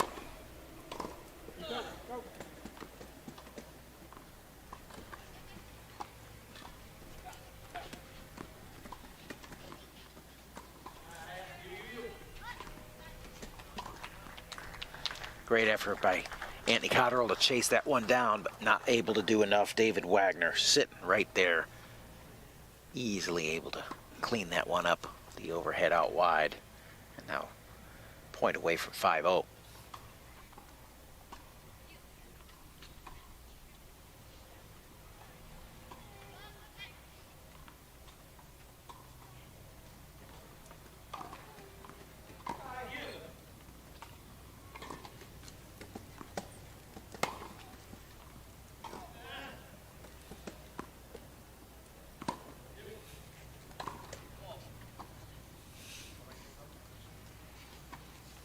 Characteristic miss there from David Wagner on the sitter volley. He knows it. Gives Nick the smirk. Nick gives him the smirk back. Keeps things light.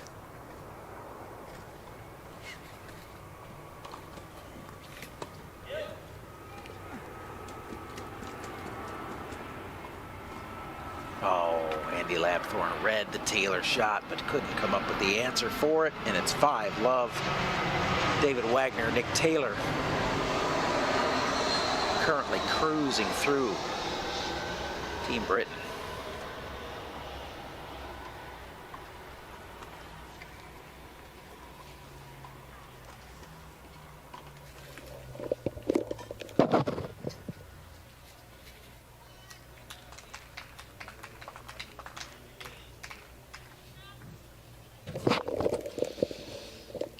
quick little montage of shots to take a peek at Nick Taylor, the American through the years here, as it says, as he gets prepared to wind down his illustrious career. This, having announced that this would be his final Masters performance here over all the years that he's been on the tour. Former world #1, singles and doubles. Tell you how long he's been around, how many matches he's played. Big time matches, as mentioned, gold medals, silver medal, bronze medal. Pretty much done it all. Grand Slam, you name it. Nick Taylor's done it well, and always done it with a smile on his face.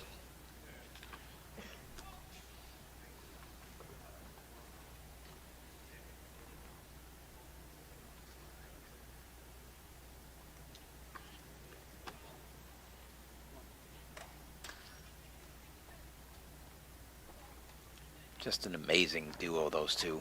What they've accomplished over the years. Great look at Nick Taylor through the years.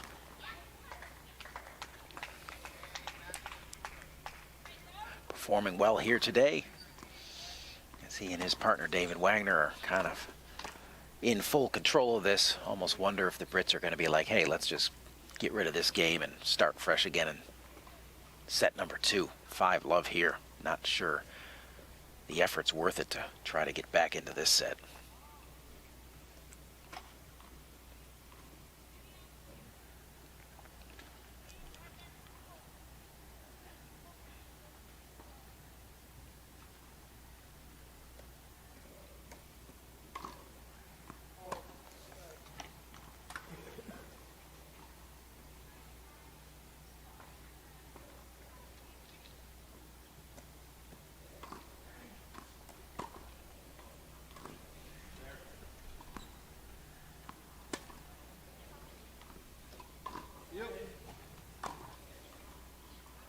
And the volley that David Wagner missed a game before, he doesn't miss this time.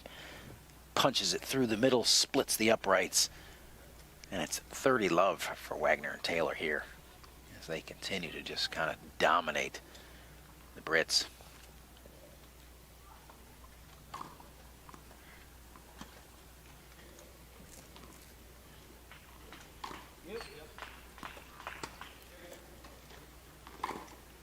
And Andy Lapthorne decides to just kind of take a big old cut at one. Catches it at the right time, at the right place. Drives it down the line past David Wagner. And get cheated on this swing. Pretty much all or nothing right there. He got all.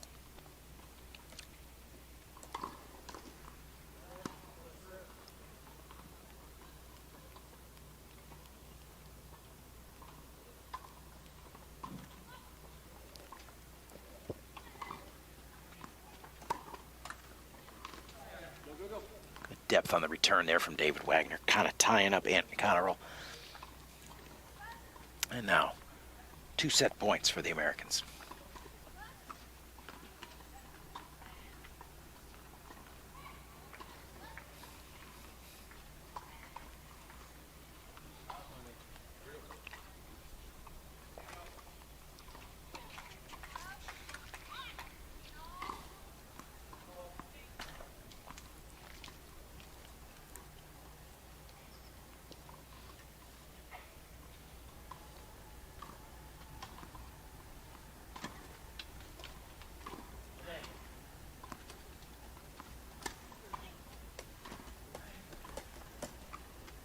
Not up there.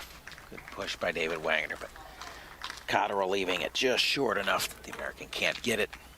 Taylor not having done enough to put Cotterill in trouble on that shot. Still a chance for the break here.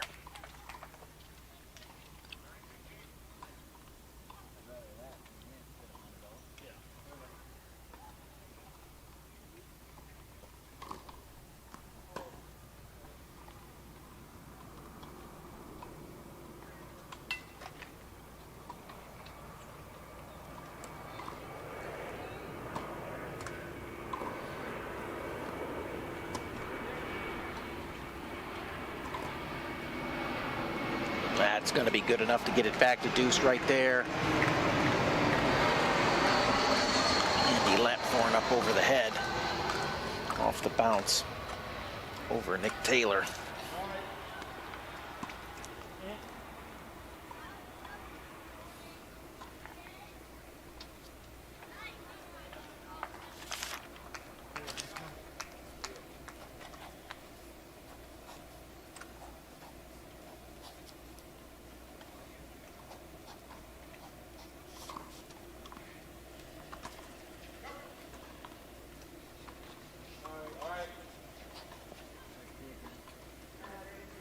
And it's a bit of a miss-hit winner there for Wagner, for Taylor on the return. They'll take it as they inch closer to closing out this set.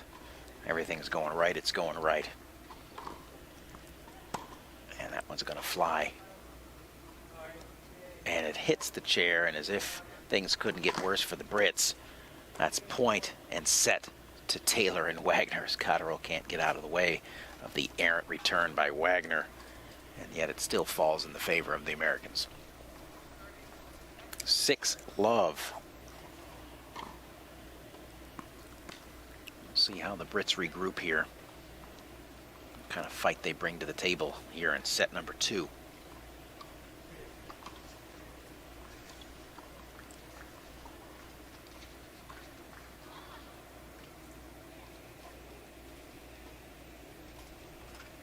Boing.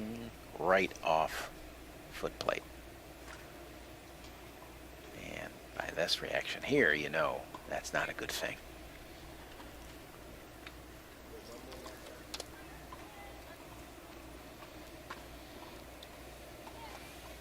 Not the typical score between these two longtime foes. That's actually pretty oddball one. We'll see how that kind of either gets dismissed quickly and we get into a fight here, or maybe it's just not somebody's day.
And we're back.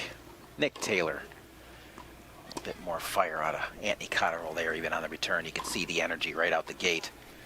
Not that it produces any better result, but you can see that the Brits are going to come out and give it a little bit of a fight here in the early going. See how that materializes, but just from the look of the first couple of swings, better energy than what we saw throughout the majority of the first set. Things just going the way of Wagner and Taylor.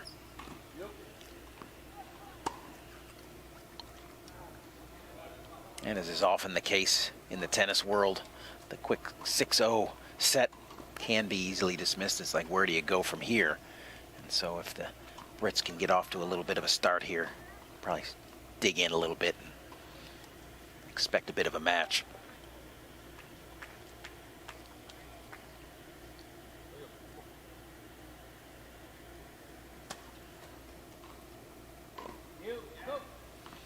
Great serve by Nick Taylor, gets into the body of Cotterill. No response. And we got kind of same old as the Americans jump out here 30-15.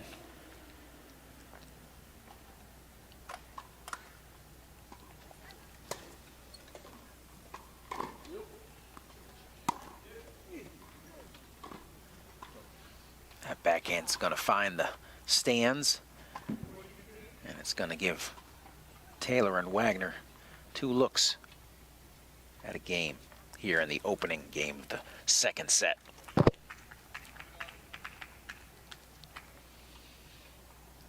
Looking to string together 7 straight. Cotterill puts a little bit more sauce on that return. Gets the result he wants. Gonna need to reproduce a few more of those.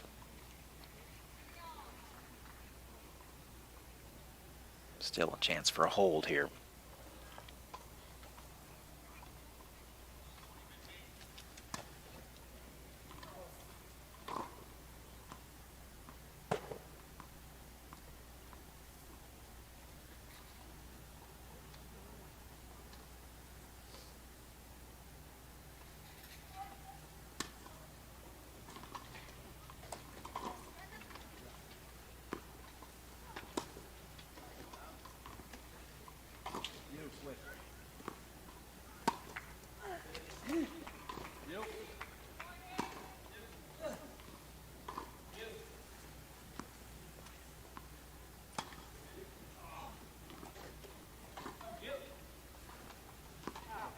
And it's the shot from Taylor splitting the Brits.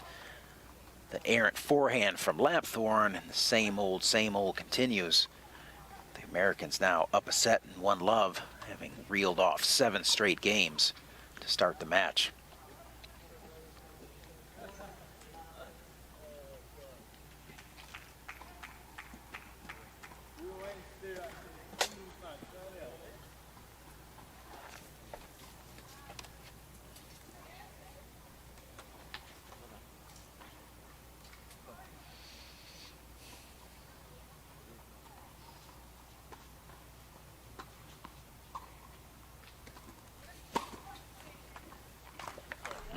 One of the first positive things we've seen from the Brits today so far. It's the ace up the tee by Andy Lapthorne.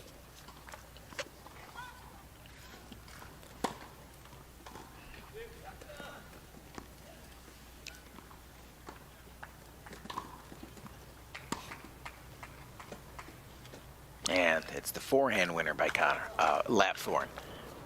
Gets them off to one of the best starts they've had in any of the games so far in this match.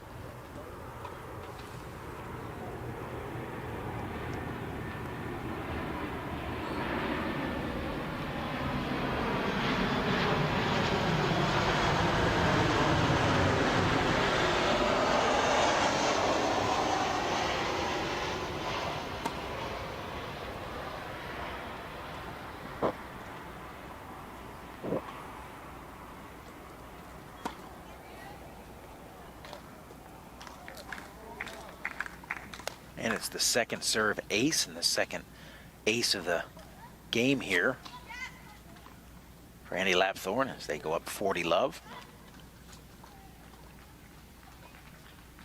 3 looks at even in this second setup. And he takes a big old cut at the backhand, finds the net.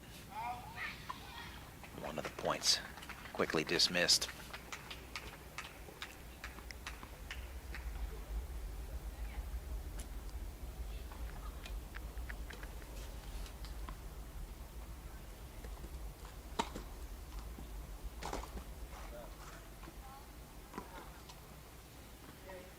And there it is. The Brits are finally on the board. We're evened up at 1-all here in the second set. It's as if the first set never happened. I'm sure the team of Lapthorne and Cotterill would like to think so.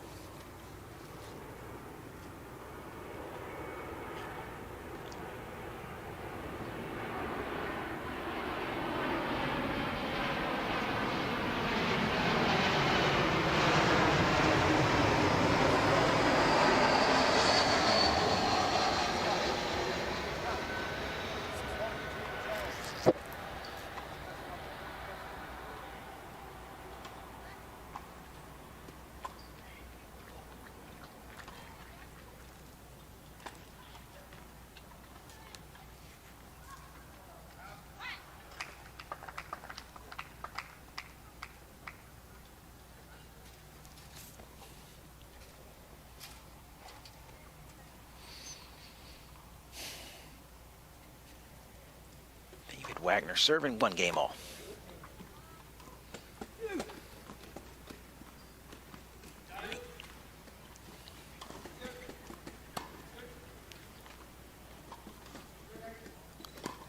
Got both Brits up and just enough. The Lapthorne volley finds the Wagner, or finds the Taylor chair. Love 15.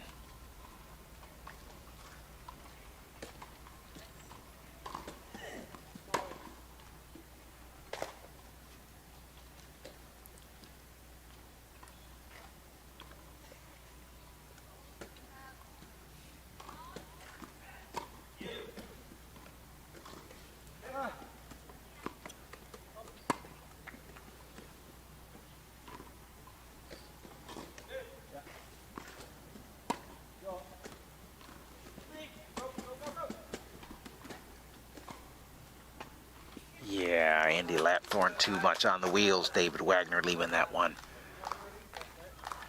Little too high, little too deep. Pretty easy response there from Lapthorne. It's a quick love 30. The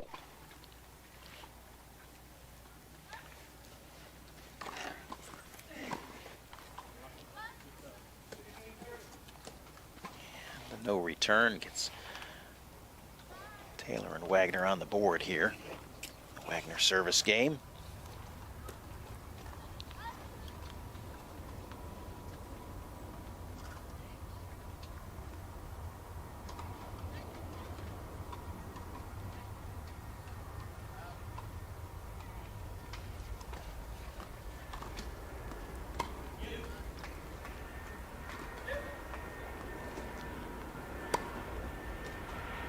Big forehand there by Ant Cotterill. Starting to get a little bit more on track here with that shot so far here in the second. Seen a couple examples of him letting it fly a little bit more. 15-40. Oh, good serve by David Wagner. Ties Cotterill up. Which is the Americans a little bit closer into it.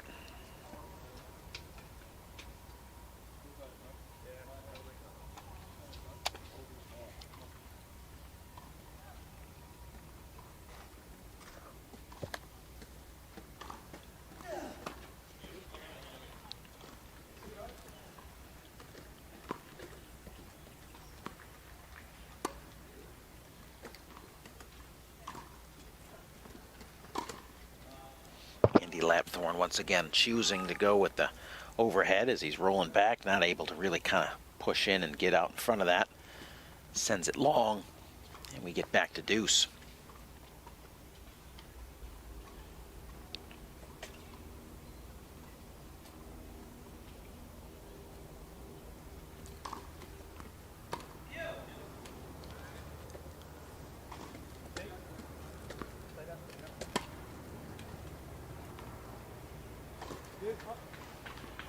No response there from Taylor, and it's break chance here for the Brits.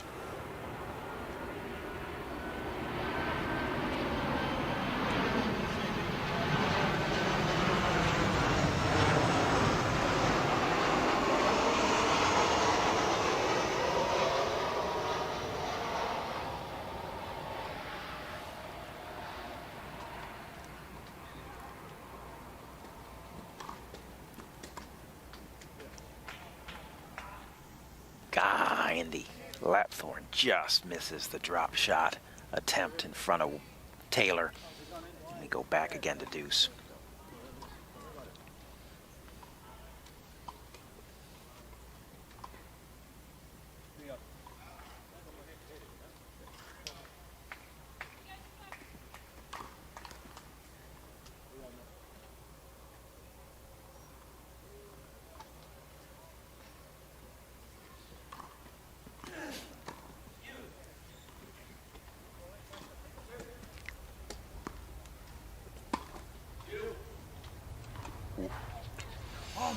Taylor got the U out, but Wagner not getting the look at it. And it's game. Not quite game yet. Still advantage Great Britain.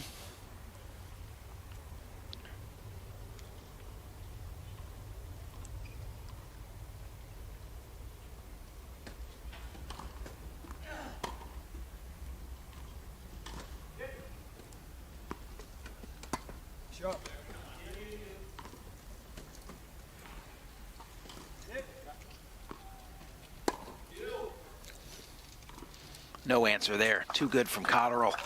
The lob, and he's kind of starting to get it going a little bit. It's going to be important here if the Brits are going to get into this match, take the second set, and force a third. Right now, first time all day, advantage there. Great Britain up 2-1 in the second, down a set.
Great shot by Taylor there. No response by Cotterill.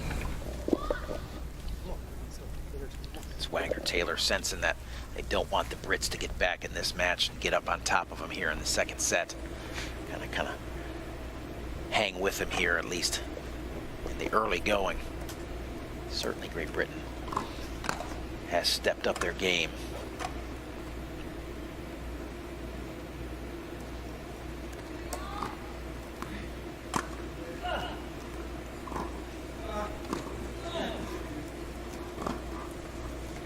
Too easy for Lapthorne right there to go up and over with that shot. Pretty much 9 out of 10 times.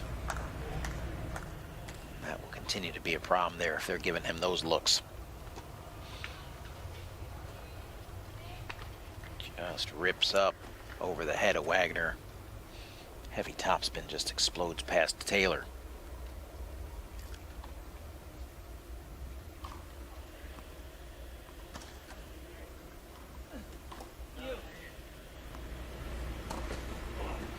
Taylor trying to go big there and past Lapthorne, but too much and too long. It's 30-15 for Lapthorne and Cotterill.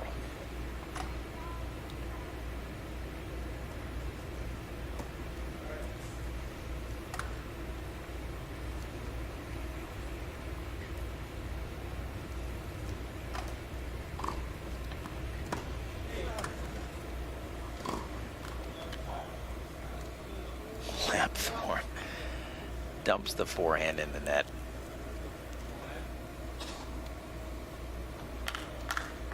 Shakes his head.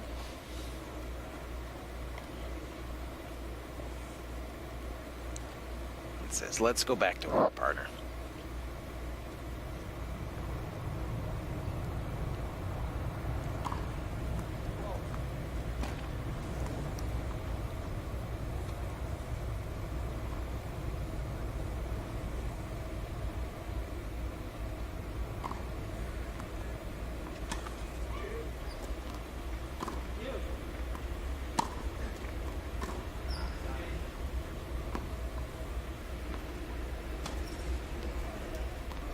Great shot by Nick Taylor right there.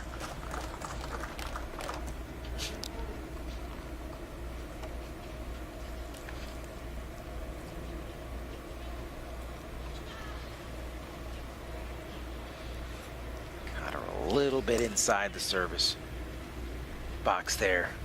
Taylor having enough time to line that one up. And now it's a break chance for Taylor and Wagner.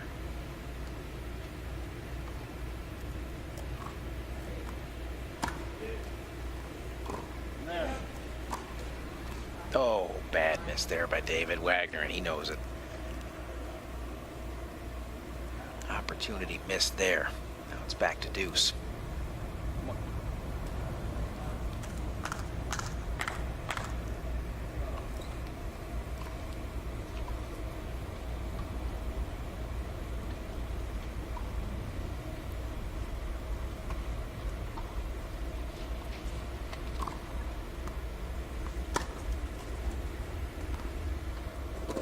Great return there by Nick Taylor. Lapthorne coming in behind. Cotterill not able to answer.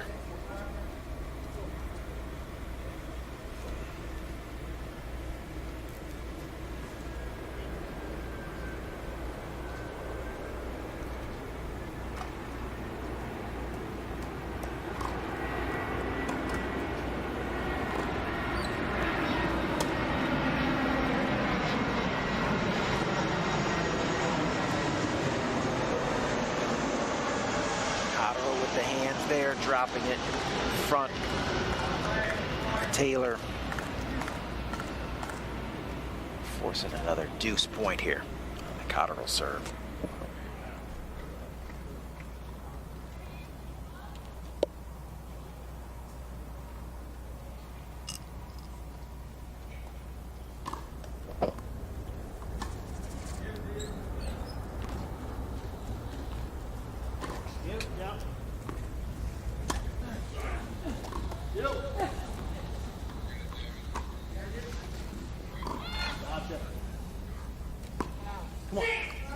Shot there by David Wagner, splitting Cotterill and Lapthorne.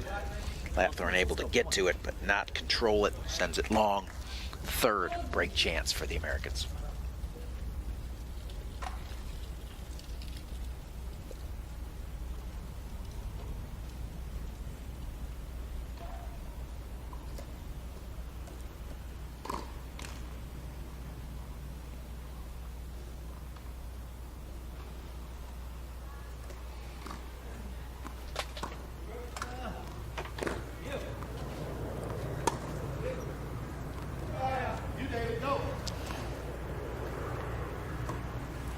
Wagner takes a peek, sees Cotterill just a little bit out of position, spanks the forehand down the line for the winner and the break, evens things up to 2-all.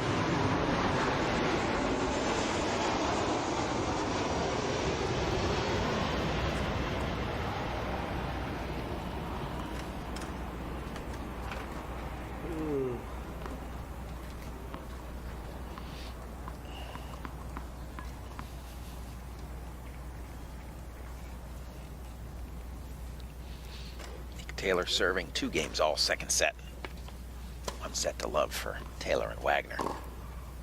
Cotterill staying aggressive on the forehand, but missing the mark there.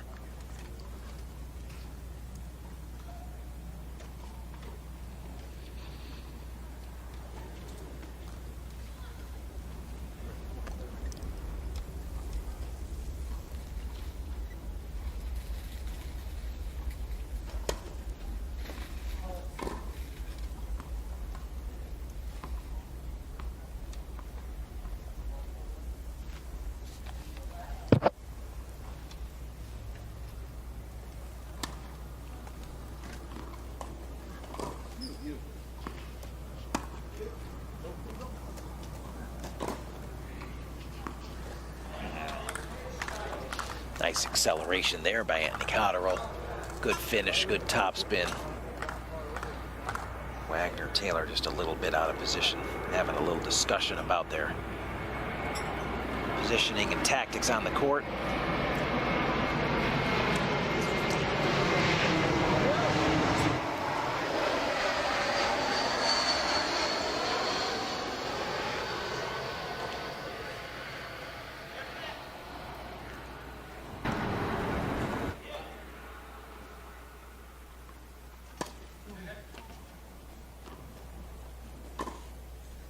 That's going to be trouble right there. And there it is. Beautifully struck by Andy Lapthorne. You could see that one right from the time it left his racket. That was dialed in.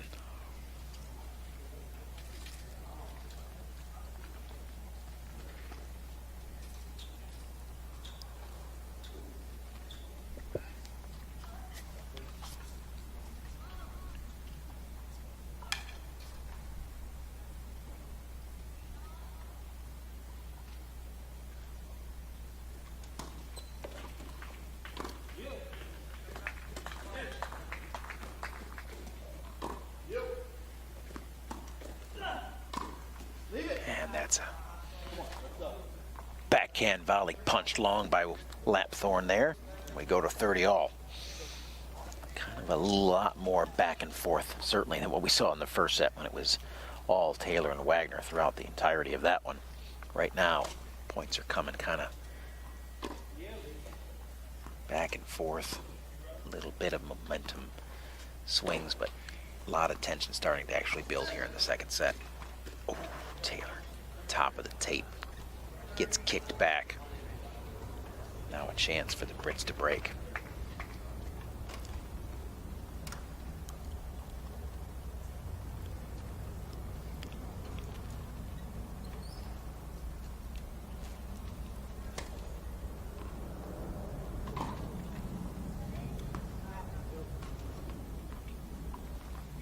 And we go to deuce.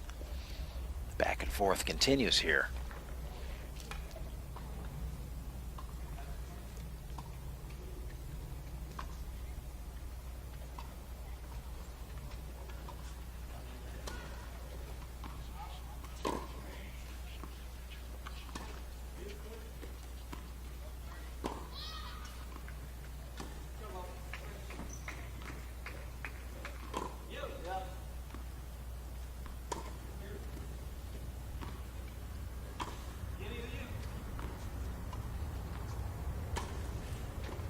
Too good by Nick Taylor right there.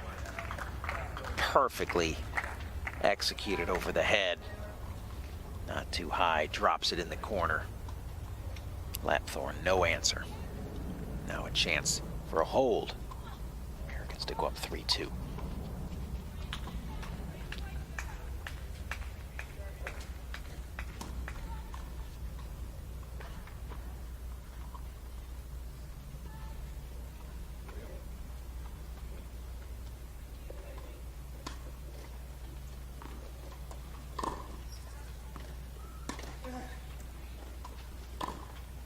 Oh, great.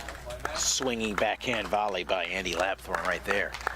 Takes it into the open court past David Wagner.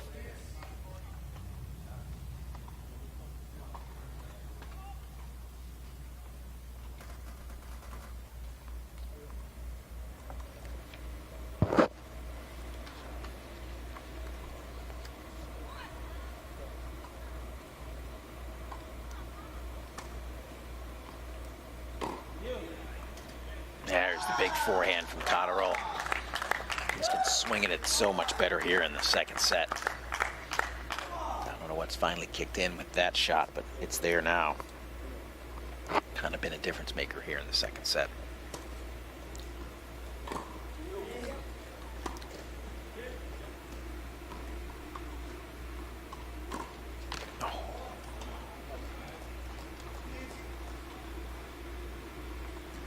I've been feeling it, had to go with it.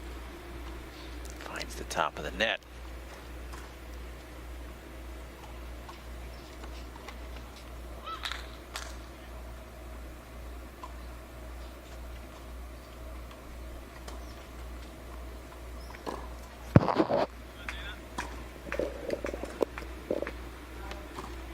Oh, just back. Break chance here in these longer deuce games, kind of big momentum swingers here in the set. Brits just looking to stay on top here. No options for them. Need to get this one.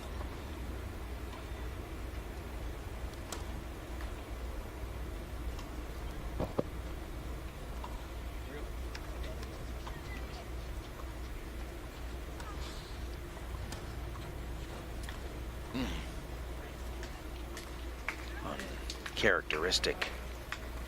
Double fault from Nick Taylor gives the Brits a 3-2 lead here in the second set.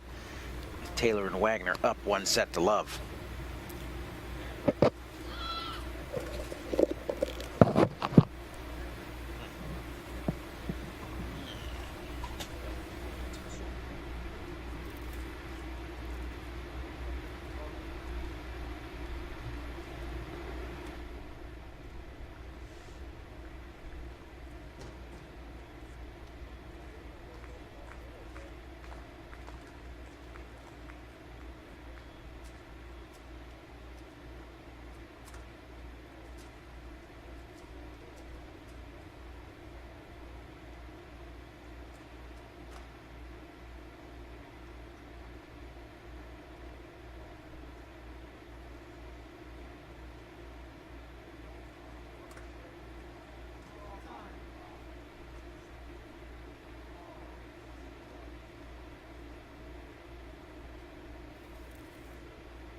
Let's go.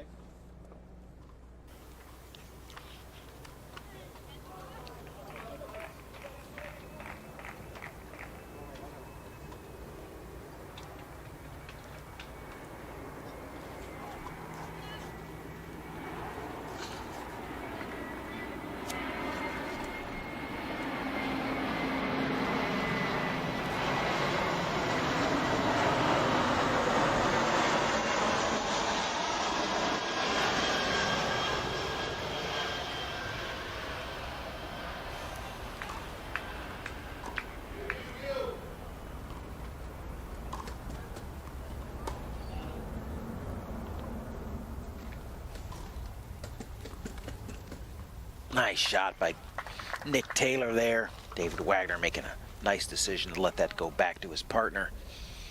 Let Nick unleash the forehand. Gets the winner.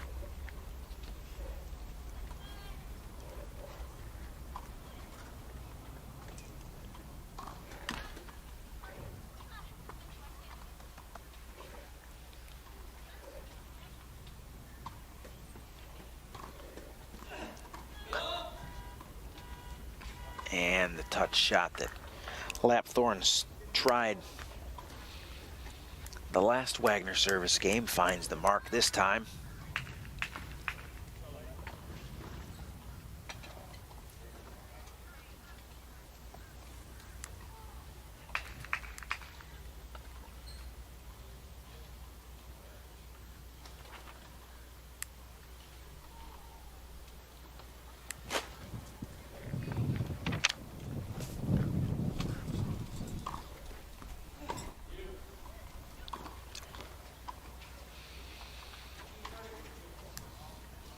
Quickly, it's 15-30 on the Wagner serve.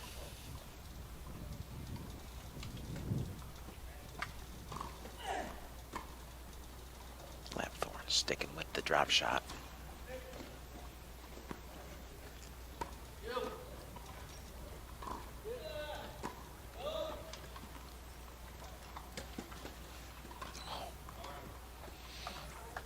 Poor execution. He knows it. Gives Anthony Cotterill the gift.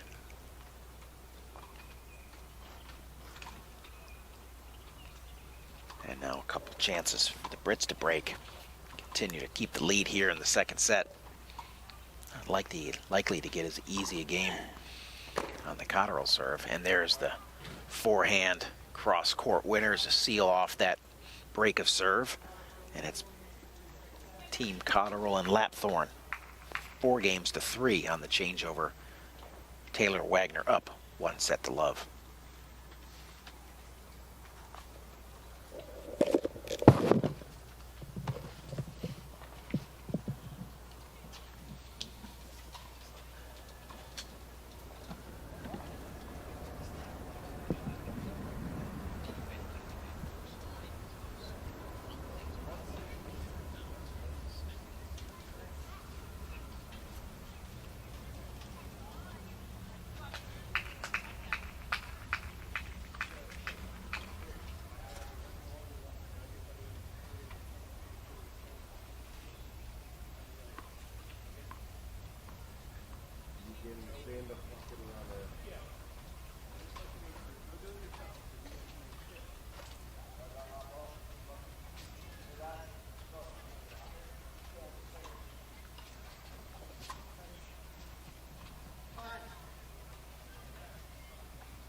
Team of Lapthorne and Cotterill trying to separate for the first time in a much bigger way here. 4-3, not much of a margin. They could get it to 5-3, put a hell of a lot of pressure on Wagner and Taylor here. The second set certainly go a long way to possibly forcing the third.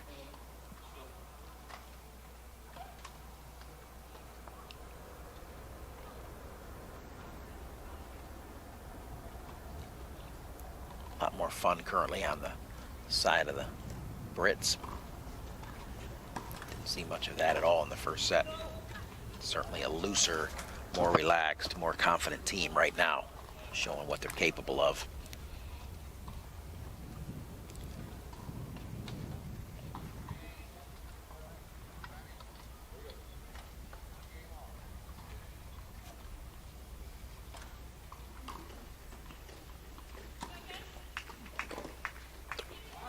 Not quite there. Just not quite close enough to be able to execute that volley. A little too stretched out. Good time for it, up 30-love.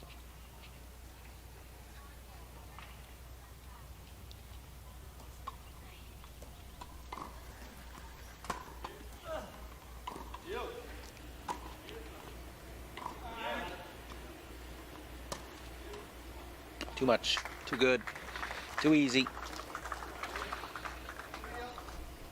The Brits quickly shake it off.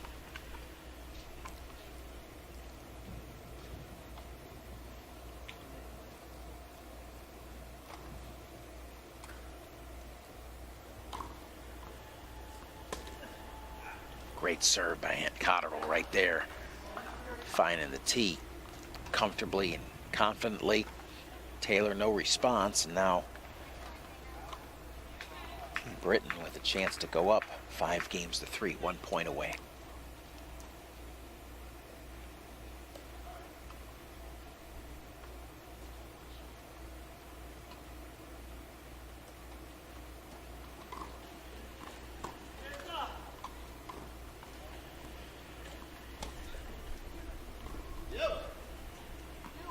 Oh, tough spot for the Brits as they were both kind of caught a little bit out of position, but a little bit of luck there as Cotterill finds the sideline past Wagner on the half volley. And just like that, 5-3. Lapthorne and Cotterill. Americans having to serve to stay in the set. Gonna need a hold and a break here to get it to 5-all and hang around here. Or else we're going to a third.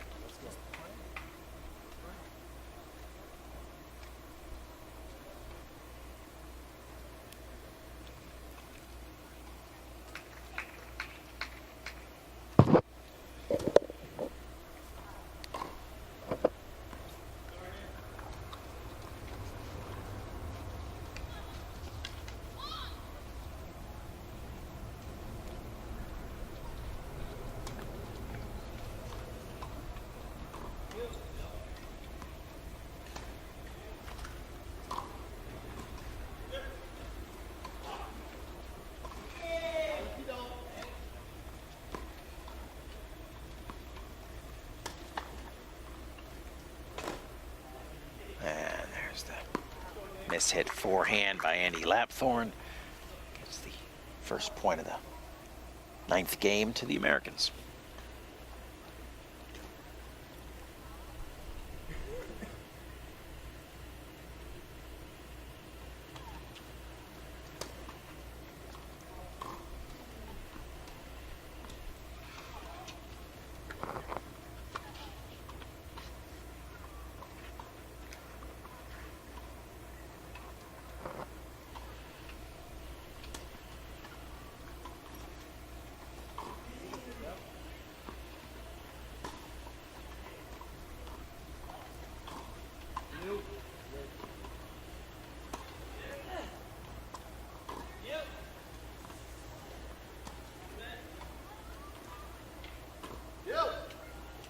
Yeah, too good, too good. You hear Taylor yelling you, and you can tell the ball's up already over the head of Wagner. Not going to be a good response. Not going to be a good outcome for Taylor and Wagner right there. Beautiful shot by Ant Cotterill, who's kind of been the difference here in the second set. You can tell from his first swing, he was bringing a little bit more of the A game.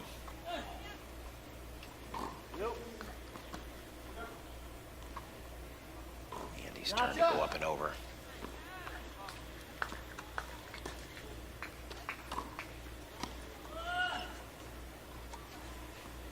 And Cotterill just quietly, calmly puts that one past Wagner.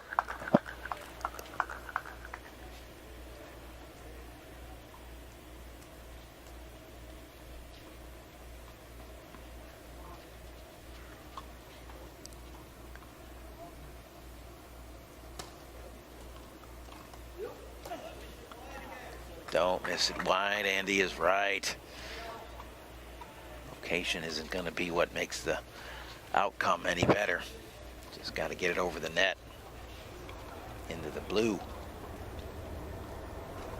That's a cheap one right there, and one that Wagner and Taylor will gladly take.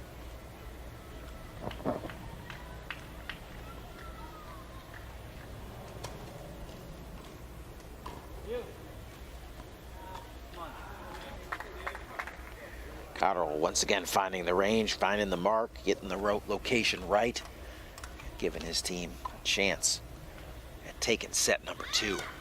First break point.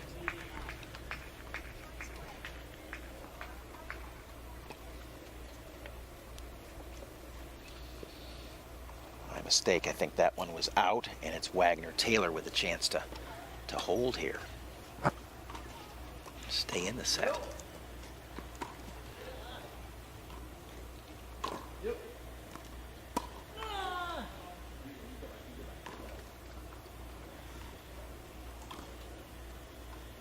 That's trouble right there. It's Andy Lapthorne that gets the Britons back to deuce.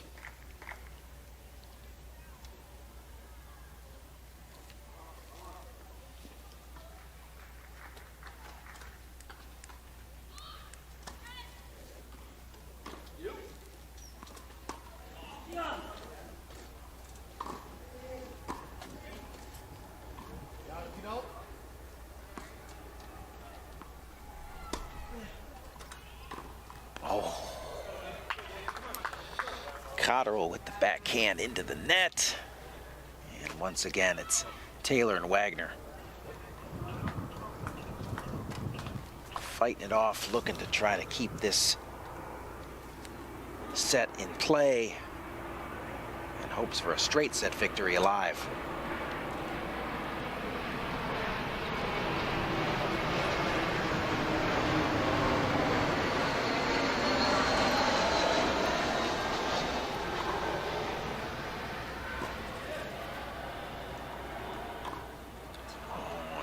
Big spray forehand miss by Cotterill, which gets the Americans to 5-4 on the changeover. Breathe a little sigh of relief. It'll be up to the Brits to serve it out and try to get to 3 sets.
Lapthorne, who had a, well, I think he would admit, absolutely atrocious last service game. 3 double faults. We'll see if he can get his service game in order here. Close out this second set here for him and his team. Off to a better start already. And it's the forehand pushed long by Wagner that gives the Brits a quick 15-love lead.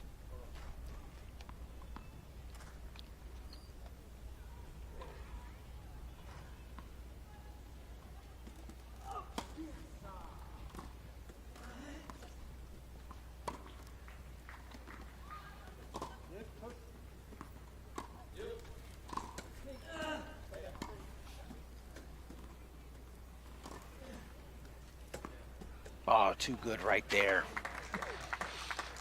Taylor getting things back to 15 all here. The well-placed lob over Cotterill and past Lapthorne.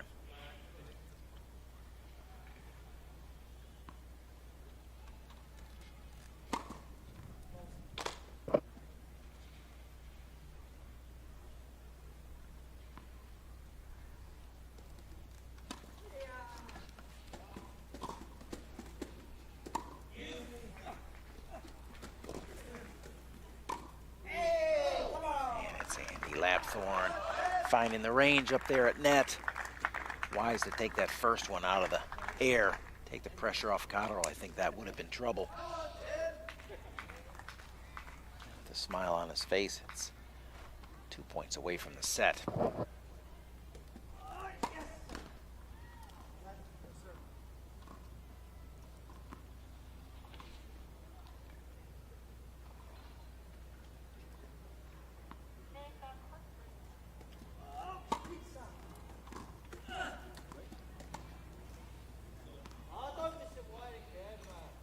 Getting a little overzealous there.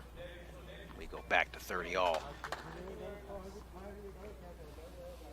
Wagner-Taylor 2 points from tying it up 5-all, and Lapthorne-Cotterill 2 points away from forcing a third set.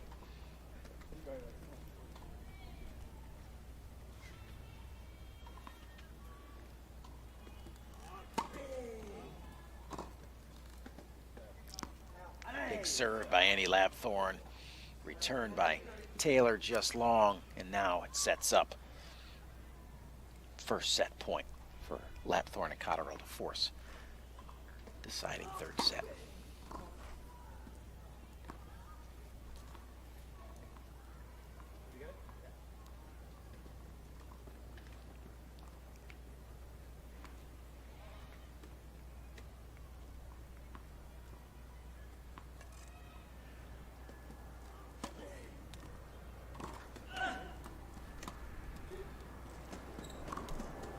Oh, great shot crossing over by David Wagner. Blasted past Cotterill there for the winner. Staves off the set point. Great read by Wagner right there. In that position. A ton of times before.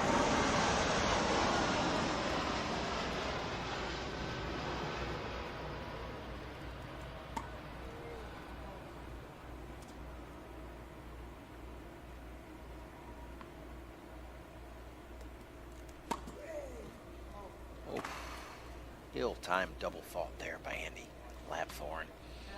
Goes with the soft first, tries to load up on the second. Now, Wagner-Taylor, point away from 5-all.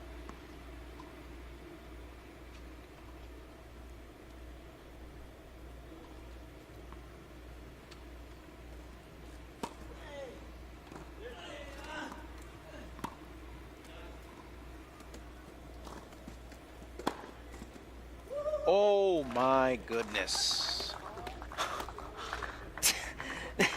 Nick Taylor looks like he's got the pass. Andy Lapthorne just kind of thrusts the racket out there and just sticks it down the line. Almost no business making that shot, but he does. Nick just puts the brakes on and says, "Are you kidding me?" And here we are, deuce. That might be the wow shot of the match so far.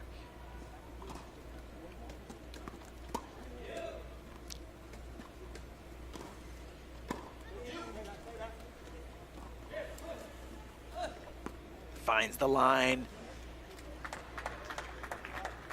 Ball's good. Wagner finds the range. And once again, point away from 5-all.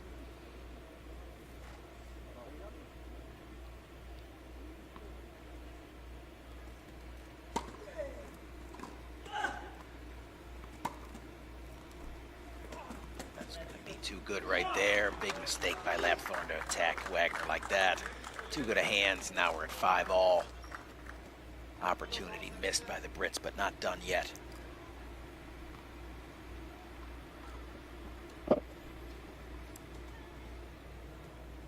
Second service break in a row by Wagner and Taylor on the Lapthorne serve. First one pretty easy, but that one they had to earn.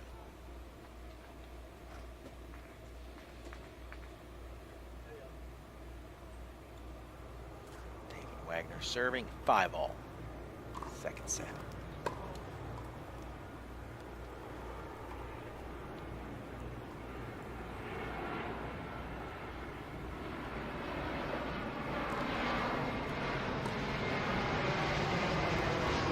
Wagner gives one back on the freebie. The double fault.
backhand into the net, and we're at 15 all.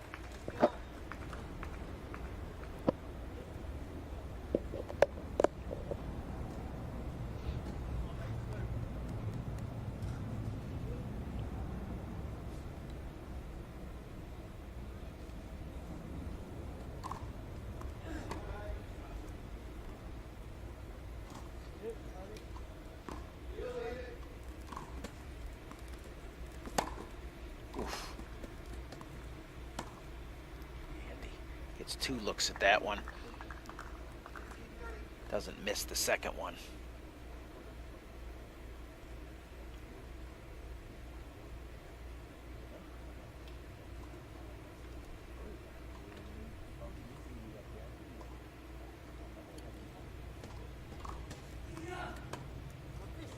Missed it again. This will be the 3rd time today. You'd think you'd learn, but nope. Keeps going back to the well. And we're back to 30 all.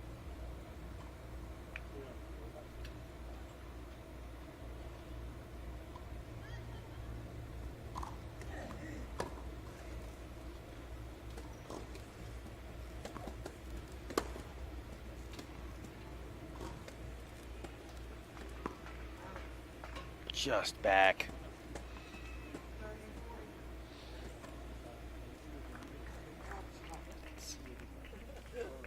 Cotterill and Lapthorne with a point to go up 6-5.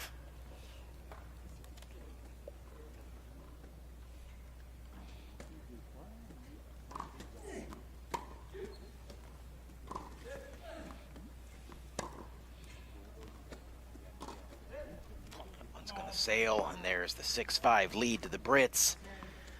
And it'll be Anthony Cotterill this time to serve for the set.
Well, here we are getting into crunch time. Second set. Anthony Cotterill to serve. Second time Great Britain serving for the set. Unable to close it out at 5-4.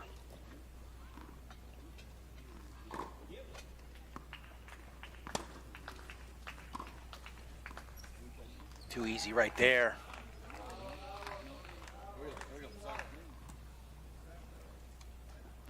Cotterill does a nice job of cleaning that forehand volley up, sending his team into an early 15-love lead here.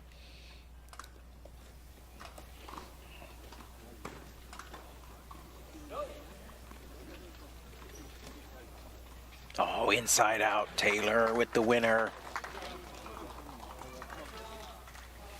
Nothing they can do on that one.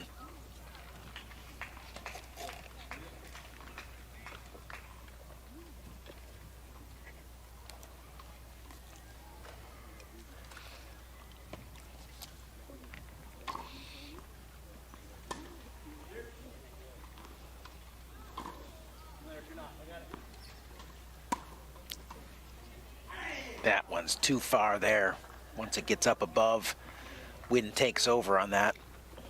Wagner has no spin to bring that one down into the court. It's 30-15, Lapthorne Cotterill.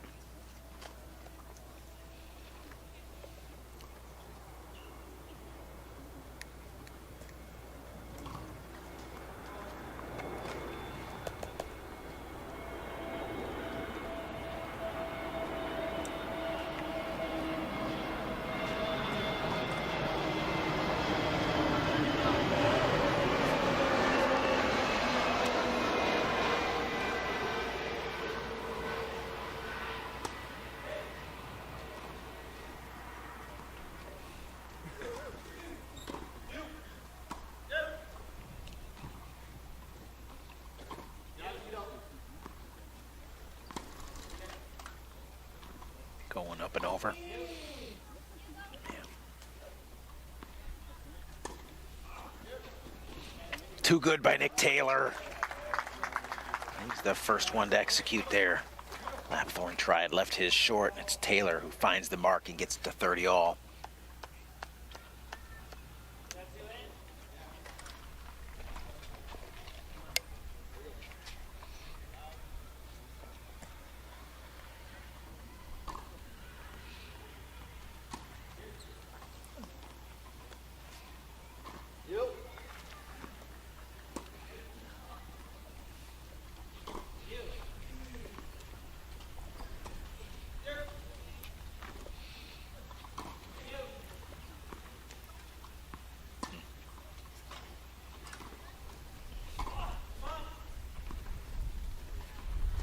And it's Lapthorne that wins the exchange between Taylor. Wagner not get a chance to pick anything off there. And now it's once again set point for Lapthorne and Cotterill.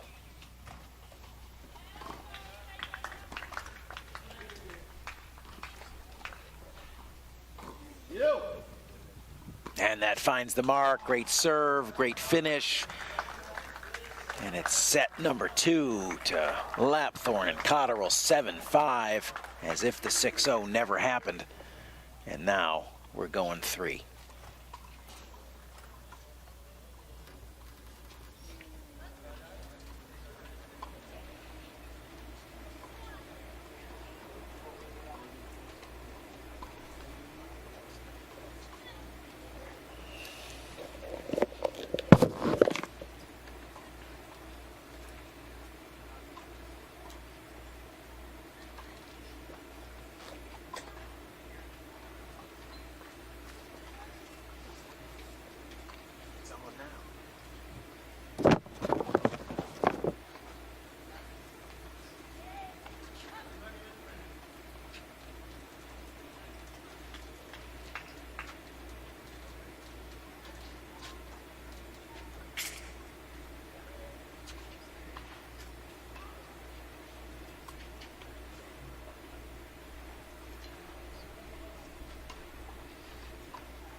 matches.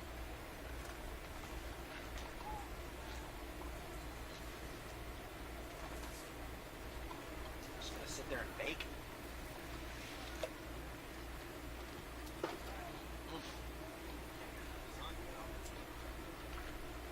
better get it while you can. Oh, is that? Oh, that's it, Ryan. I think you're right. Coffee, George.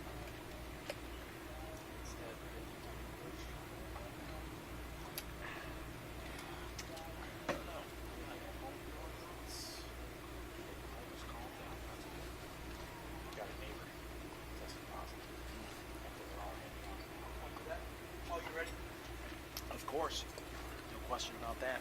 But these guys are not though. So, yeah, we're ready. Thank you, Michael.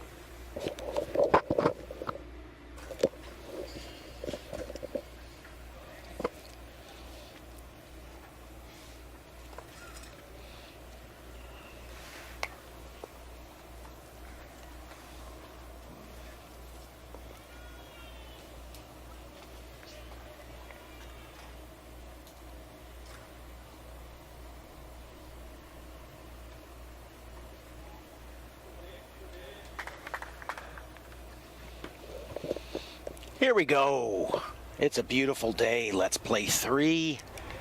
It's David Wagner, Nick Taylor, Anthony Cotterill, Andy Lapthorne. Getting ready to kick off set number 3 here.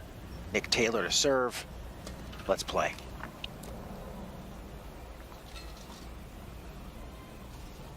(6-0). First set seems like a long time ago. 7-5. Second set, a little bit more indicative of what these 4 typically bring in their head-to-head matchups. Good start there on the return by Anthony Cotterill.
And it's Taylor finding the mark there.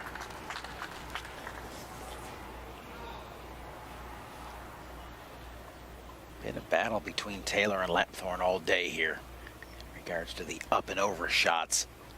It's between Cotterill and Wagner to impose themselves a little bit more at the net, a little bit more off the ground occasionally. You know what we're going to get from Taylor and Lapthorne.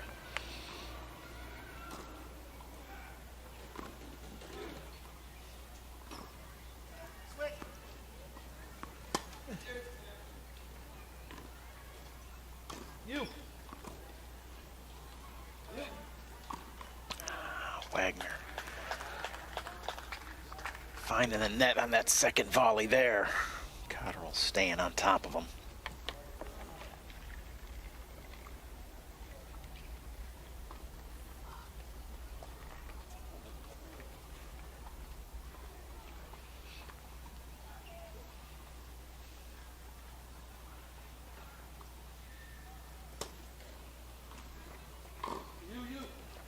That's trouble. And there it is.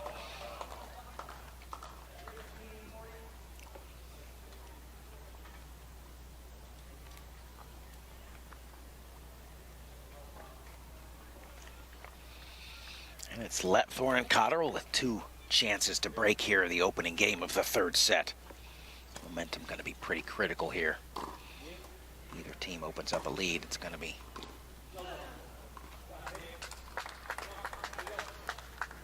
well-driven ball there off the forehand of Nick Taylor. No answer from Anthony Cotterill. Still a break chance. Lapthorn on the receiving end of the Taylor serve here.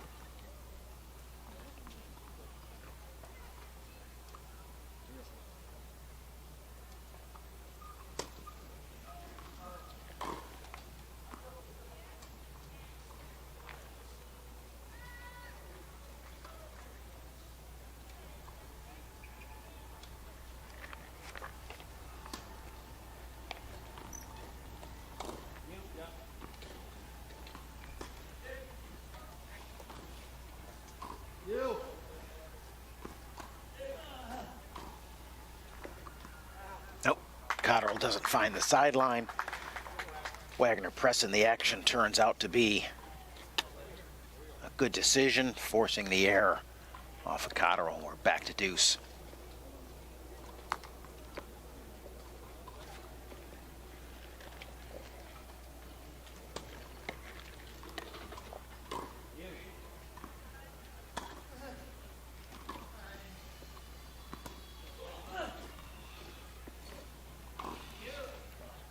Going to be trouble there once again.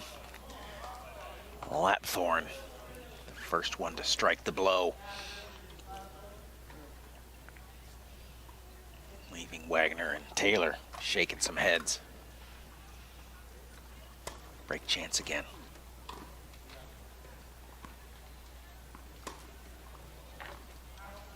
Oh, just wide. Taylor would like a little Hawkeye action on that one, but he's not going to get it. And the first break and the first opening shot fired here goes to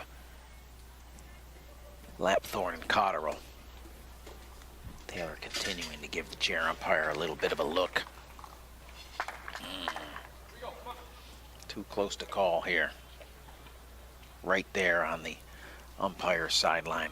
Pretty easy call for him, not a far line. Andy Lapthorn to serve.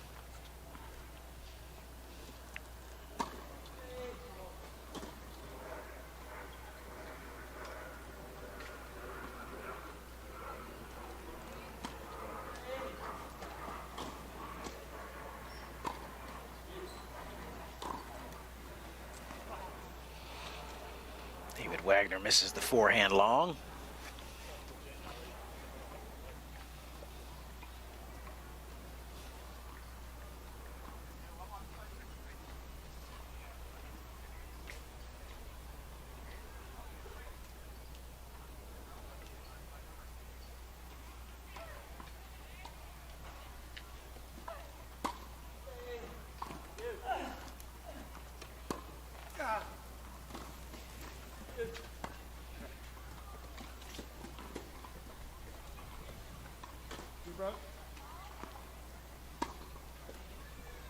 Just long there.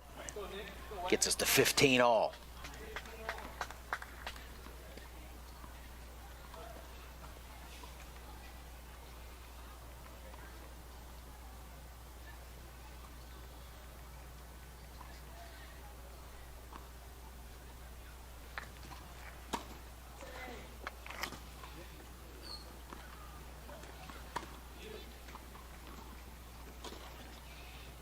Cotterill right there goes. Oh.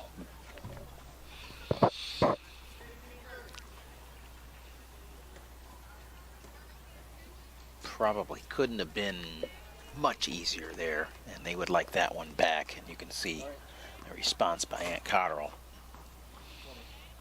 Got to shake that one off pretty quick here.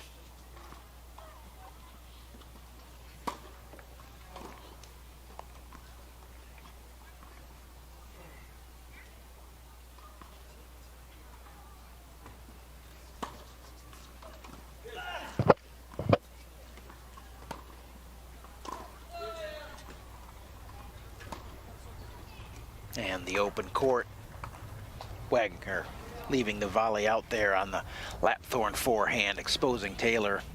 Can't cover both the lob and the line. Lapthorn goes line, and we're at 30 all.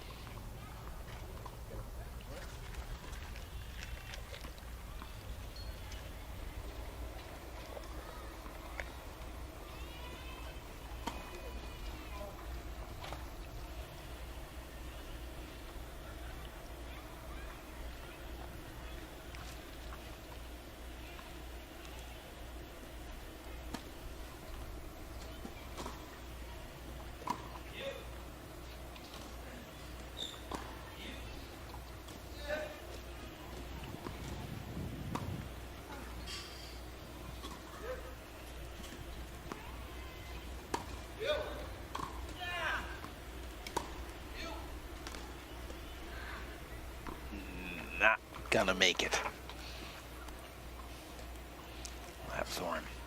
Lapthorne doing a great job of kind of dictating play here with the lobs. Whether he's gonna get it up high enough over Taylor or get up over Wagner's head and not allow the Americans to respond at all.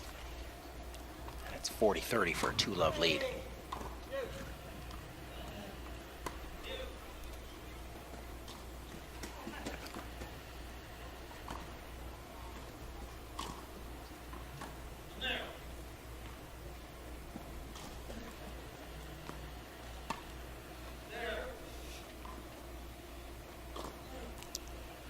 And it's Taylor who finds the mark past Cotterill on the sideline.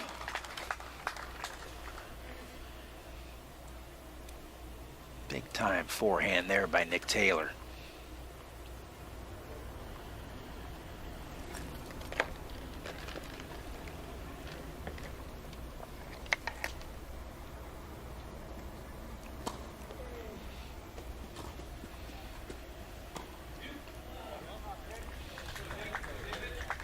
A little bit nonchalant on the volley there by Andy Lapthorne. Dumps it in the net, gives Taylor and Wagner a break chance here to get to 1-all. Just a little bit loose right there.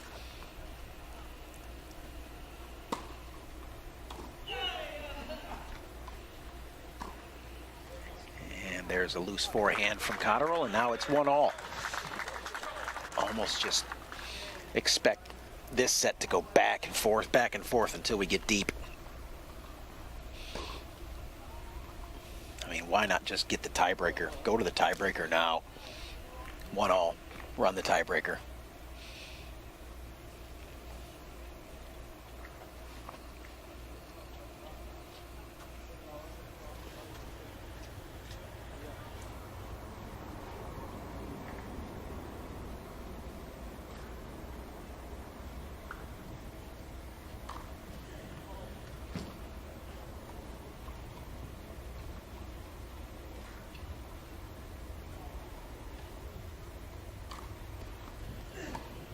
That's gonna fly.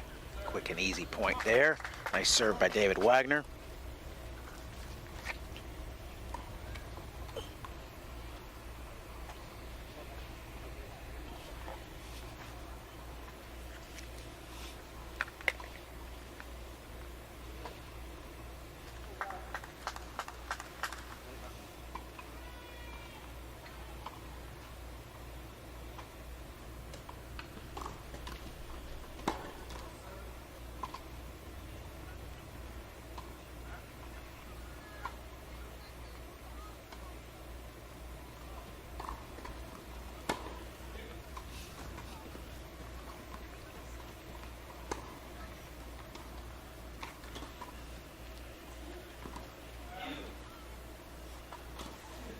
Oh, beautiful once again.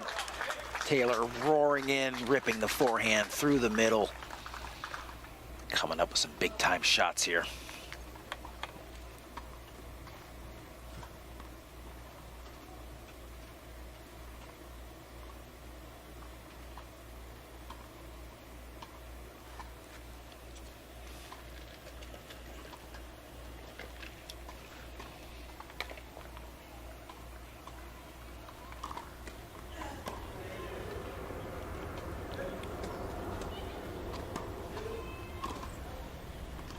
Both Brits out of position. Wagner finding Cotterill coming out of the recovery. Just like that, 40-love. Yeah, both, that's bad. Wheelchair doubles right there when you got two guys inside the baseline hovering around no man's land. Not too often that good things happen there. 40-love.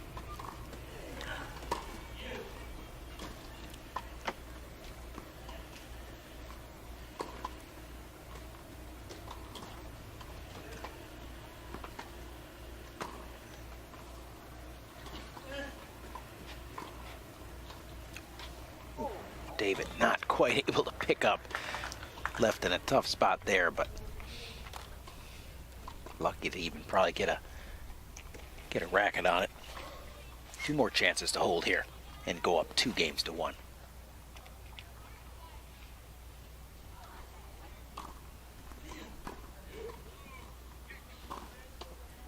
Wagner tries the line, spits it out there just a little bit wide, and we go to 40-30.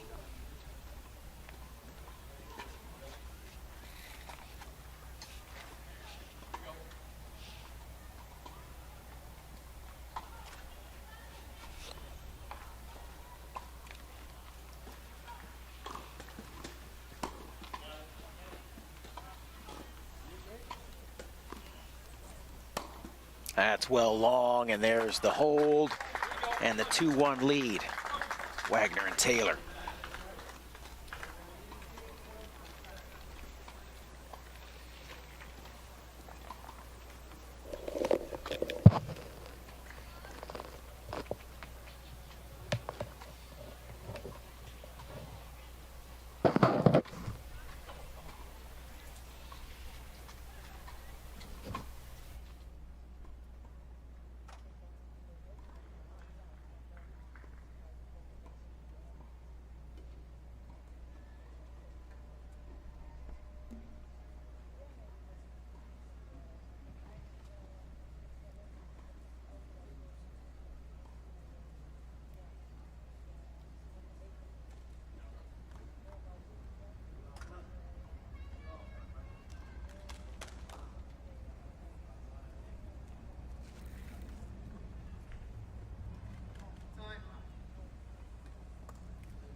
Serve for the first time here in the 3rd set. Down 1 game to 2. 3rd deciding set. Get the sense that any separation along the way here right now. Momentum square for the hand. Whoever's able to do it. Slight advantage to the Americans right now with a 1-game lead. Extended. Here you go, Nick. Go, David. Come on.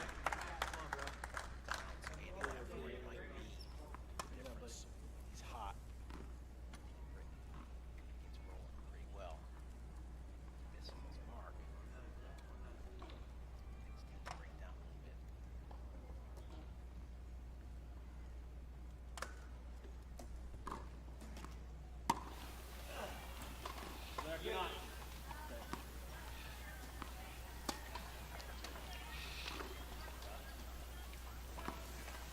Options for Taylor.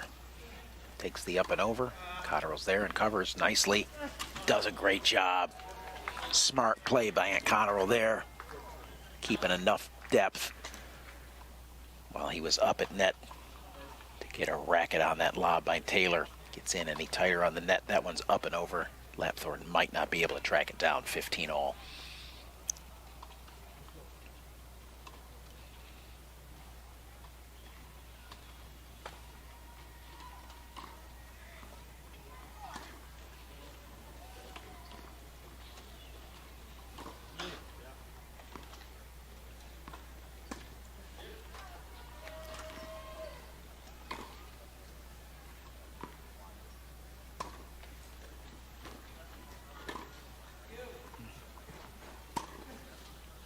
That's going to find the baseline.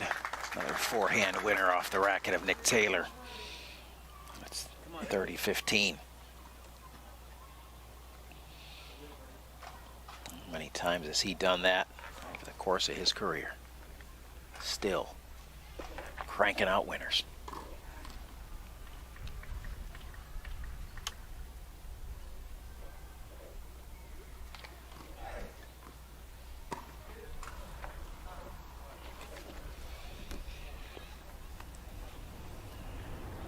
tough return to serve error there off the racket of Wagner. He knows it. Cotterill almost kind of a little bit of a mishit serve there through Wagner's timing off.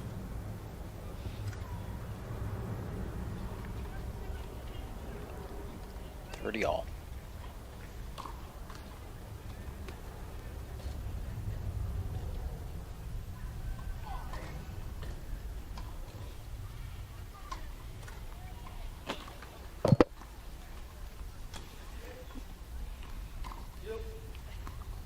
Great shot by Ant Cotterill down the middle there, splitting the team of Wagner and Taylor.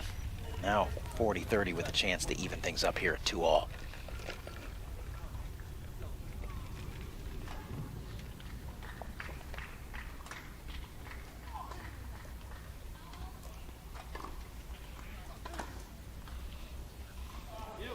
Just inside the baseline.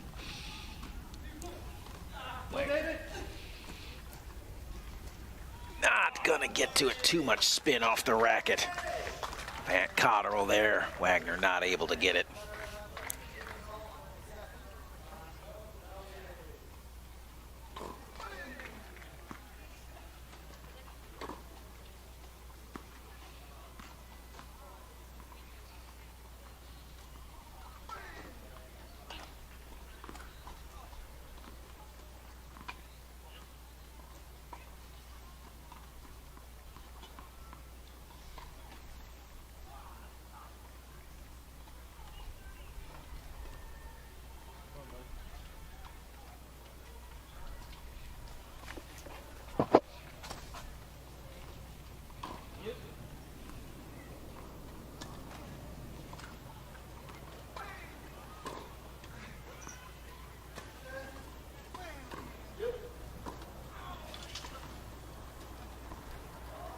Nice hand there by Ant Cotterill, doing a nice job of controlling his area of the court, stretching Wagner out, and then dumping it in front of Wagner, dumping it in front of Taylor. Showing off the touch right there.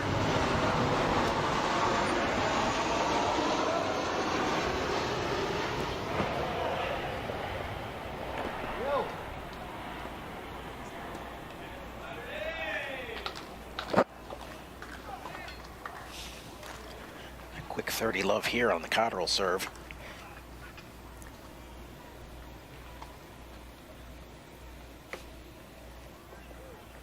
Oh, correction on the Taylor. On the Taylor serve.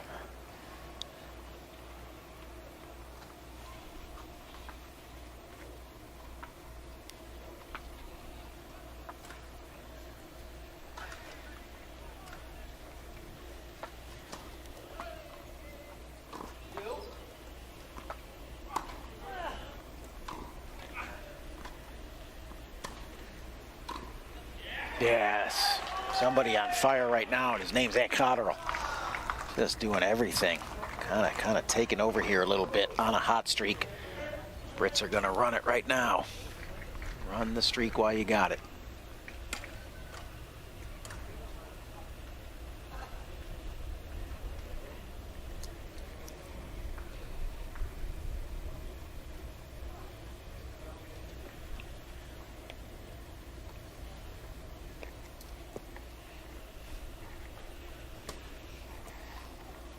Triple break point here.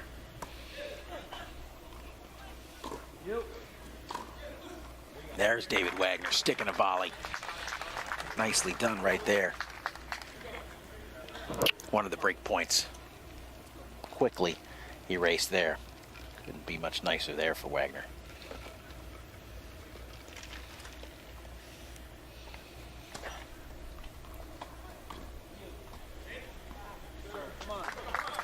And just in the blink of an eye, 2 points. Just like that.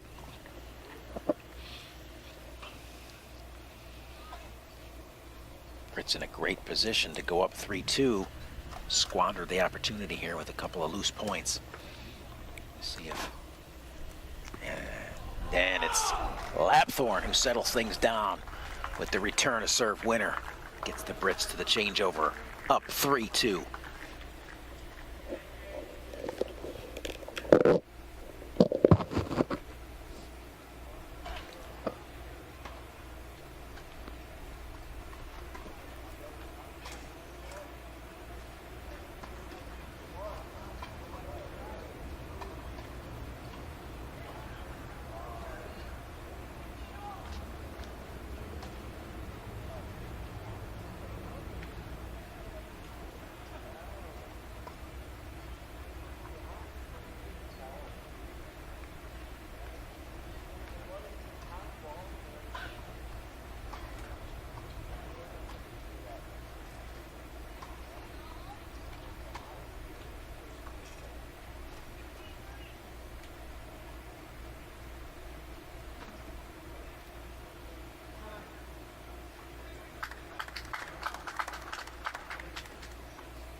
Lapthorn to serve up 3-2.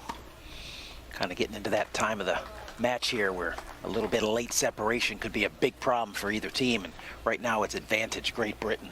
And it's a great start on the service game by Andy Lapthorn with the ace up the tee. He's been hot and cold with his service games here today. And Ant Cotterill down the stretch, who's been kind of doing most of the damage, and he continues that onslaught. A great return and then a good finish there through the middle. Kind of been the steady difference maker here in the third.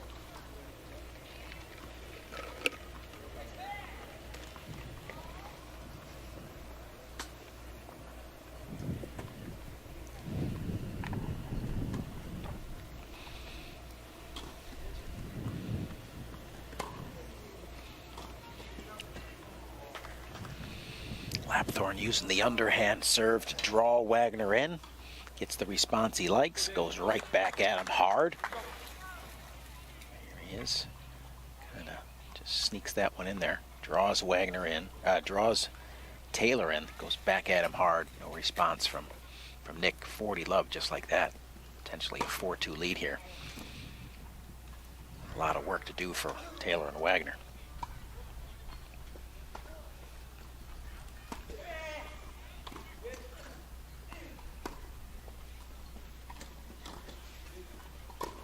Oh.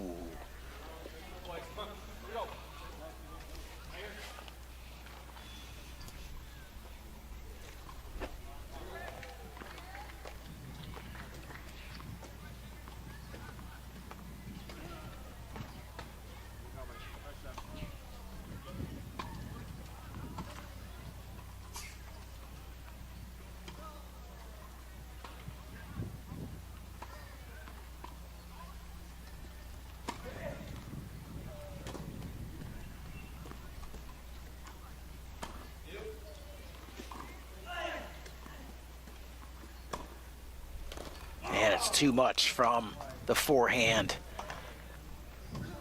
of Andy Lapthorn. No response from David Wagner on the ball, just dipping down to the backhand side of his wheels. And now it's Lapthorn. Cotterill 4-2 up and in charge here in the third. Kind of now or never time for Wagner and Taylor. 5-2 down. Probably too much of a hole. Need a hold right here.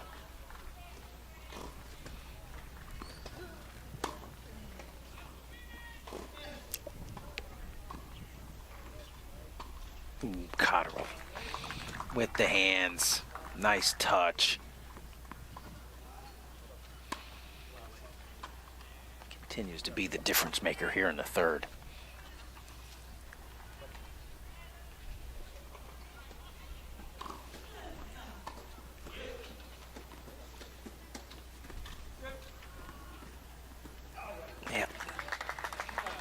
Nice response by Nick Taylor there. Things just out of reach. Cotterill over there on the forehand side. Lapthorn not doing enough with that. Return a serve.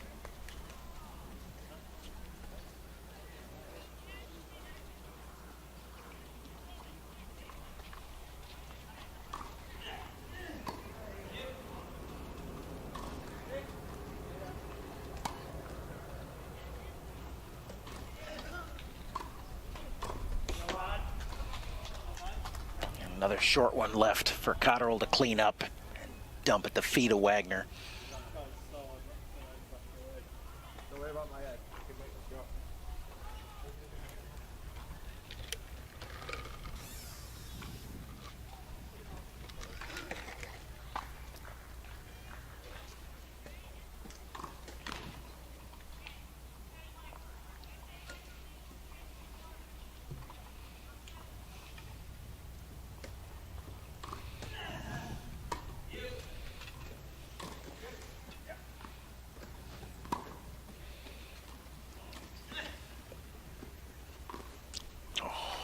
Whoa. And a careening Ant Cotterill into the net in an attempt to get the half volley. Gives one back to Wagner and Taylor. Having a good laugh with his partner now.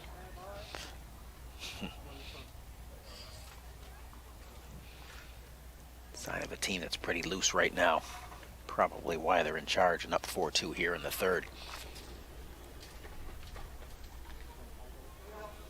Happy and loose tends to win.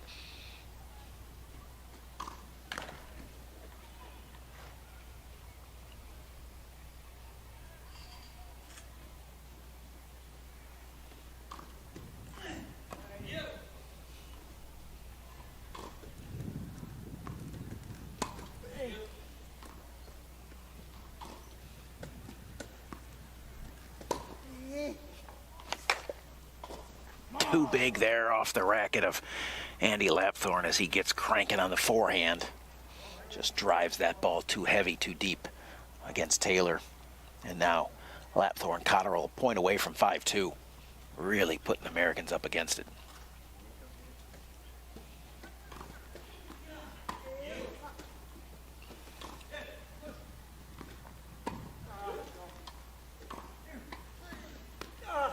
Nice shot by David Wagner through the middle there, exposing the backhand of Cotterill.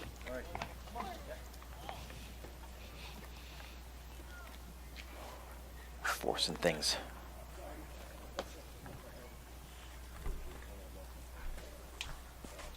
Back to deuce.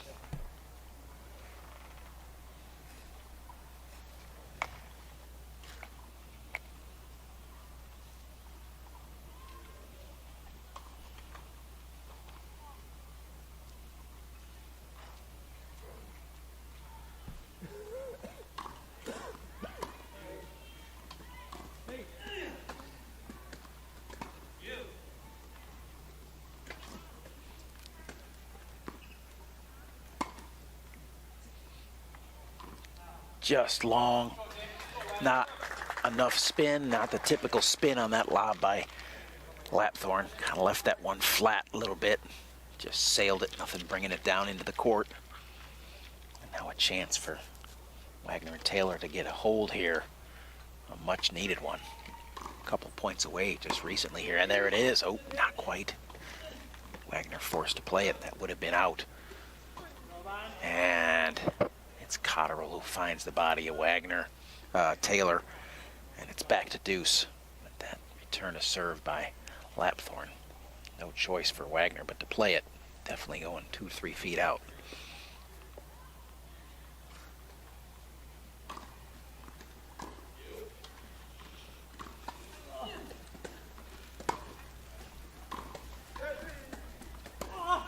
Great get by Andy Lapthorne. Keeps the point alive here.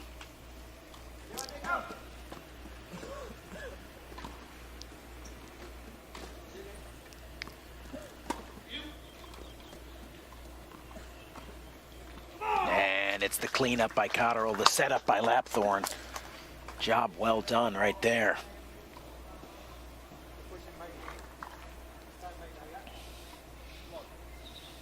There's the finish by Cotterill, who's been tough up at the net here down the stretch.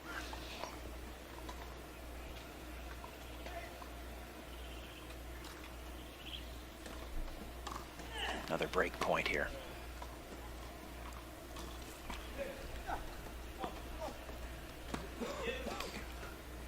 Cotterill able to track it down, but not able to get it inside the lines. And now we're getting into one of those games where momentum is certainly going to be on the side of whoever can come out of this on top.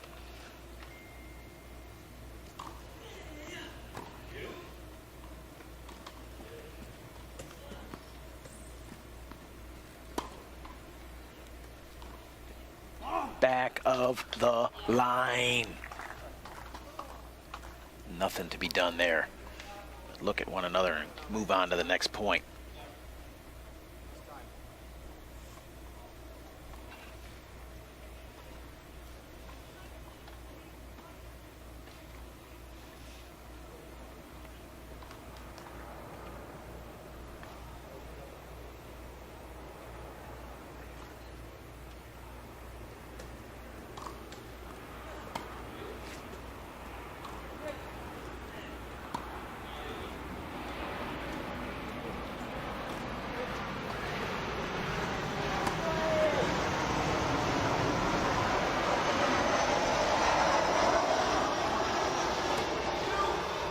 Lapthorn on the attack once more. The U call by Taylor, no response by Wagner, and it's 5-2. Lapthorn and Cotterill in control, looking very confident.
Here it is, Cotterill, 5-2 up in the third.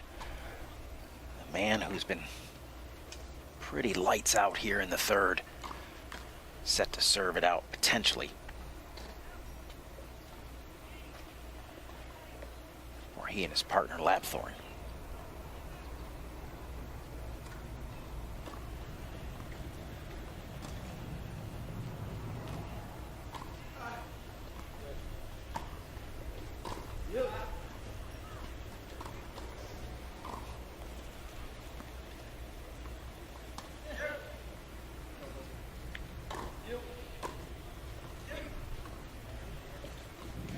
Brits in a little bit of chaos. Uh-oh.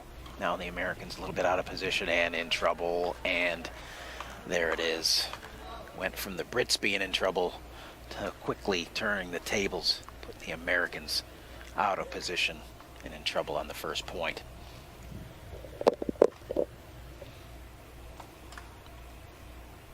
Cotterill and Lapthorn inch closer to the finish line.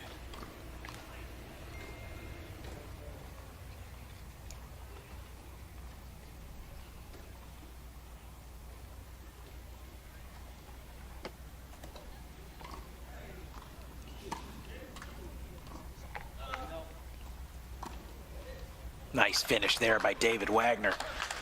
Gonna need to see a few more of those here strung together. A bit more of an aggressive return there produces the easier response from Cotterill. Wagner knows what to do with it there.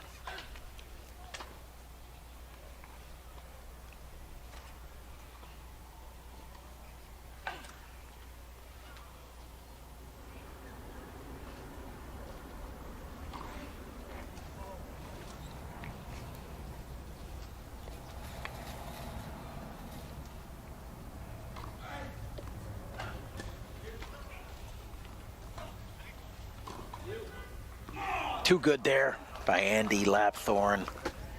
Certainly dialed in right now. It's Cotterill that's kind of gotten him to this point, but it's been Lapthorn here. The explosive forehand puts the Brits 2 points away from the match.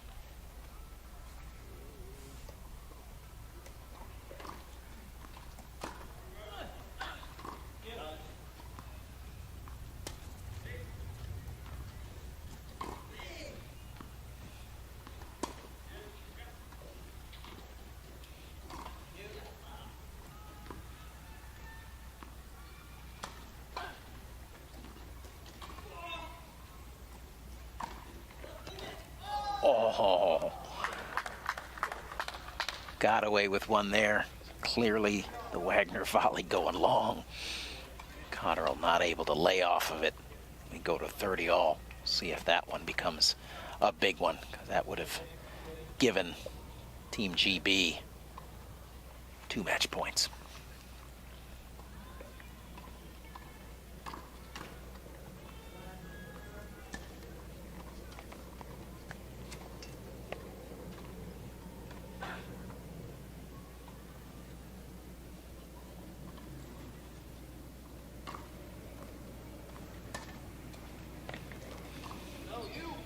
Flyer there by Cotterill off the backhand, and just like that, after that one momentum changing point, it's a chance for the Americans to get on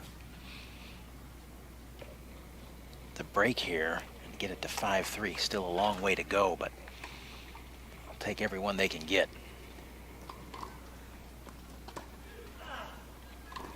And there's the error in the net. It's 5-3. These guys have come back from deficit so many times in their career. Not out of the realm of possibilities. They've been in the trenches.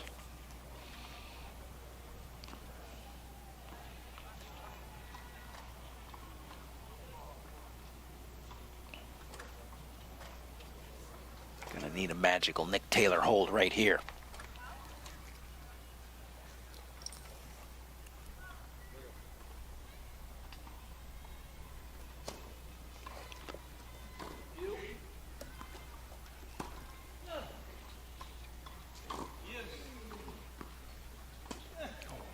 Well struck there by Andy Lapthorne as he sets the tone with the first point of this game. Up 5-3. 15 love, Team GB.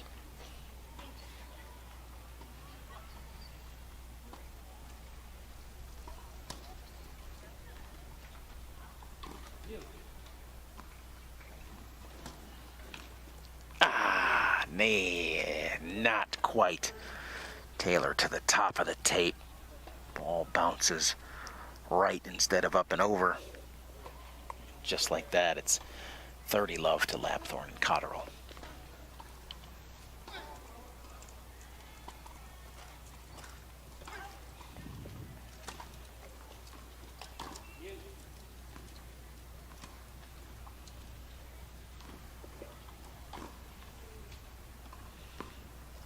There, nothing Taylor can do but watch that one go over his head and watch the scoreboard move to triple match point for Lapthorne and Cotterill.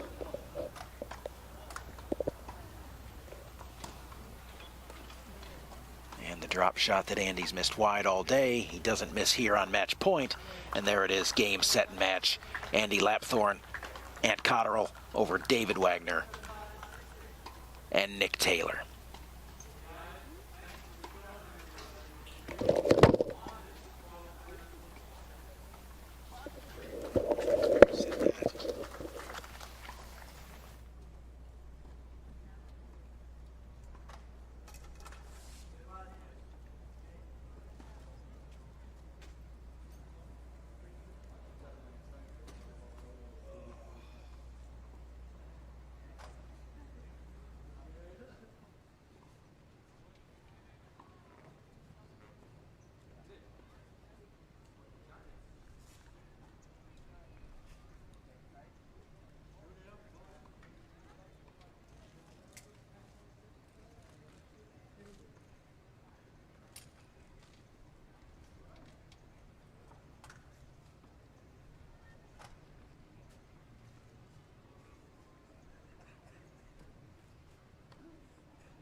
good.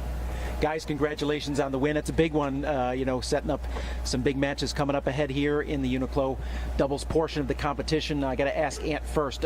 Give me what color that shirt is, because I was trying to describe it on the interview or on the broadcast, but I wasn't able to come up with an actual color. Question. I'm going to go for salmon. Salmon. Yeah, all right, there it is. For all the listeners, it's official. It's salmon. So I'll give you guys an option. Do you want to talk about set 1? You want to talk about set 2, set 3? What's your preference? Set 2 and 3. Set 2 and 3? Okay. It's as if set 1 never even happened, correct? Yeah. Yeah. Right. It's an incredible comeback from something like that, but is it easier to dismiss a set like that than it is maybe to kind of go in, you know, having come out of maybe a tiebreaker in the first set or something? Is it really easy for you guys to dismiss a set like that was just like bad tennis and okay, let's be done with it? Yeah, I mean, the first set was what it was. And yeah, like you said, 6-love set is probably easier to get over than if you lose a close one. So we knew we had to react and just stay close in that second set and try and nick that. And then it was always going to be nip and tuck in the third set. We managed to win the big points, which was nice. Yeah, you did a nice job there. You know, I got to tell you that I could tell the difference from the first ball struck in set number 2. I think it was a return to serve from you, and it was the most well-struck ball you'd hit up to that point. I mean, you guys talked about it on the changeover, like, hey, we've got to up our energy, or what was it that the conversation that you had after that set? Yeah, we just need to do something. It was nothing, Zach. They missed us on the first game. Come out fighting with a really good start, and yeah, we managed to do that. Yeah, you sure did. It was noticeable. And then Andy, you got going on the lobs. Ant, in the third set, you really got tough at net and in the back court. So it really was a total tandem job right there. You guys have played them so many times, you know, and you know them so well. It just comes down to execution, and it seems like you just really got it going there in the third, right? Yeah, my drop shots were on fire in that third set. So I had to go for one at the end because I missed too many. So yeah, always good to win and always good to play David and Nick and get over the line. So if you're going to miss a drop shot, Andy, where are you going to miss that? Why? Well, try not to miss it wide. Maybe not about wide. 8 or 9 wide. I heard you telling yourself that Yeah. repeatedly, and then you kind of kept going back to the well. Yeah. But anyway, you got it done at the end there. So you got the Dutch ahead of you now in the round robin portion still. Tough assignment there. But this win here kind of really sets a tone for you guys to have a chance to kind of get in the mix here a little bit. It's going to be interesting to see what happens, but your sights are set on staying alive here in the competition and going to work tomorrow. Yeah, definitely, for sure. All right. Going to wish you luck. It was a great win here today. It was really some quality tennis from both teams down the stretch. Congratulations on a great win, and we'll see some more of you guys throughout the week. Cheers, thanks. Thank you.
hitting serves.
Fourth and final match of the day here on center court. We're going to finish the day with men's doubles. Top team in the world, number one seed here at the UNIQLO Doubles Masters. Alfie Hewitt and Gordon Reid out of Great Britain taking on Tom Egbrink and Michael Scheffers from the Netherlands. A matchup of silver and bronze medalists from the Tokyo Paralympic Games here just this past year. It was Hewitt and Reid with the silver, and Egbrink and Scheffers having an impressive run to the bronze. A lot of experience, a lot of firepower here on the court. Both teams very familiar with one another. Many battles upon the European continent and around the world elsewhere. Advantage would still have to lead towards the Brits, as they've just been almost unstoppable in the majority of their matches. Again, advantage with the lefty-righty combo, fluidity with which they can move in and out of the court seamlessly, trading positions, tough to nail down one individual, but somewhat similar on the other side of the court. Big game from Tom Egbrink, a lot of power, and Michael Scheffers, a lot of experience. Quick shot there of the Brits on the sideline as they're finishing up their final words and thoughts before they go into battle here. Alfie Hewitt on the left, Gordon Reid on the right. And as we discussed in one of their post-match interviews yesterday, coming off of having played each other today in singles, and how easily they're able to transition from opponent to partner. Sign of maturity, knowing that the two of them at the highest level would be doing that a lot. Must have come to terms with that some years ago.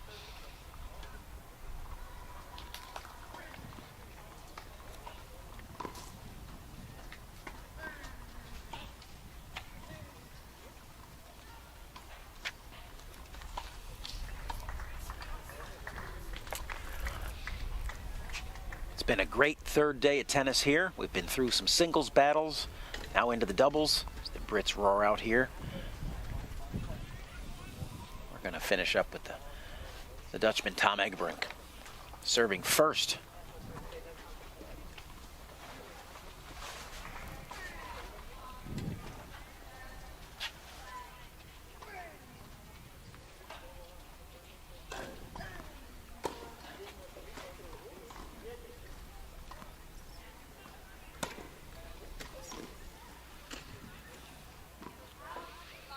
First point to GB. Off the backhand error by Egbrink.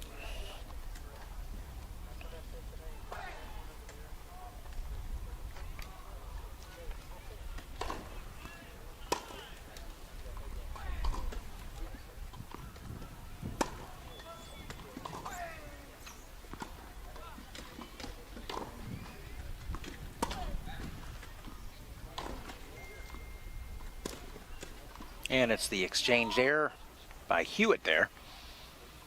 Gets us to 15 all. I'll just let some things unfold here in the early going. See if we can see any specific patterns unfolding. Right now, all four players just kind of wanting to get a feel for the court conditions. who's a little hot, who's a little off.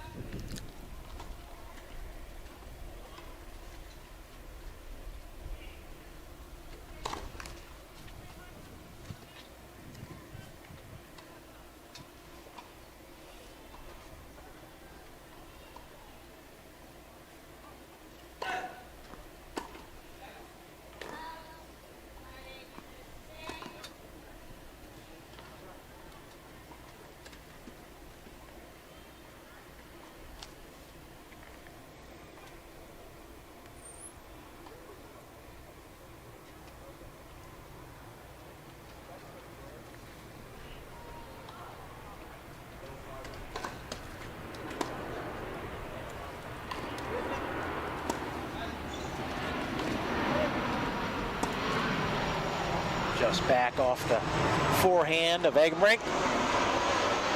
Knots us up here at 30 all.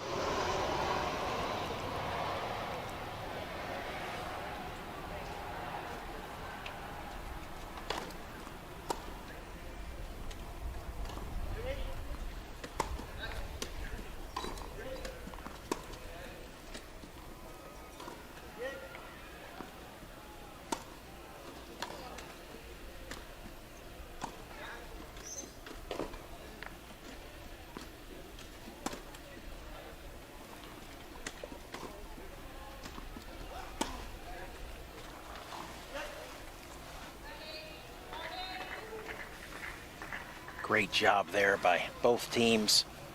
Mostly the Brits on the attack, mostly the Dutch defending, just not able to get the last one over there.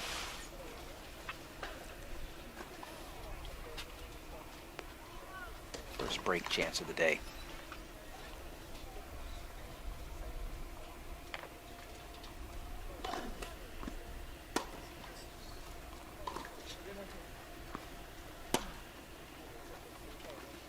Trouble, and that's up and over.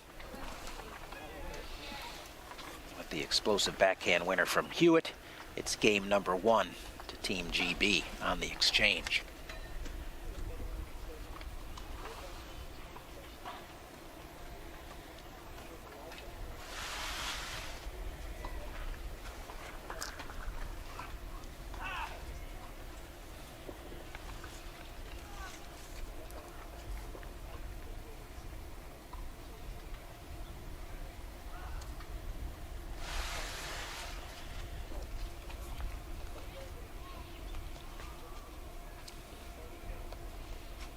Alfie Hewitt to serve first for the team of Hewitt and Reed.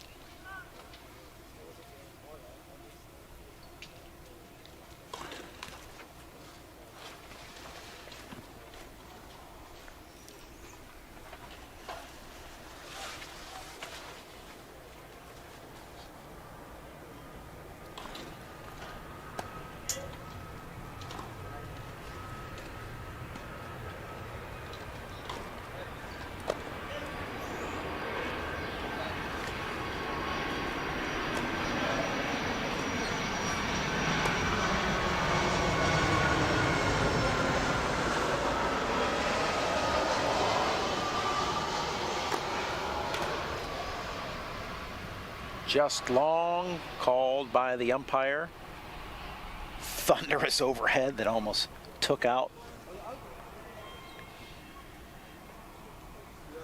Like duck, because here it comes. Gordon, lucky to escape with his life right there off the Eggenbrink. Thunderous overhead.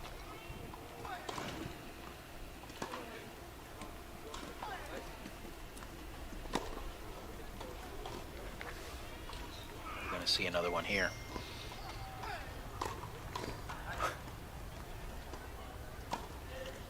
Phenomenal job by you just to get the overhead back, but Scheffers with a nice job repositioning, redirecting that forehand cross court off the sideline. Even the score at 15 all. There are no points finished easily on this court here. Gotta earn everything, these four.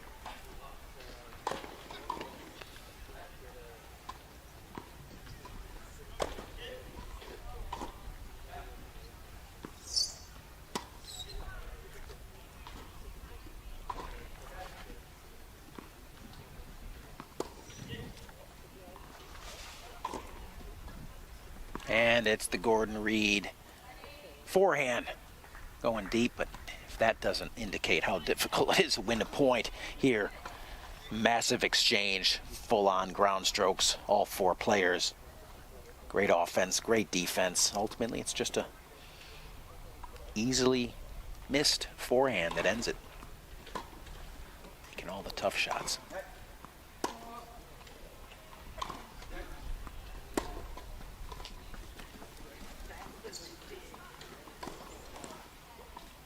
And Egbrink not making any bones about it, going right at Hewitt, not trying to go around him.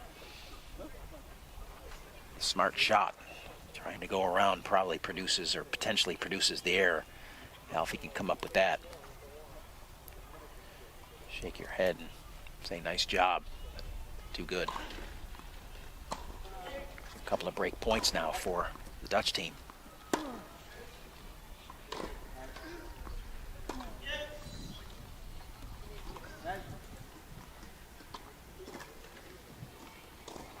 And it's the backhand error by Hewitt that gets things evened up here at 1-all.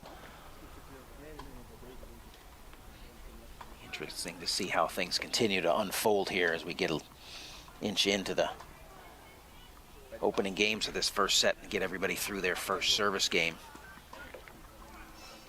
Right now, a couple of breaks. All four players capable of producing big offensive moments, but I think more importantly, their ability to defend, neutralize, all four of them. Absorb pace well, redirect well, have touch, can produce big when necessary to finish. Men's doubles at the highest level right here. And Hewitt just a little late on the backhand. Egbrink continuing to press the action, stay aggressive.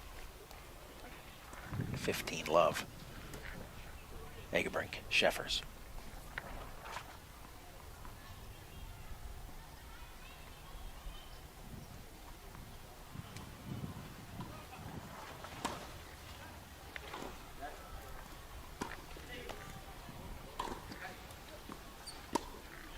Well, that's going to sail long. Wind's starting to pick up here just a little bit. You can see some flags blowing in the back of the court on the Egbrink and Scheffer side. So when the ball gets up above the bowl here at the stadium, it's going to fly from that end.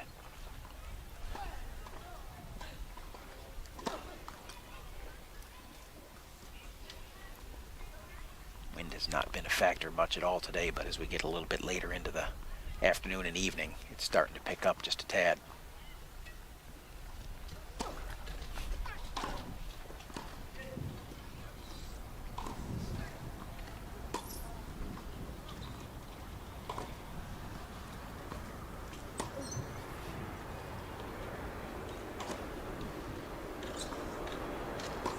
That's gonna be too good. Finds the line, stays inside the baseline. Beautifully executed by Egbrink right there. Get a shot there of the palm fronds blowing. Gives you an indicator of what's happening up above the stadium line. All four of these players capable of commanding big time spin, so they're very capable of ripping those balls that will then explode and let the wind work for them.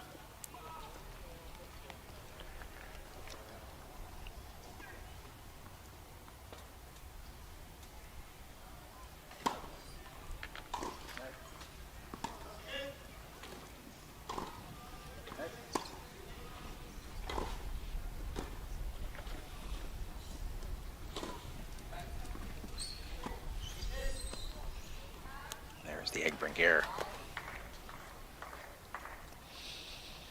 Saw Scheffers do a nice job of covering the line there on the wide ball, forcing Reed to go back to his partner. It's his partner who produces the error, gets us to 30 all, but pretty much textbook. Can't give up the hole behind you if you got no help. All four players really adept at covering the court. And there's a Scheffer's error now. A couple back-to-back mishits. It gives Hewitt and Reed break opportunity to continue with the pattern here of breaks of serve.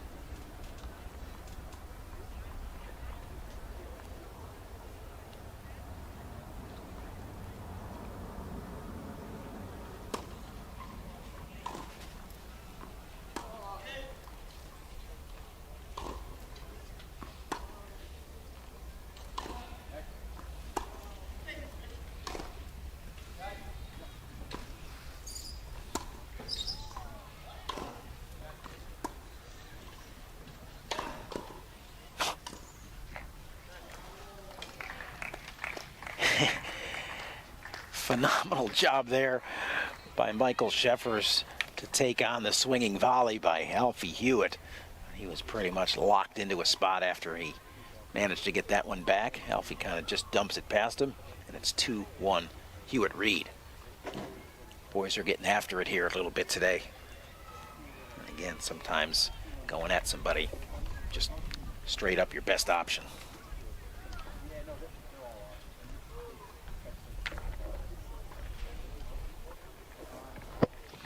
Four players taking on fluids, getting a little bite to eat, knowing this is potentially going to be a long one.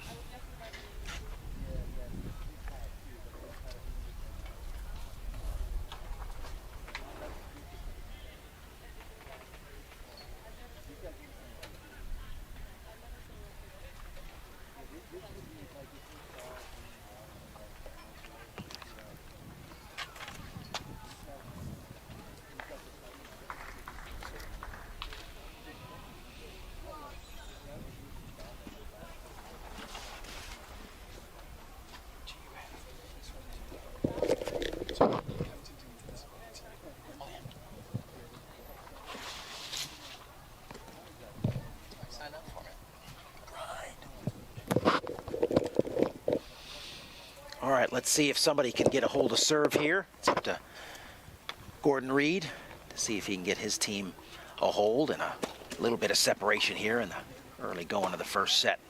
All three servers prior to him not able to hold.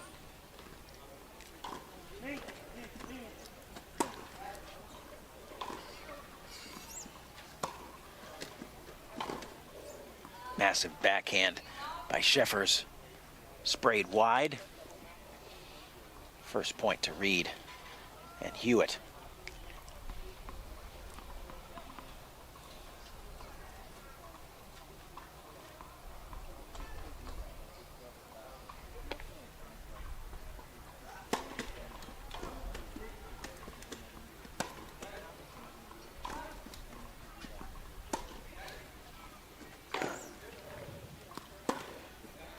And Alfie Hewitt unleashes a backhand past Tom Egbrink to give the Brits a 30-love early advantage here in the Reed service game. No problem handling that pace. And actually using it to the advantage right there.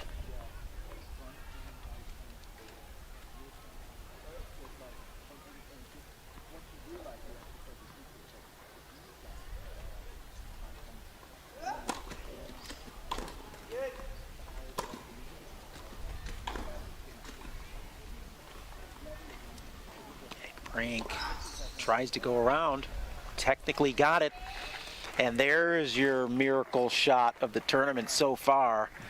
The drop shot beautifully executed by Reed, and Egbrink taking advantage of the opportunity seldom presented. Goes around the net post, scoots it in about 6 inches off the ground. Grab that one for a future highlight reel.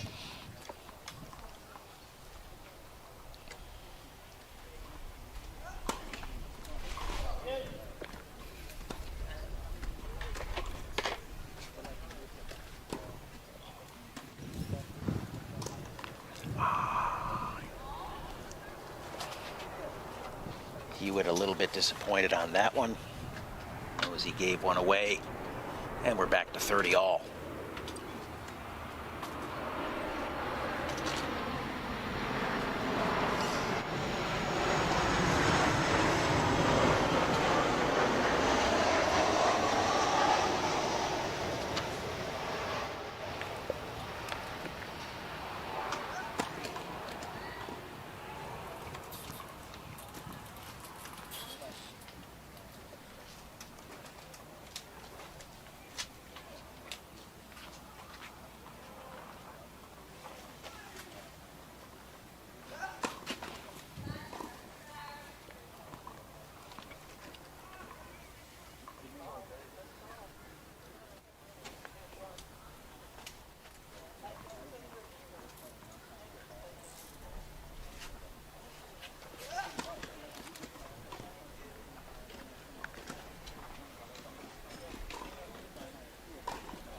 Yeah, Reed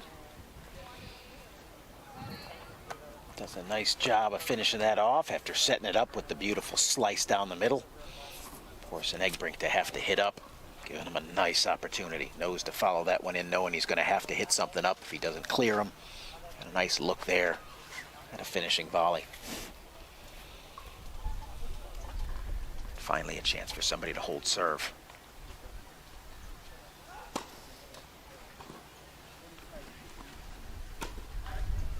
But not yet.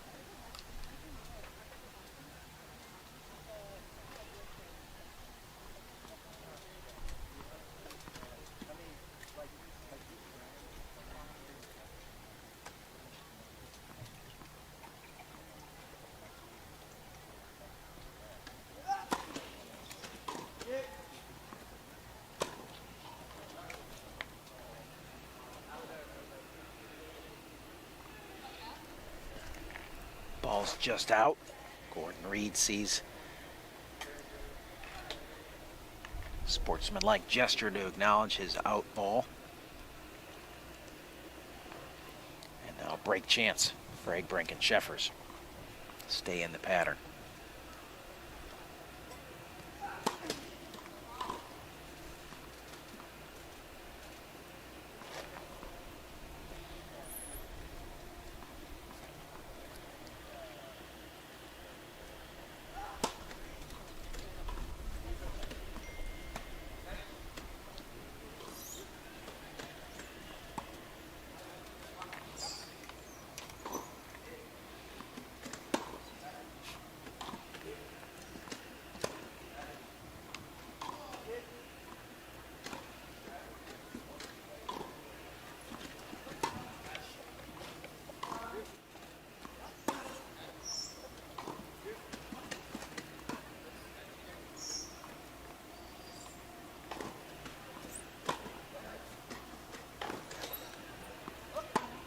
And the Hewitt backhand. Deep, solid play by Egbrink and Scheffers, just getting rock solid behind the baseline, defending everything, maneuvering Hewitt and Reed around, and we get it to 2-all. Some quality job here by the two Dutch guys. Just diffusing everything coming their way and looking for opportunities to get on the attack and taking it when they could, forcing some errors.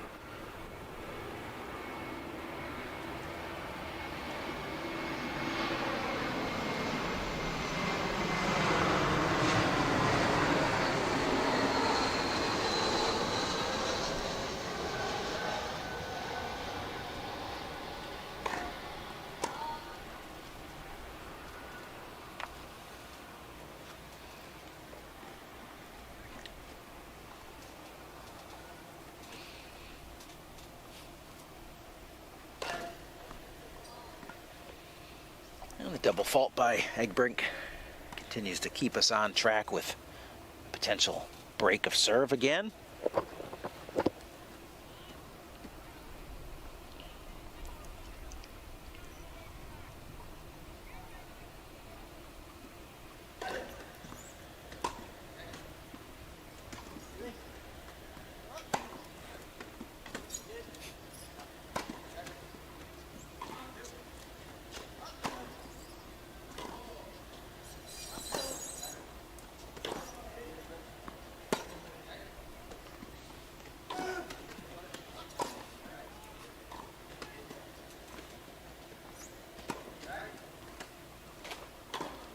And it's the forehand from Scheffers that finds the net. After another lengthy rally, all-out swings, full-on ground strokes. Nobody getting cheated. Here it is, Hewitt Reed quickly out to a 30-love lead on the Egbrink serve. Second time around the rotation.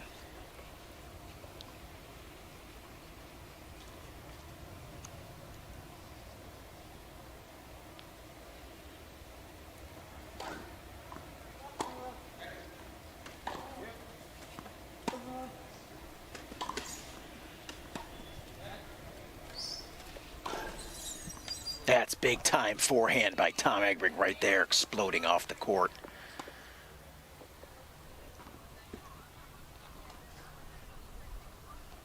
Massive racket speed, big strength, big strong, country strong Tom Egbrink right there.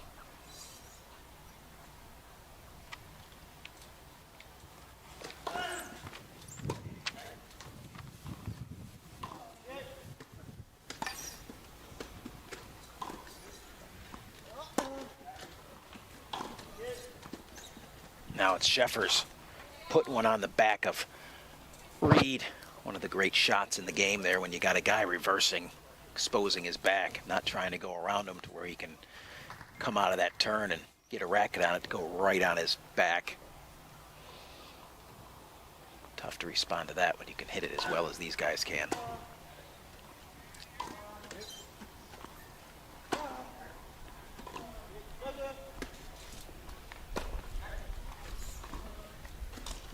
Oh, Reed going for big time drop there. Cuts it a little thin. Leaves it in the net. And as quickly as they roar it out to 2-point advantage here in the opening points of this game, it's now Egbrink and Scheffers 40-30 with a chance to hold. Tom goes big.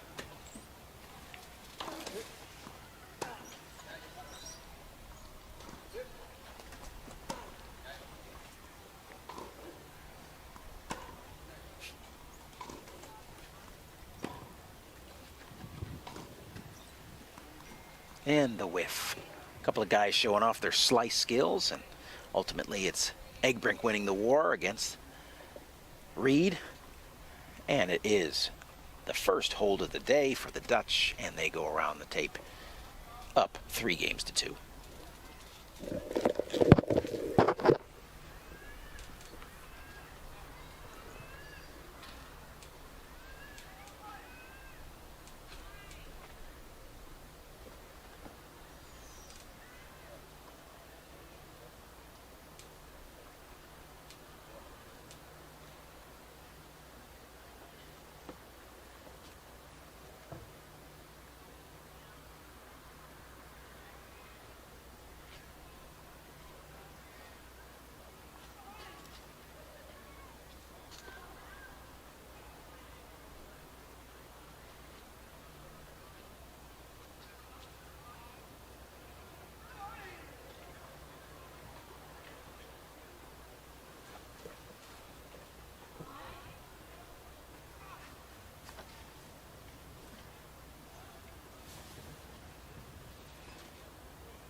And I think we're getting some shadow play here on the court, just like Reed missed the one shot from Egbrink in the same location.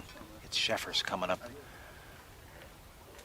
with a miss on the Reed forehand there. Sun's kind of dipping here. Stadium lights really haven't taken control of the lighting on the court yet. Some tough shadow areas to play in right now, particularly back in that Sheffers corner.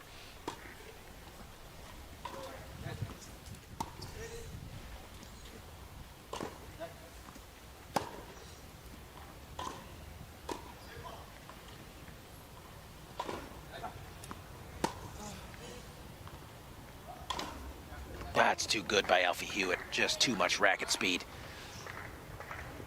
Sees the opening, only needs to see it for a second. Knows exactly what to do with it. Hewitt and Reed attempting to answer the egg brink hold.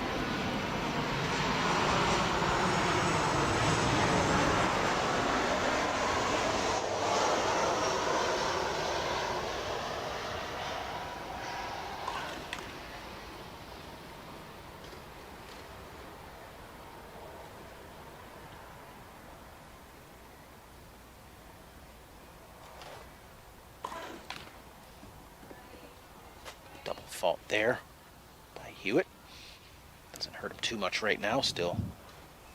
Slight lead. To get back on track here.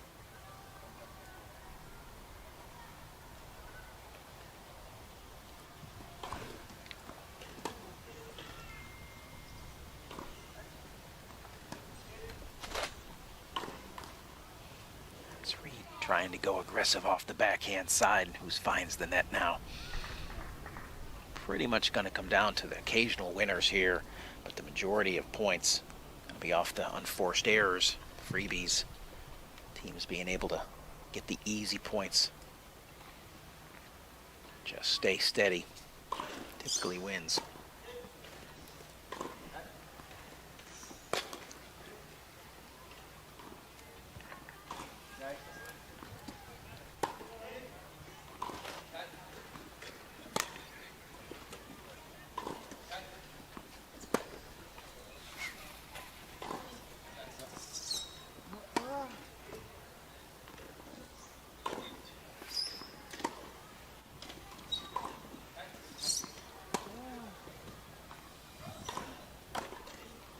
Too good for Michael Sheffers. Hewitt attempting to attack, puts it right in the hot spot. Sheffers sticks the forehand volley. Just too good right there. Staying patient, waiting for his look. Finally comes his way, right out in front. Easy. And now, another break chance here for the Dutch.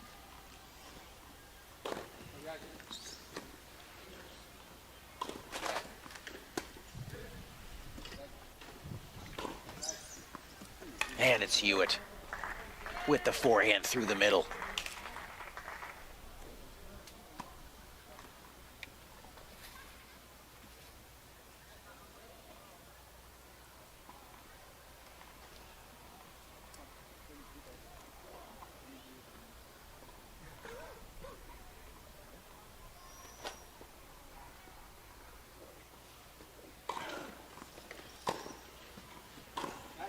And it's the forehand long by Hewitt there.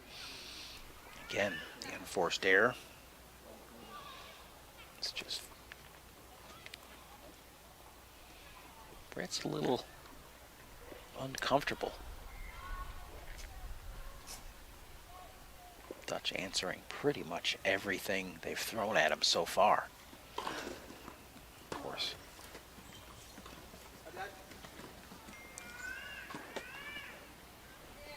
And there's the easy miss from Tom. Like I said, those are the ones that kind of start to make the difference when you start stringing them together.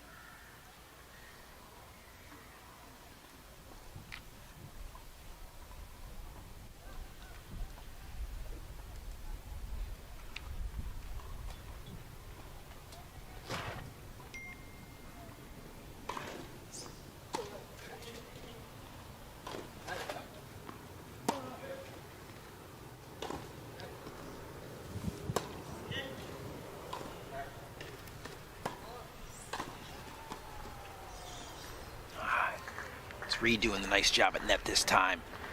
Scheffer's inability to avoid him that leads to the advantage point for the Brits.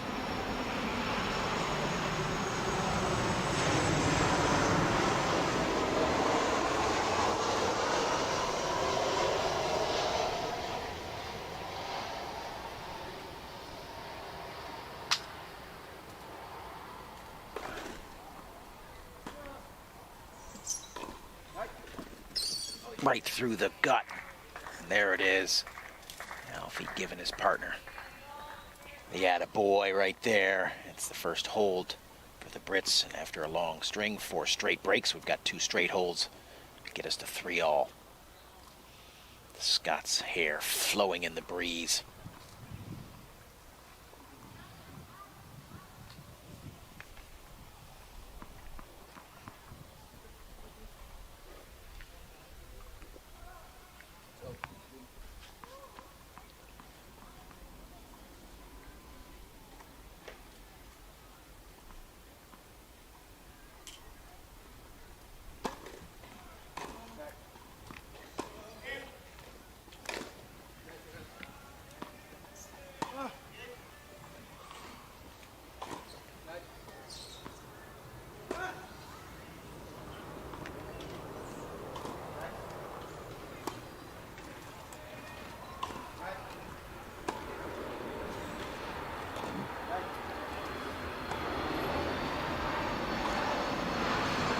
Too good, 2 up and down there from Gordon Reed on the forehand.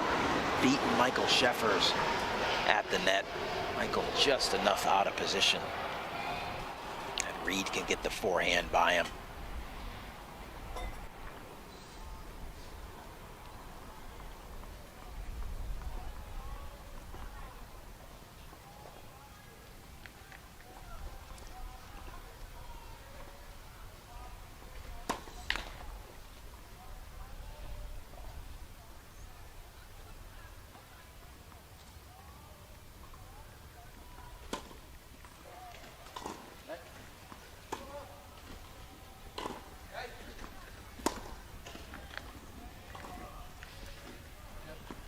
Just wide.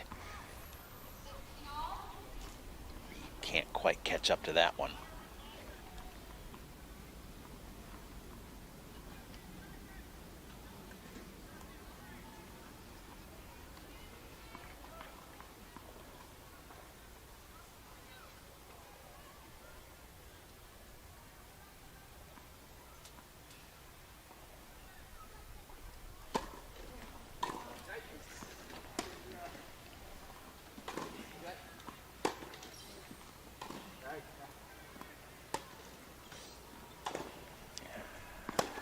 Going to find backside of the baseline, not on the line and not in. Both teams just kind of riding out the little waves that are coming and going.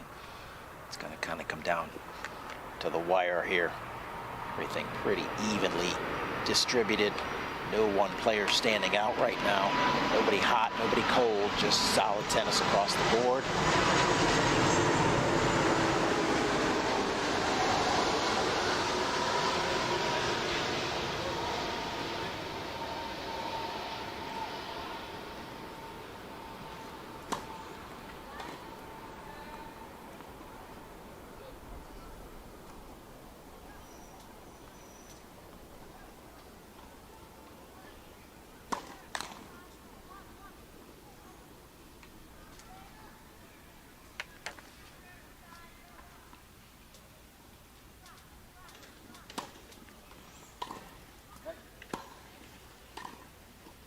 Great reach there by Gordon Reed.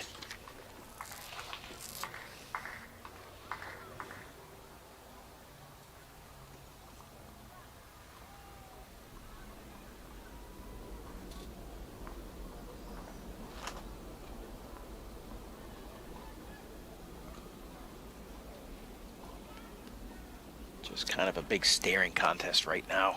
Gonna be down to who blinks first here. We get deeper into this set.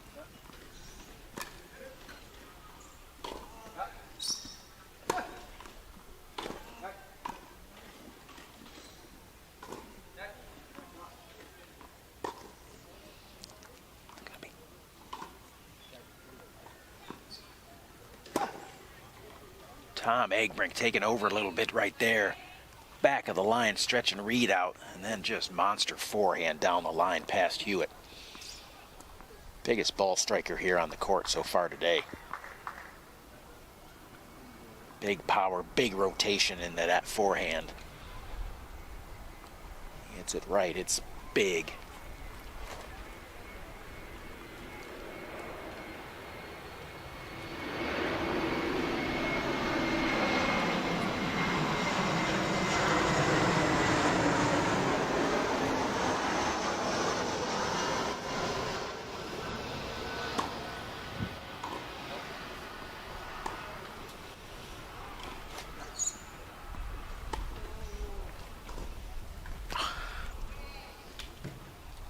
Sheffer's just a little, Egbrink just a little too much on that slice. Hewitt not able to get enough acceleration to respond. Catches the top of the tape, sends one flying into the sideboard. It's the Dutch up 4-3. Looking every bit the part that got him the bronze medal. See the sun getting ready to shut it down for the day here in Central Florida. Gorgeous day it's been.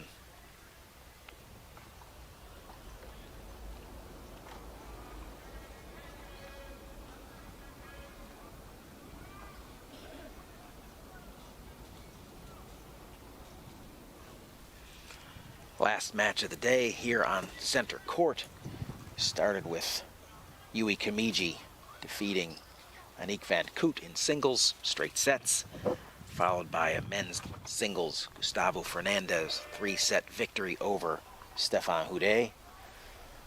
Match number 3, quad doubles, was the team of Ant Cotterill and Andy Lapthorne over David Wagner and Nick Taylor in 3 sets. And here we are setting up the last match of the day, the men's doubles. And it's Egbrink and Sheffers up 4-3 in the first. And there is the official posting of today's results so far here on center court.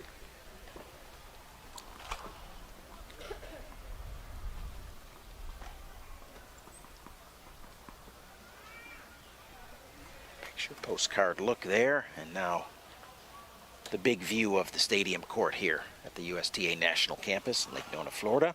Day number 3 of our competition at the Wheelchair Tennis Masters men's doubles.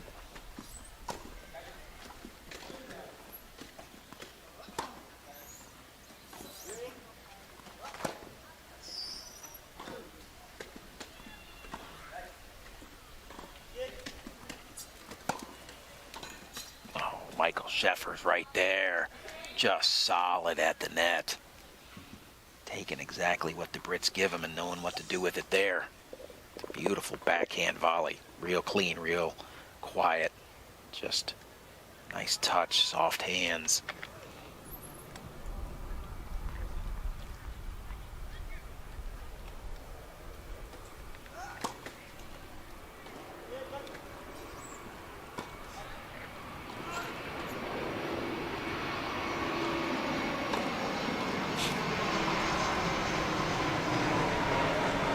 Reed goes big, Egbrink gets the racket on it, but just kicks it a little bit wide.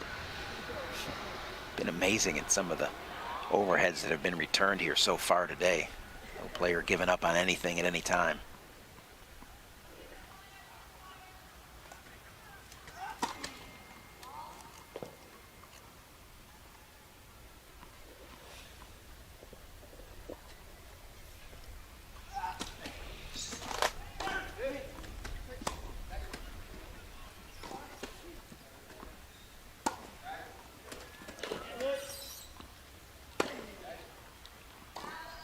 Backhand sails just a bit long off the racket of Gordon Reed. It's Egbrink. Sheffers inching closer to kind of stretching the lead out here in the first set. They've answered every thing that the Brits have thrown at him so far today. Not blinking once so far, not yet. Big ace, big time for it too, up the tee. Gordon Reed Big time for that shot. Gets things even at 30 all.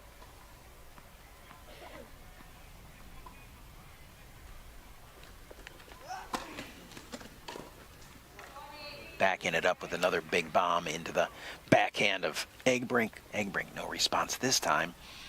And just like that, quickly.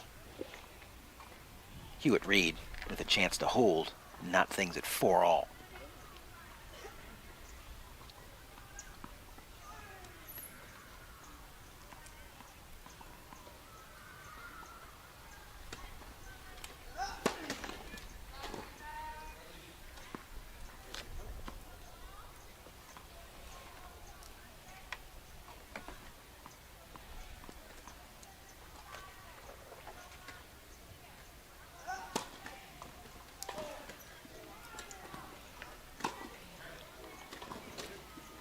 And another error. 3 in a row. Gives the game to the Brits and gets things going 4 all here in the first set. Those are the easy errors where the momentum just starts to kind of shift over to one side of the court. Leaves the other side of the court kind of shaking their heads all of a sudden like, hey, what happened here? Not the time to be throwing those in. But Egbrink's serve here at 4 all. They can get right back on top.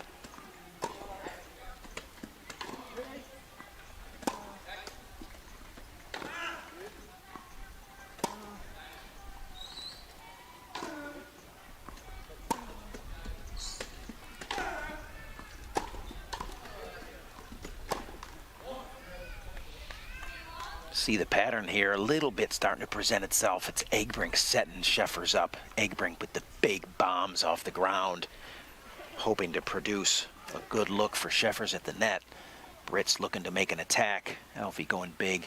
Gordon going first at Scheffers. Responds. Alfie trying to back it up. Finds the net.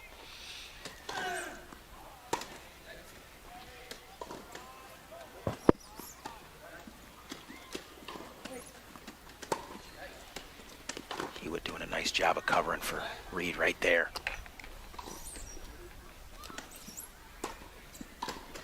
And the easy volley right there for Scheffers, who's been rock solid at the net so far today.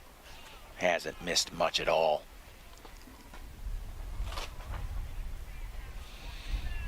Kind of an ill-advised attack there by Reed, and he knows it.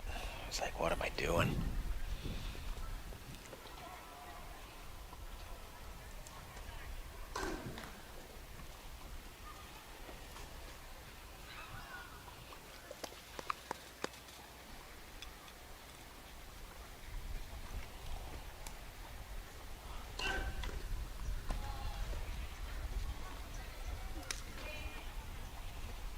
And a quick freebie to the Brits there on the double fault by Egbrink.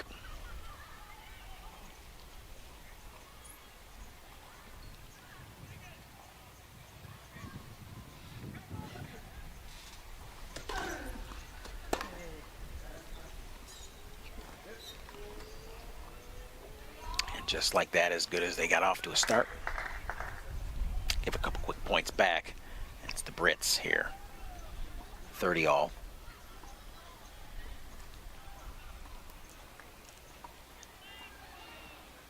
Scheffers getting the instructions from his serving partner as to where he's going with it. Probably did not tell him that he was going to go in the net with it.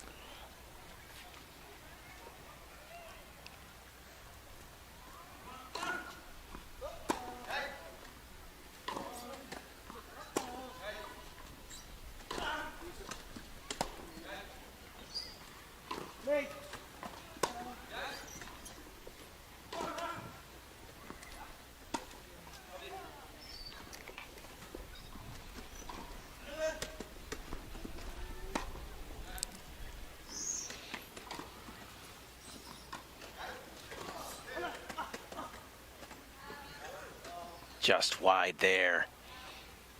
Brits pressing the action here a little bit. Up in the tempo a little bit, pressing a little bit, pushing, forcing the action. One after the other. Ball just wide of the sidelines. Here it is, break opportunity for Hewitt and Reed.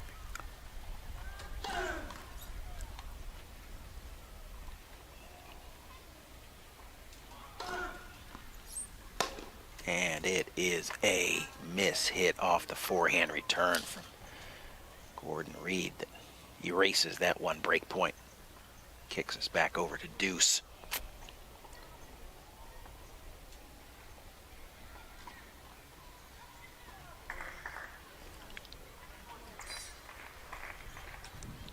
Time for Egbrink to unleash a big one. Goes with the spin, finds the net. Continues to struggle a little bit on the deuce side.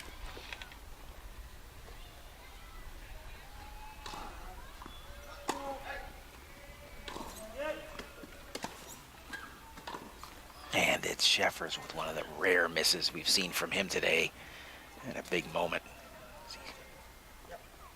Puts the forehand volley into the net.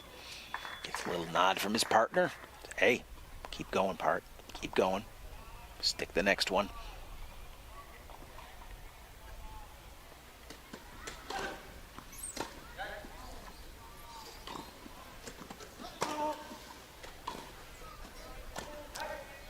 And it's a backhand volley winner from Alfie Hewitt.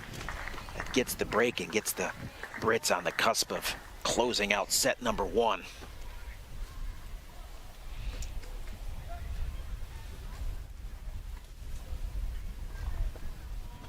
And it was the game prior, I think, that really kind of set the tone there with the 3 unforced errors in a row off the Dutch rackets.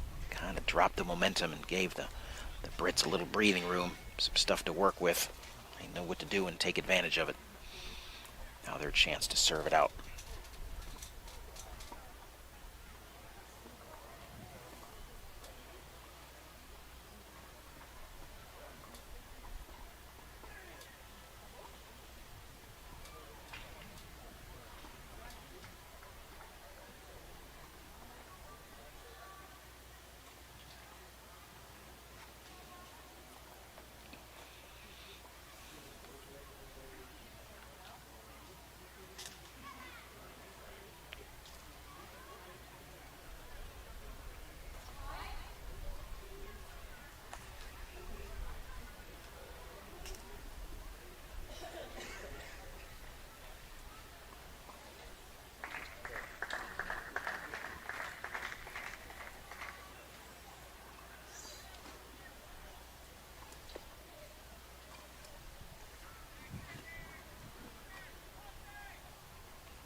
And here it is, Alfie Hewitt serving at 5-4, looking to close out set number one. Give the Brits the 1-set-to-love advantage in what has been a back and forth great set of men's doubles tennis so far.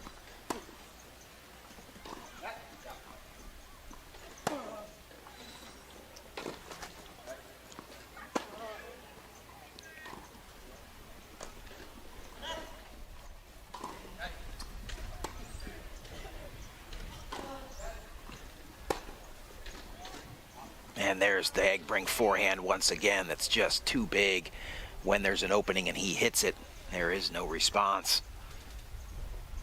Britain doing everything there to open things up, but not being able to close the gap and leaving one wide open for Egbrink, and he does.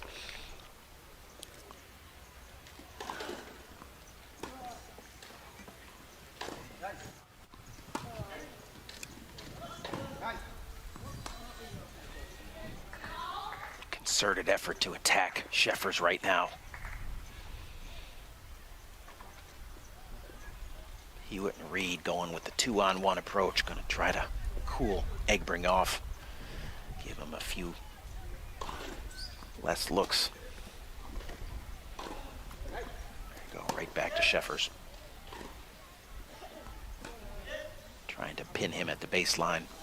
Maybe get Egbrink up now, take advantage, but leaving that line open. Reed knows he makes the mistake. He's got to cover the line, force Egbrink back to Hewitt. Little head shaker right there.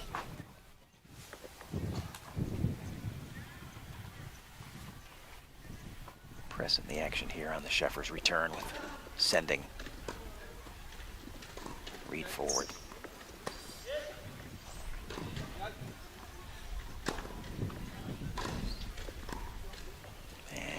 Egbrink can't come up with a half volley, pushes it deep. Starting to really see some tactics here down the stretch. Initially kind of attacking Scheffers, trying to draw Egbrink in, not let him get the full strokes in off the ground that have been so strong up till now. Reed and Hewitt, one of the few teams in the world able to execute at this level, be as precise, and either one of them do it. Once again, sending Reed forward on the Hewitt serve.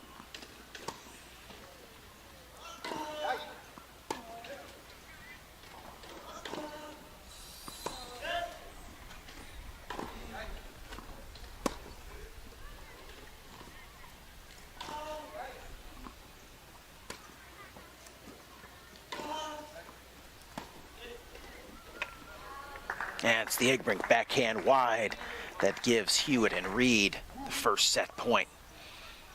See just a little bit of a crack in the Dutch armor. They've held up under the pressure so well so far today.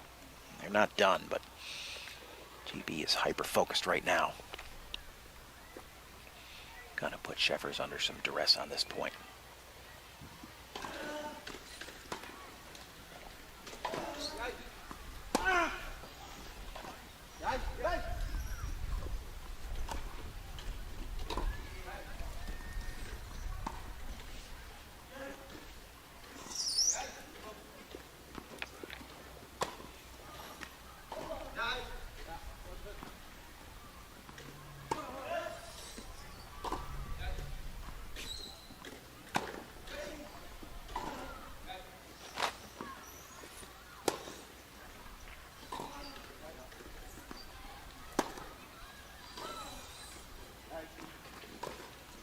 And it's Scheffers cleaning up after Egbrink does a phenomenal job of setting everything up and handling the test. Passes it big time there. Stringing together a couple of monster forehands to finally give Scheffers a clean look at a finish. Right there, rips that one. Michael doing a nice job there. And we're at deuce.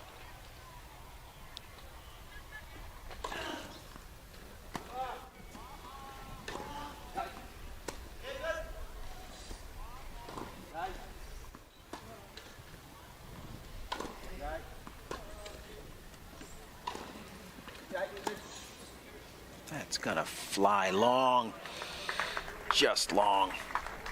Reed that time on the heavy assault. Stepping up and taking matters into his hands. And once again, another point for Hewitt and Reed to grab the first set. Hewitt choosing to let the big jet pass by before he gets busy on this serve here. And there it is. The big first serve and no reply from Scheffers. Gives the Brits set number 1, 6-4. Quality tennis across the board.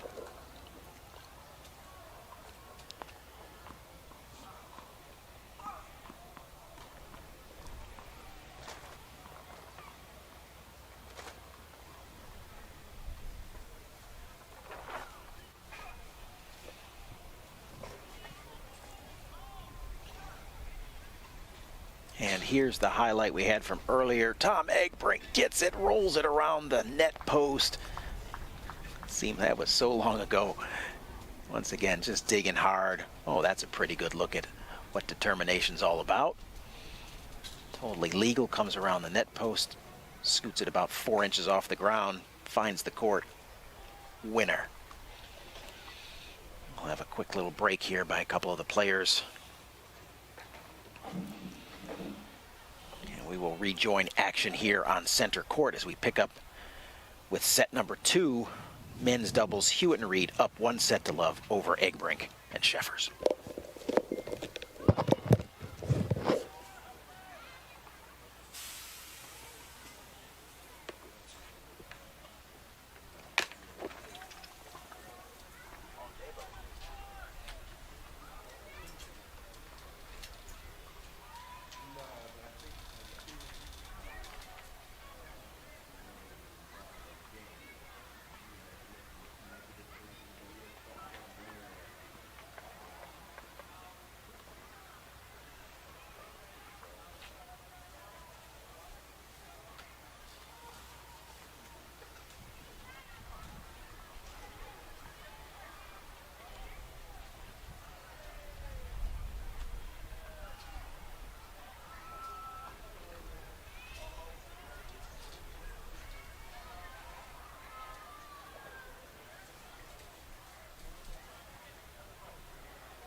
Yeah, I found my keys.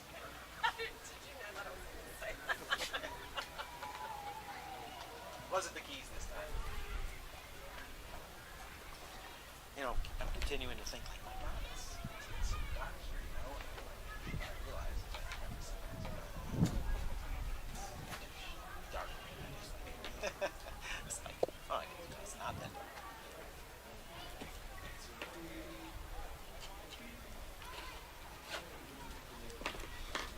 Whew. Have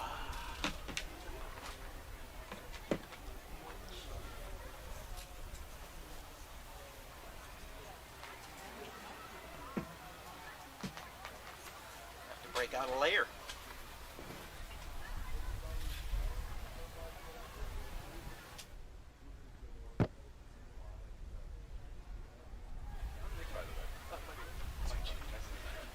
Oh, I kept saying.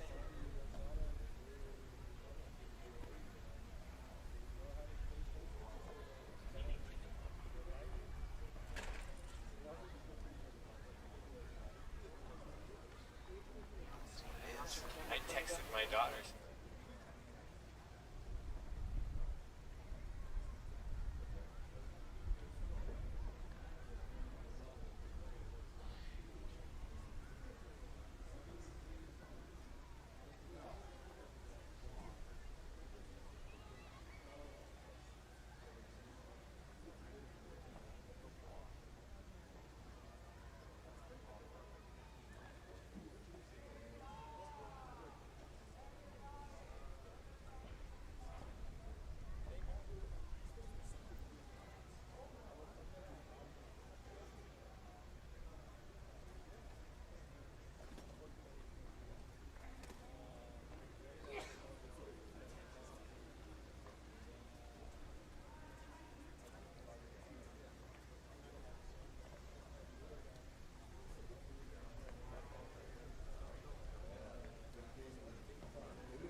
Well, let's look forward to some quality wheelchair men's doubles here in the second set as Tom Egbrink kicks it off for the team of Egbrink and Sheffers versus Hewitt and Reed.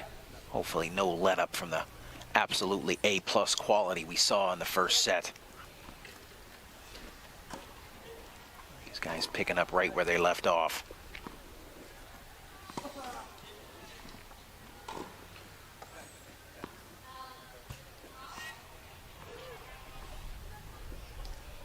I think we'll see much settling in here in the early going of this one. Everybody kind of knows where they're at.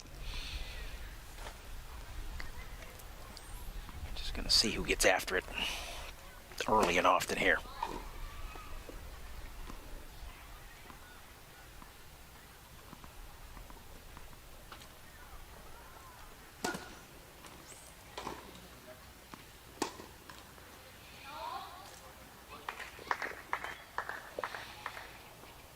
Exchange of errors gets us to 15 all here. Opening game of the second set. Total back and forth battle there till the Brits created a little bit of an advantage late. Slight opening after 4 all. And Hewitt and Reed certainly knew how to close that door, not let the Dutch back in.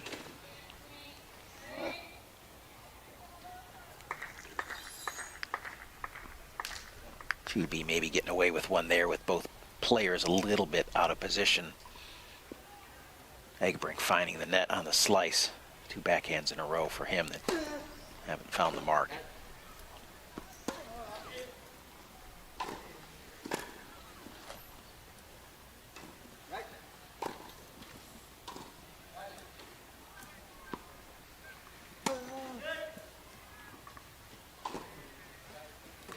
It's going to be tough. Egbrink handles it.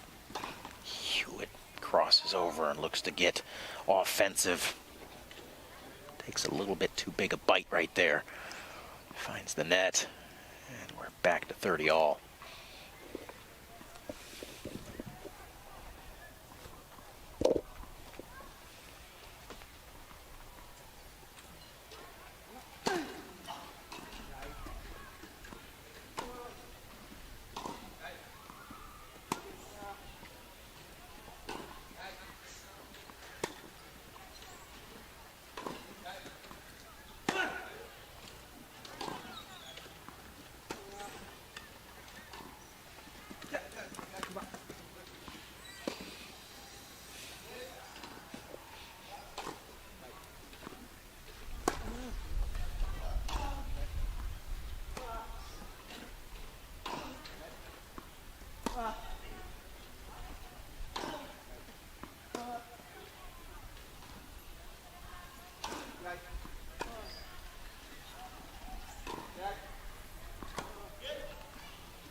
Back of the line, according to the official. Hands out, makes the call, grabs back of the line. Sheffers points to an area way beyond the baseline. I know it wasn't that far out. She saw back of the line. Nobody wants to lose that point.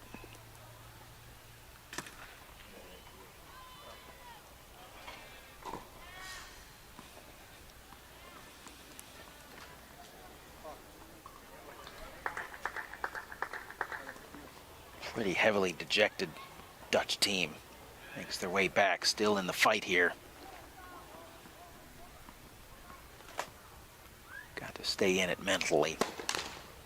Egbrink tries to finish it with one blow.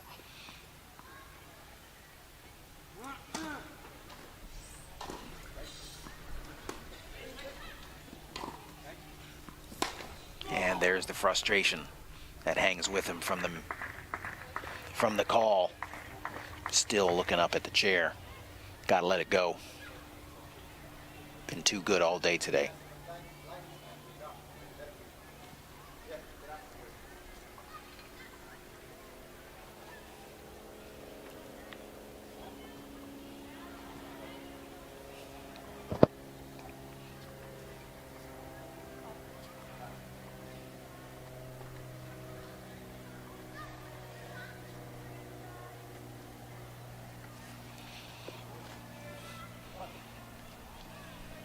Reed and Hewitt looking pretty comfortable. Nice position with the setup. Momentum squarely in their corner right now. Dutch have to regroup, especially Tom Egbrink here. Michael Sheffers going over, talking to his partner, trying to settle him down, get him refocused, get him back on track, playing the high quality tennis he was playing in set number 1.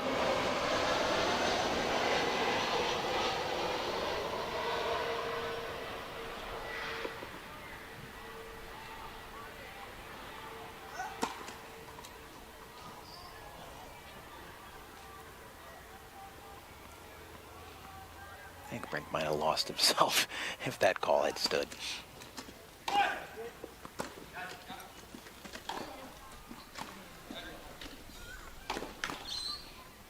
can see that there are still effects from the call. Egbrink not being the steady player he was early, trying to be and impose himself right now. Got to reel those emotions in, get settled back down here. Cannot afford to give GB all the freebies.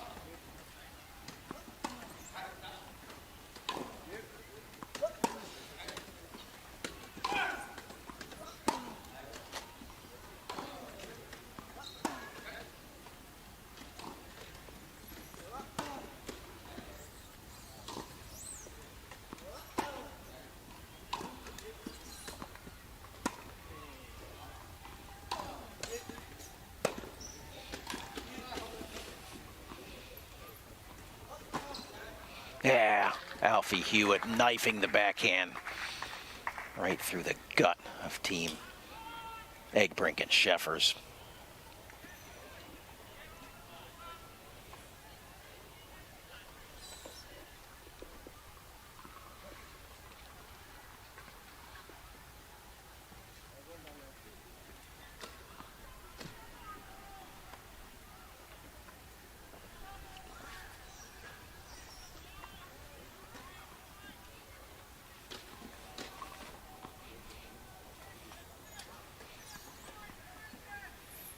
A little check-in. Reed whips it around and ready to go to work. 30 love up.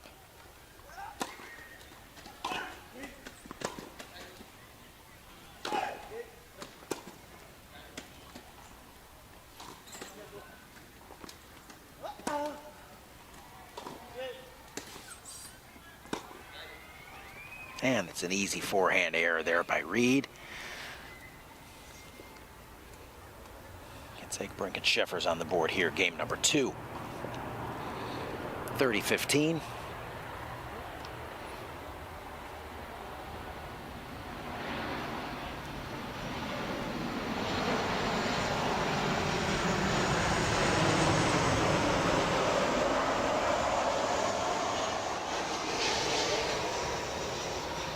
Reed gives a nod to the Delta jet flying overhead.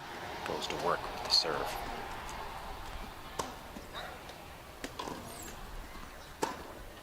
Hewitt too good on the forehand right there.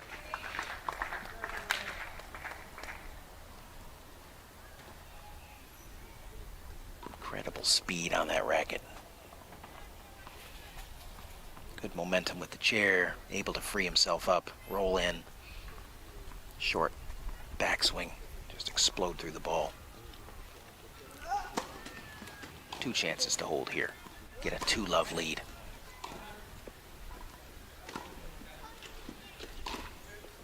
And the error off the Egbrink backhand does in fact produce the 2-love lead early here in the second set. You might begin to see just the relentlessness of Team GB starting to wear down what's been a remarkable performance so far by Egbrink and Scheffers. Kind of getting into the must-win game category right here. 2-1 on the changeover could settle everything back down, but 3-0, pretty large hole.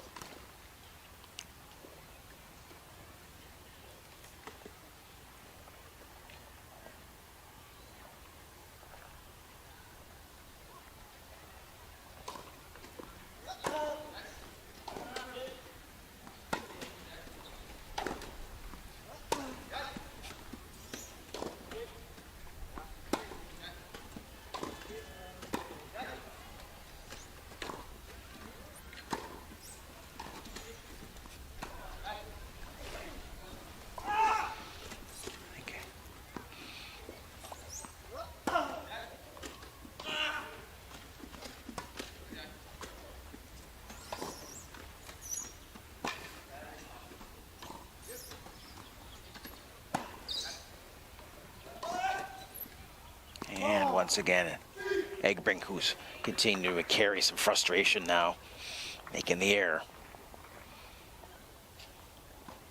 Has not recovered since the 1 call 2 games ago.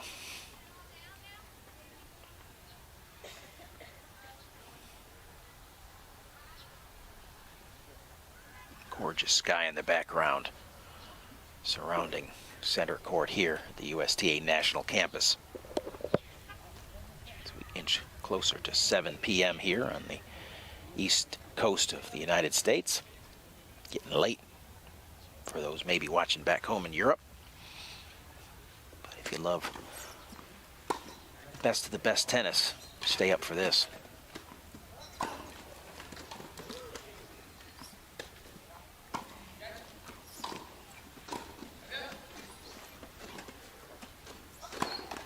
There's the bullet from Hewitt.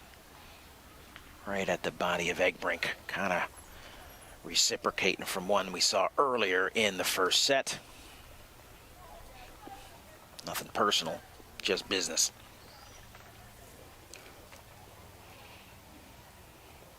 Comes in and just unleashes that one.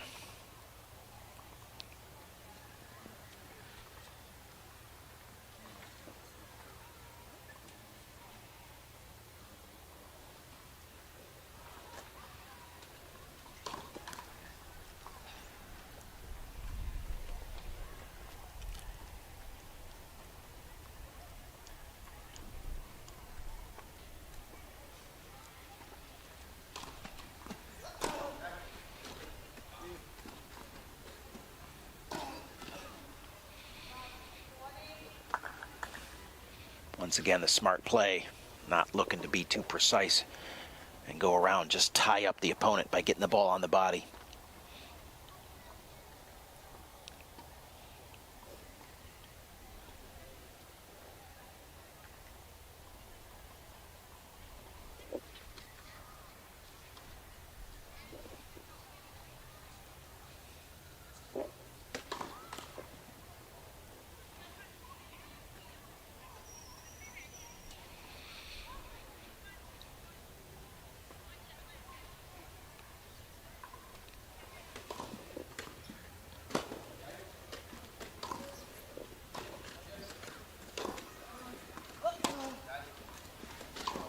And Sheffers finds the net, and it's a break at love for Hewitt and Reed. One of the easiest games we've seen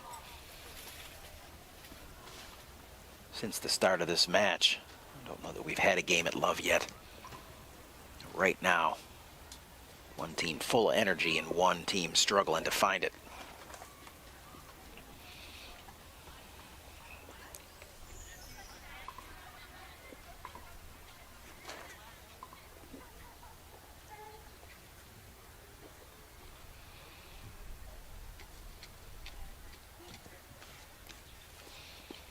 Purple looking sky off behind us tonight. The lights beautifully adorning center court here. Just about finished up with all of our action for day 3 here at the National Campus. Not much left out there.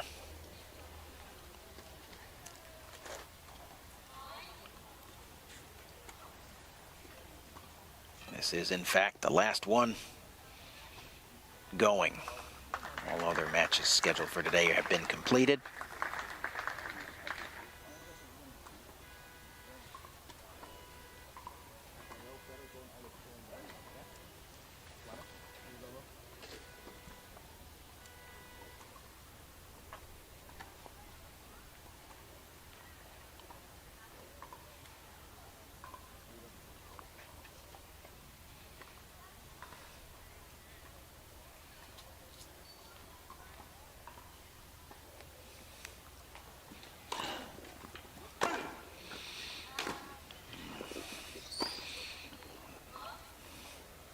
Kind of a different feel from Team Dutch right now. Got to get back to what was producing pressure on the Brits earlier. Just resiliency, consistency. Not going to go through those guys in one shot. Have to stay steady until some openings present themselves. That's what Michael and Tom did such a nice job of in set number 1.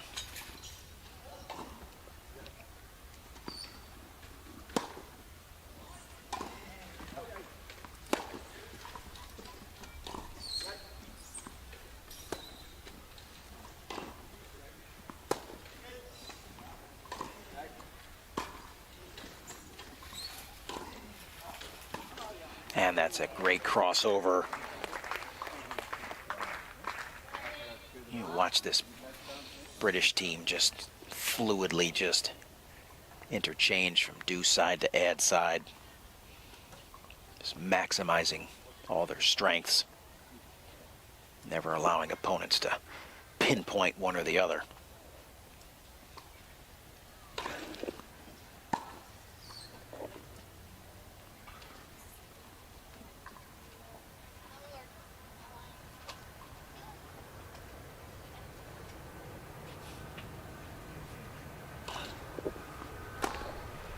Just back.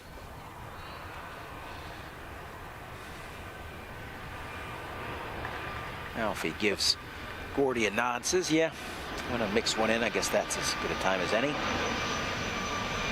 Lets him know where he's going here.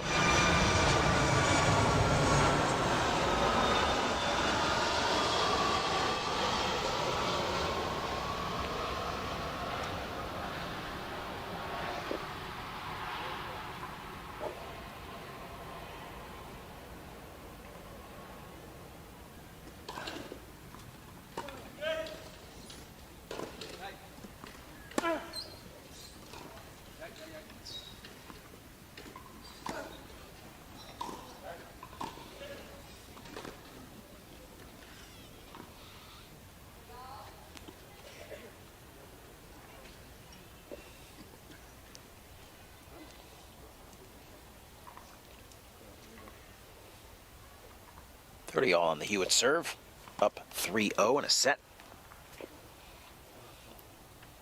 Kind of looking to put this one away, get to dinner somewhere. But the Dutch looking to just put the brakes on enough to get back in this match.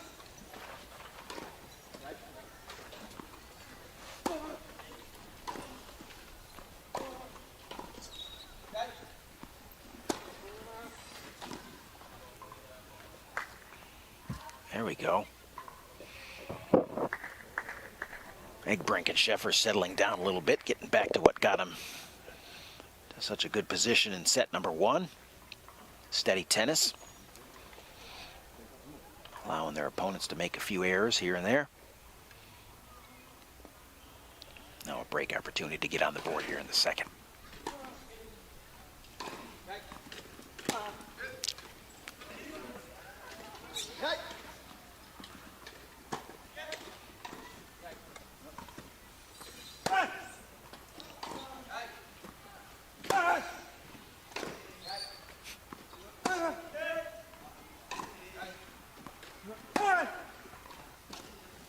That's going to be tough. And not up, but out of the park by Tom Egbrink.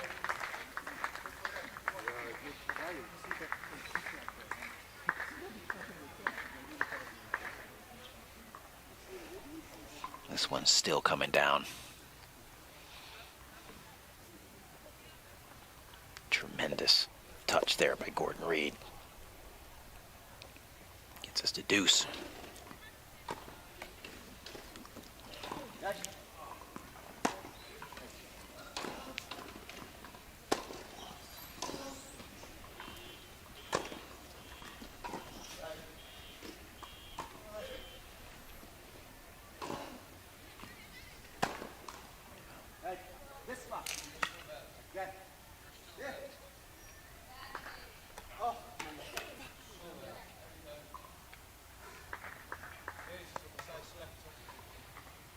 Michael handles the perceived missed calls just a little bit better than Tom. Seems to affect Tom so much more. Can't let it go, and now it's point away from 4-love. Wouldn't be surprised if we saw Egbrink drive one through the concrete wall here on this point. Oh, it's Gordon Reed with the muffed forehand volley. Get back to deuce.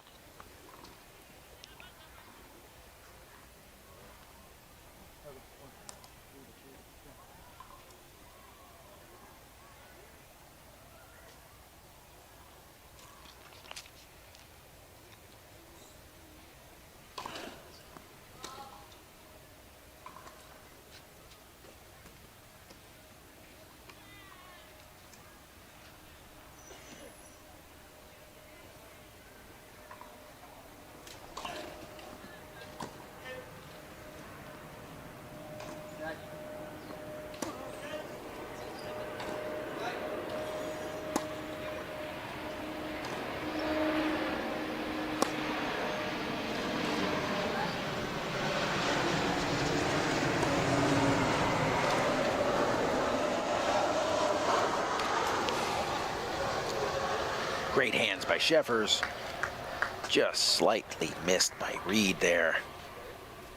Kind of wishes he had that one back. And now another break opportunity for the Dutch.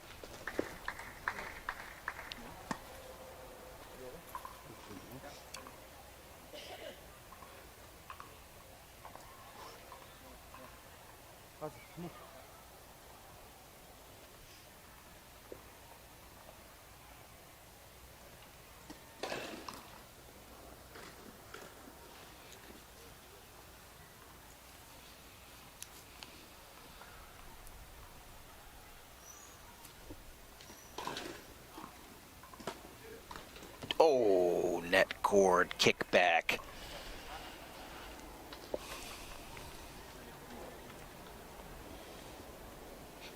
Now we're back to deuce one more time here.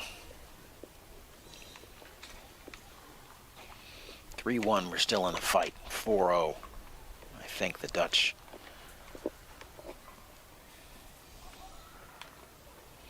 might be up way too much against it then.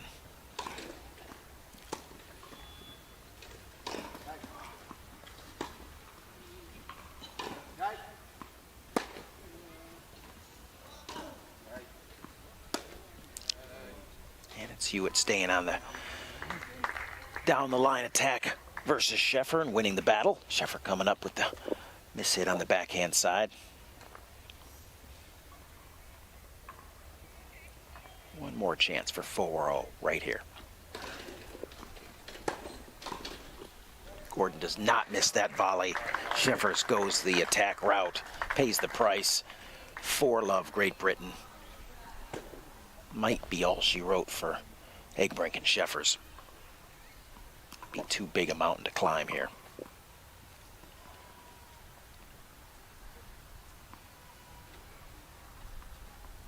Gordon hands up, ready to respond. Sticks it.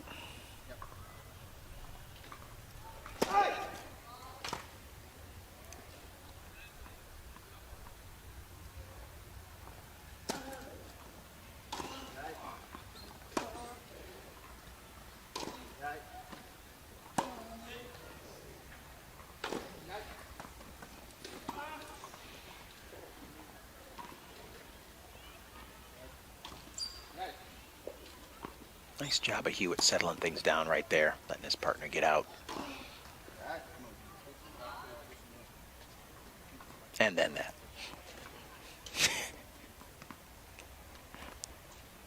Yeah, little head shake, little shoulder shrug. Like, why? There we go.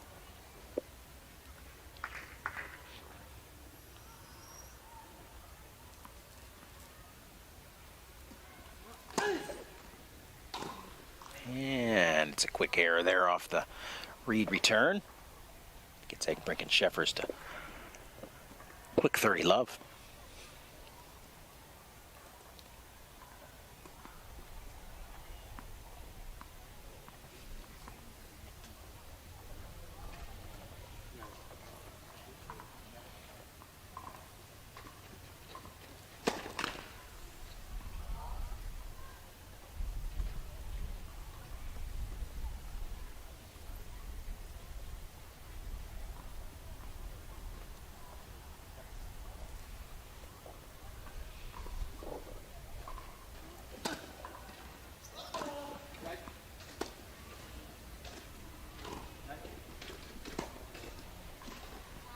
Just back there. And instead of a 40-love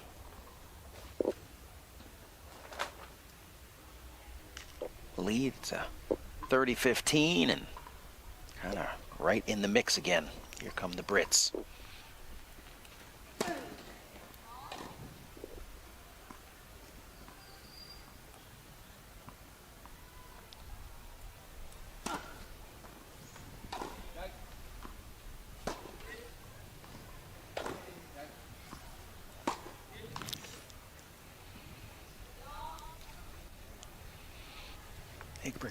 Not quite able to find the sweet spot between staying steady and staying aggressive. You know, Shows that he got a little bit too ramped up there for a period of time, was going a little too big, unsustainable, but now seems to have backed off just a tad much. Key to success for that team is for him to stay reasonably aggressive.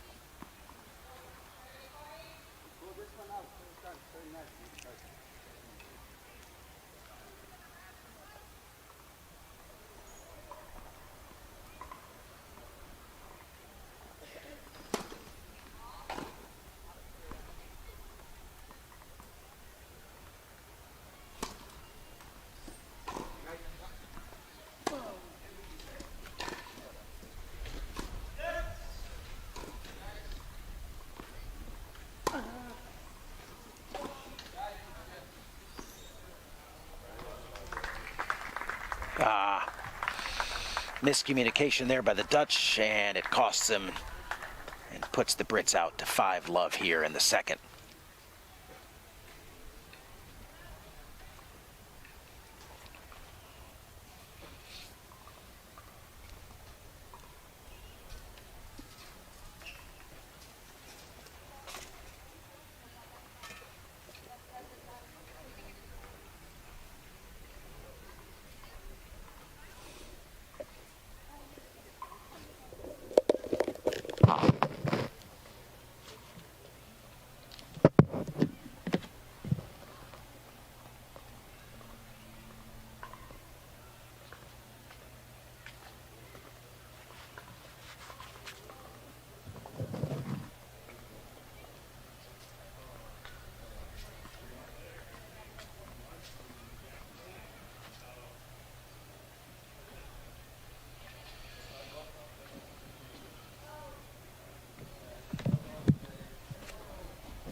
Gordon Reed to serve, 5-love. Don't know what the definition of insurmountable is in the dictionary, but could be this right here. Set and 5-love down to Hewitt and Reed.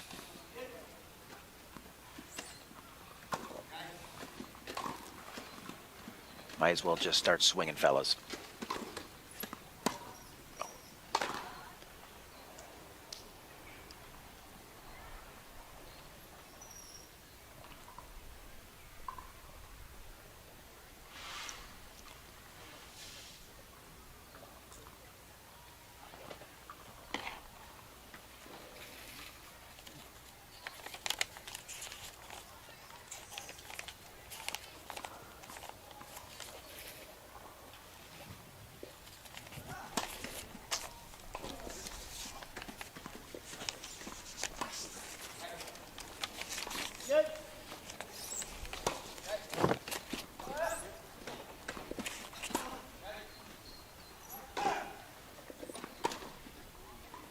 Errant forehand by Reed gets us to 15 all.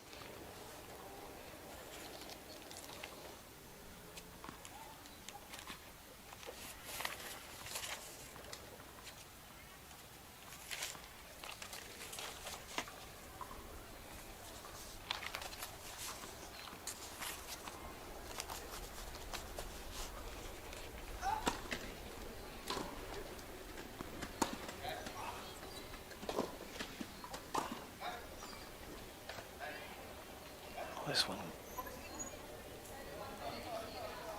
And this might be seemingly every call going for Team GB and every call making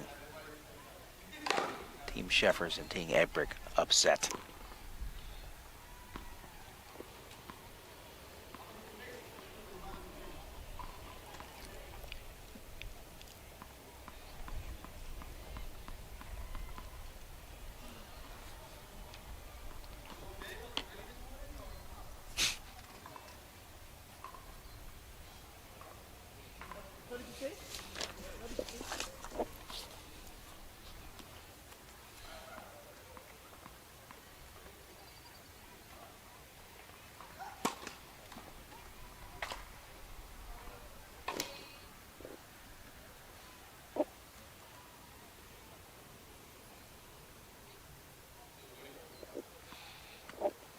And double match point for Reed and Hewitt as things get a little sketchy down the stretch here. Just got to grind it out.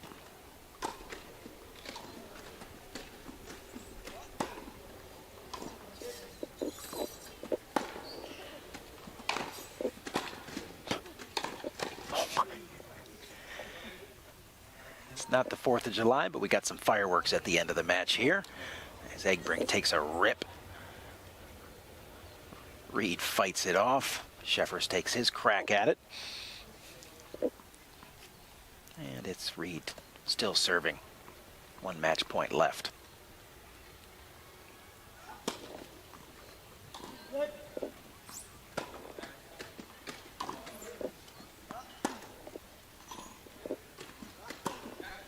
And there it is, game, set, match.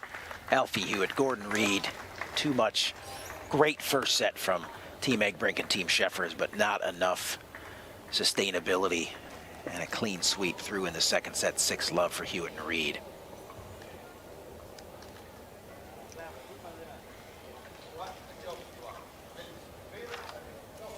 And Egbrink still expressing his displeasure with the chair. But we will have our post-match interview with the winners, and then we will wrap it up. Well, I'll wrap it up right now. It's been a phenomenal day of tennis. We'll do our post-match interview, and then we'll see you tomorrow night. Actually, tomorrow. A little foggy right now. But, yeah, join us for the post-match interview on court with Hewitt and Reed. We'll see you tomorrow.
guys, let's get down to it. What are we doing for dinner tonight? Good question. Whatever the room service is. Oh yeah, just gonna dig in, order it in. It looks like it. We'll be ordering breakfast at this rate. Okay, yeah, at this rate. Long day for you both. You know, it started off with singles this morning and now culminates with doubles. Hey, how about the Dutch in the first set, bringing everything and really pushing the action there and forcing you guys to play really some of the best tennis I've seen in a long time? Yeah, they made it tough for us first set. I think our intensity was maybe a little bit too low, so we weren't causing enough pressure, but I think we did a good job of stepping up second set and taking it on a little bit more.